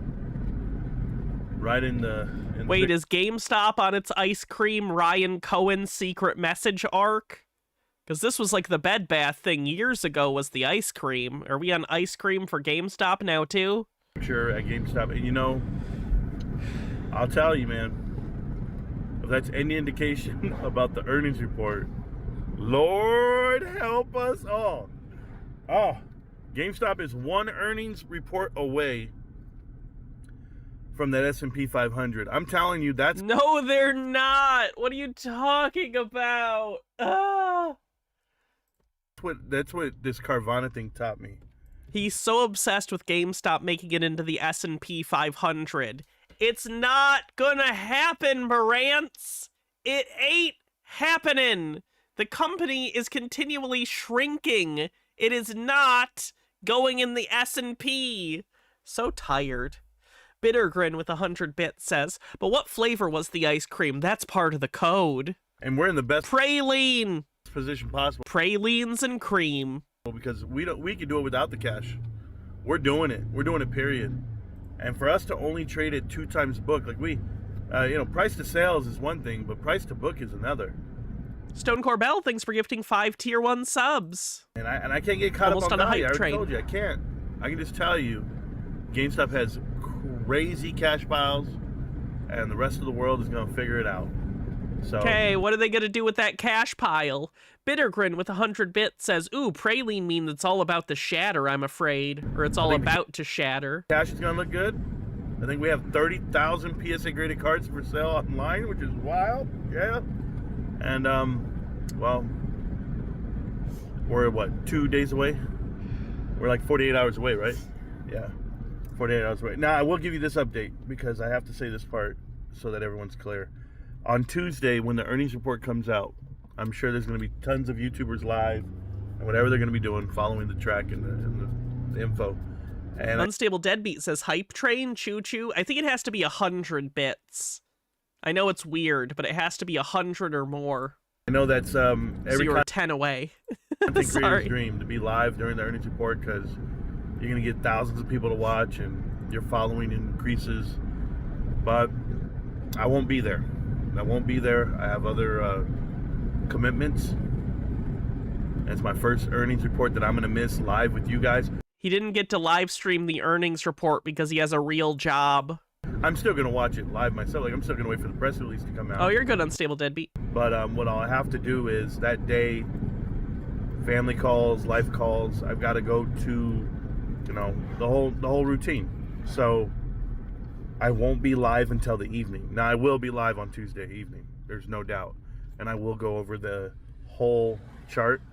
I'll go over everything with you guys.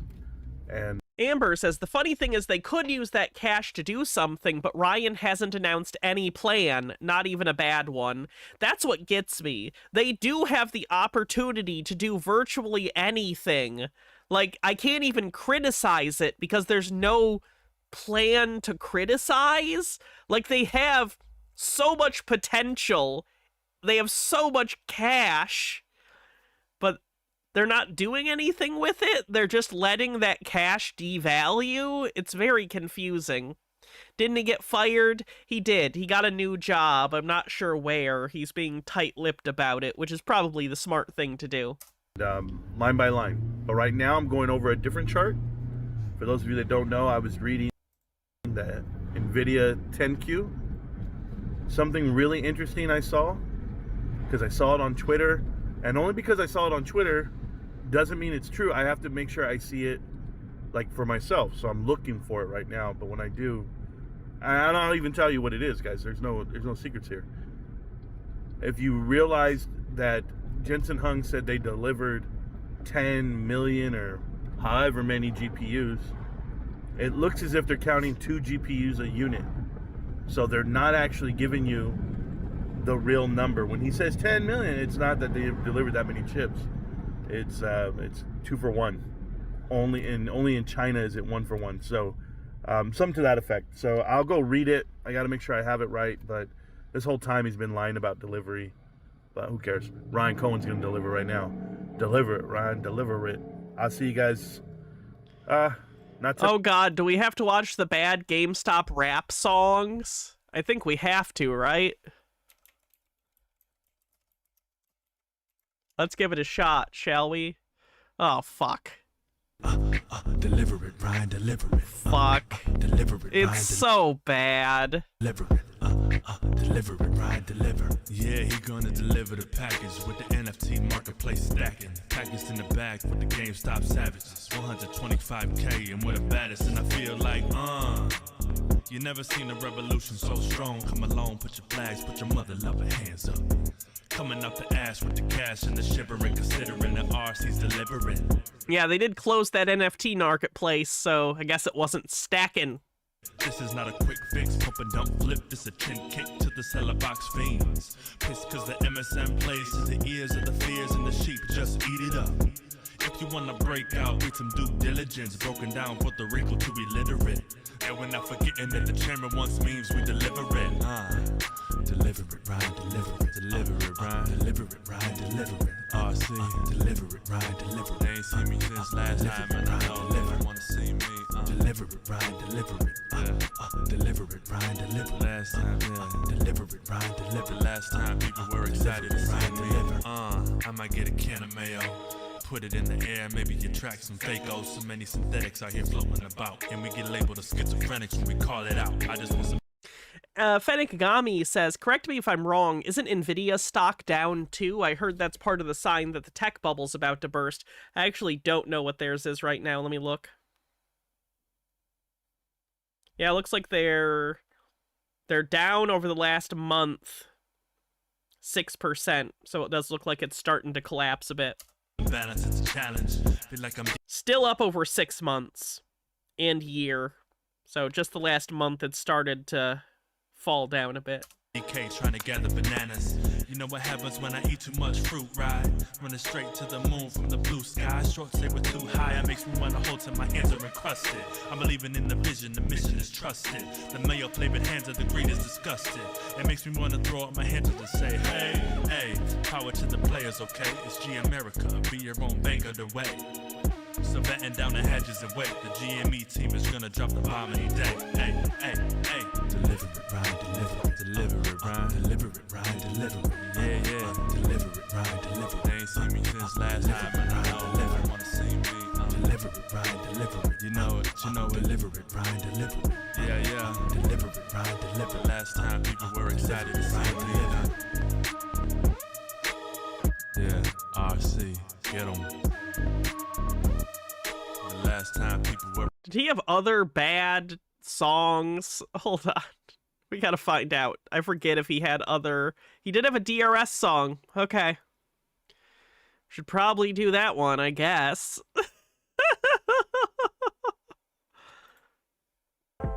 You know. Oh, God. DRS. DRS. DRS. DRS. DRS. DRS. DRS. DRS. DRS. DRS. Put your circles on the air, put your circles in the air. DRS. Put your circles in the air, put your circles in the air. DRS. Let me see you put your circles in the air, put your circle in the air. DRS. And I need a DRS for the simple little fact that I need to have it in my name to ensure that it's true, and because I don't believe you. My layer 1 and 2 address intact, authentication on every occasion. That's my dedication to you. I'm sick of them manipulating you, dude. Want you to know that I own it. If I make enough to retire, that's a bonus, yeah. Every single wallet out there is gonna have an NFT. I'm talking fundamentally. The world is turning digitally. And the risk is infinitely, yeah. Let's get it. I'm not tapping in, I'm not submitting.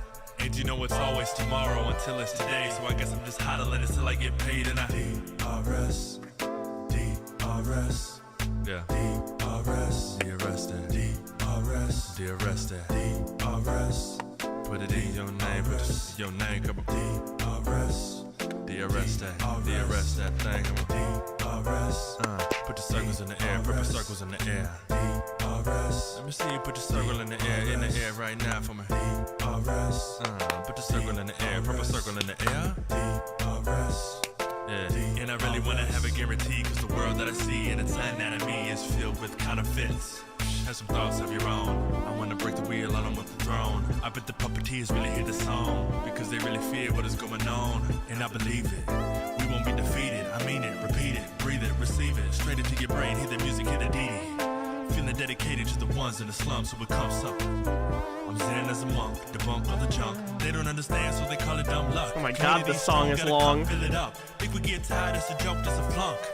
DRS, we don't give a fuck. What does put your circle in the air mean? Oh, okay. So, basically through some of these, I don't know what to call them, brokers that allow you to DRS your shares, the most popular one shows your shares as a percentage in a circle. So it would be like a circle graph or something where it would show a certain percentage. So it became a sign of loyalty to the community that you would take a picture of your circle that was purple that would show that you had 100% DRS to your shares, and you'd show that to show that you're loyal to the community and that you aren't a paper hands.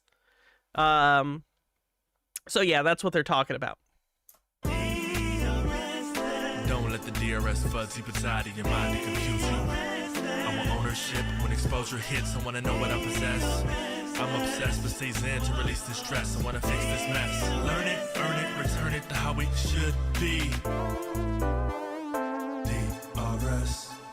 And I really need to get that. What is DRS? Direct registering shares. Basically, instead of brokerage holding the shares for you in their name, they will actually register the shares in your name at the DTCC. It's more cumbersome than the typical way of, what do they call it? Something possession. What the heck do they call it? Beneficial possession? Something? No, the song's not AI. I tell you, you need some Beneficial ownership. That's what it is. Thank you. might be the right move. DRS. That's what the circle looks like. That's why he's wearing purple. You get it. Okay.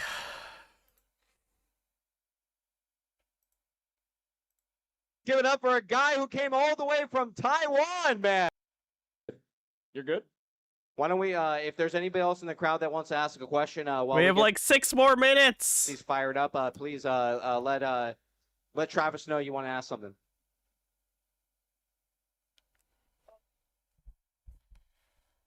Yeah, we didn't have fucking cutters. It's okay. Fire.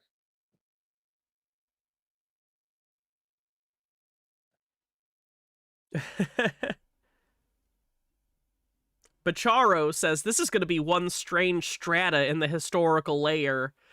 The old world is dying and the new world struggles to be born. Now is the time of grifters. Yeah. All right, Maybe Travis, Steve can light I it. think he wanted to ask something, right?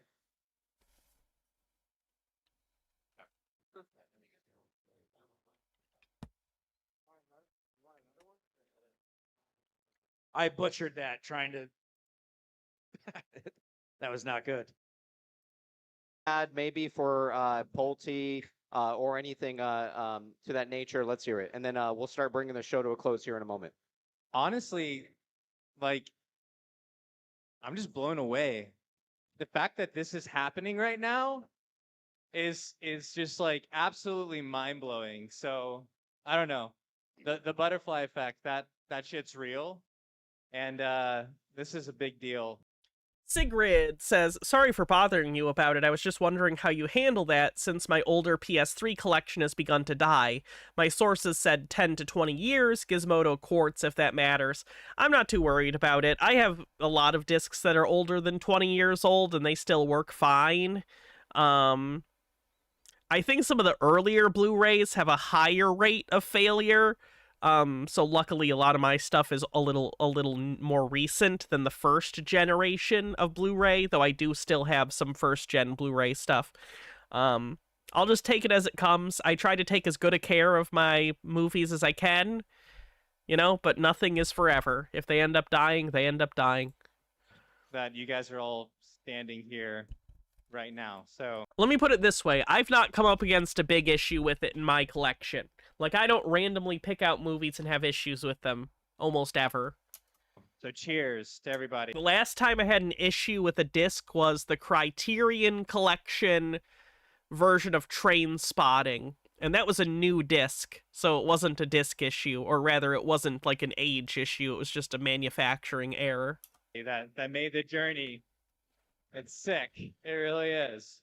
I would eventually like to get a hard drive that I could rip discs to so I could do my own home media server, though. It's special. I already do have Plex for some movies. Community, you can do anything, man. 100%. And to see all you guys, like, to have journeyed so far with all of you, like, it's a fucking trip. We just got to get to the ending speech, While right? supplies last. Right on. So look at that. You guys like that? Pretty cool, right? Got a box full, so I'll put them right over here. First come, first serve. Guys, do that stuff, and they'll take care of you. All right, so we're going to start bringing the show to a close. Let's get a round of applause. Regina with a $3 super chat, or a $3 tip, rather, says 4 more minutes at the meme stock factory. We got this. We got this. And Bravo Needs Bacon with a $2 tip says, the good thing about this decade, anyone can make a music video. The bad thing about this decade, anyone can make a music video. Hey, Razzle Khan is a treasure, and I'll die on that hill. for our guests who came on here tonight. Round of applause for everybody. Yay! See ya. Thank you, guys.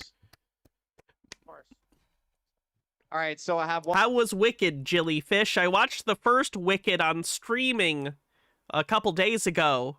I did not care for it.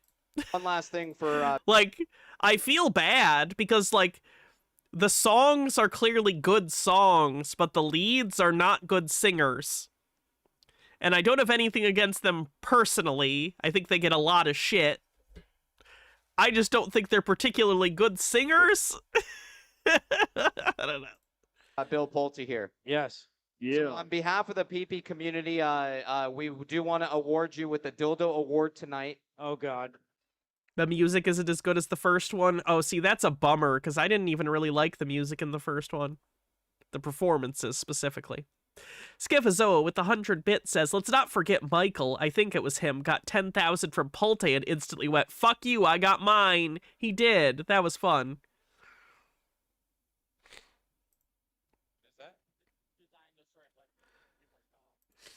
Oh yeah, just a little shout out to who designed the shirts. It's a human person 741. It's All right, a wiener. So Bill, this says Bill Pulte fucks. All right. Thank you. And then if you notice it's got a tramp stamp with a butterfly on the like back. it, only the young.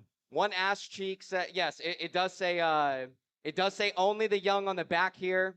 Only Bill Pulte fucks only the young? the young, December 14th. That looks pretty badass. We have a mushroom stamp on the head of it, and Bed Bath on one cheek, and GME. Oh fuck, GME on the other. I got too excited there. He dropped the Cockosaurus. Oh. Hey, thank you guys. Thank you guys for coming. We're gonna probably do something again in the spring. Would love for you all to come. We're gonna lower the ticket price like crazy. I think we figured out the kinks. So you people at the first one really got ripped off. Sounded weird, kinks. I think we're gonna figure it out, and I think we might do something. I say we keep doing these live audience shows, man. They're fucking electrified, Yeah, man. they are. Yeah. Oh my god. So, I can't always promise a helicopter and airplane hangar, but I miss Pulte. He was embarrassing in just the right way. be badass. All right. So with that being said, we'll go ahead and bring the show to a close. Unless you fellas want to add some closing thoughts on our way out. Just I love you guys. We're gonna change the world. Amazing. Don't stop.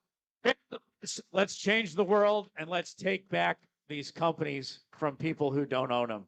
We own these companies. They don't. I mean, you don't own your family's company. They kicked you out, right? Oh, see you guys. Or at least incentivized you to leave.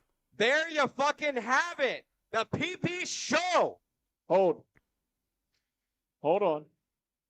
All right. What the? I don't remember what this is. What is this? All right. Oh, it's like a mug that's made out of like a mortar shell or something. He gets them from McDonald's. Every Yeah. time he's on a space, he's like, hold on, I'm in a drive-through. I'm going to get some Diet Coke for a minute. So this gentleman here made this for Bill. This is real ammo from a AC-130 gunship, U.S. Air Force. Go ahead. That's tell me. Thank you. Cool. Yeah, it says Bill Pulte, only the hung. Can we get we got to get only the hung. Rachel, wherever you are, can you play only the young as we get off the stage? That's fucking Bill Pulte's got to have a really tiny dick, right? sick, dude. That's speculative, but I speculate he has an incredibly tiny wang. So am I to put Diet Coke in this thing or something? Yeah, it's a cup. Do you need them to explain how a cup works, you goddamn idiot? Oh my fuck. Wow. Yeah, so Mr. Pulte, like I said, I'm an aviator myself. Mr. Pulte. On the AC-130. Awesome. And I know that. Can you fly that? You want It's to go fly that with me embarrassing. right now? Let's do it. Let's go. I was flying it earlier, and PP was freaking out because I had another pilot in there, and he's like, "I don't want you flying. Get that other guy to fly it." Wow, look at that. That's a 1.5 millimeter shell from 130. Wow, thank you very much. That's very cool. Yes, sir. And I appreciate the love that you've showed our community, and I just wanted to show you a token of my appreciation. Thank you. Sir. Thank you very much. Jesus. And we got to keep fighting, all right? Oh, he hugged him. Fight. He hugged him. And never give up. They want us to give up. Let's fight. All right, there you have it, fellas. Thank you for coming here tonight, and we'll. I think we're doing a couple pictures. No, and some no, meet and greet as well. If you're gonna do it, you got to do it right. And there you fucking have it, man. The PP show. Thank you to everybody who came out here, man. Show your support, and we love you here at the PP show. So thank you, fellas. Jesus. Okay, so what did we learn today? We learned that we should be very careful when we decide what our tip goals should be, otherwise you spend 8 hours staring into the void while the void stares back. Ooh. Sweet Lily Love says, I'm drunk and want to say you're awesome. Thank you for entertaining us with weirdos. No problem. Make sure you drink some water. Stay hydrated out there, people, especially if you're drinking. Don't want you to get hungover. So, that is it for our 8-hour-long meme stock stream. I'm glad we got through it. That was a close one. This is the hard one. I'll be honest with you. The conspiracy one, piss miss, whatever the other one is going to be, I already forgot because my brain is mush right now. Those are going to be easy comparatively. I am very tired of the meme stock people. I swear to God, they've just been going around in circles for years. It's kind of annoying. Quasispec, thank you so much for 1,000 bits. I really appreciate it. So, I will be back tomorrow. We're going to do a regular stream, probably VHS, and then we're going to do a patron and YouTube member-only stream. So that's cool. Hydrate, will do.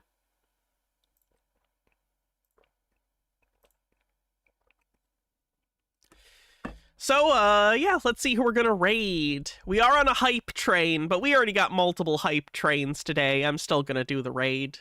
I've asked plenty of you people. So let's see who we're gonna raid on Twitch. Unstable Deadbeat, thanks for gifting 5 Tier 1 subs. Thank you so much.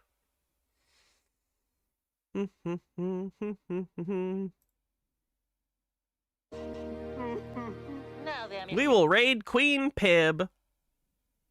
There was 2 minutes left on the discount subs. You had to do it. I guess that's fair. Stone Corbell, thanks for gifting 5 Tier 1 subs.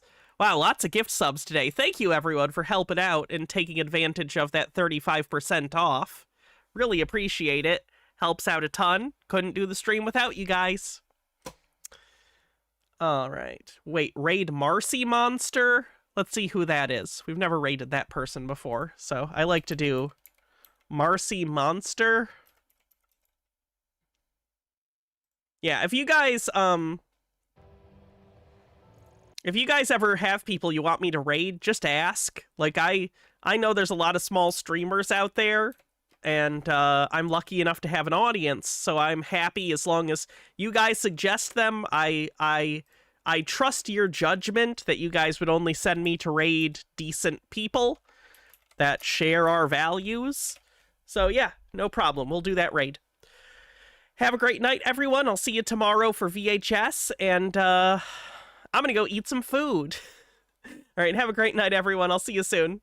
Bye. Don't get involved in any scams. I'm begging you. I don't want to have to cover you on stream. I like you too much.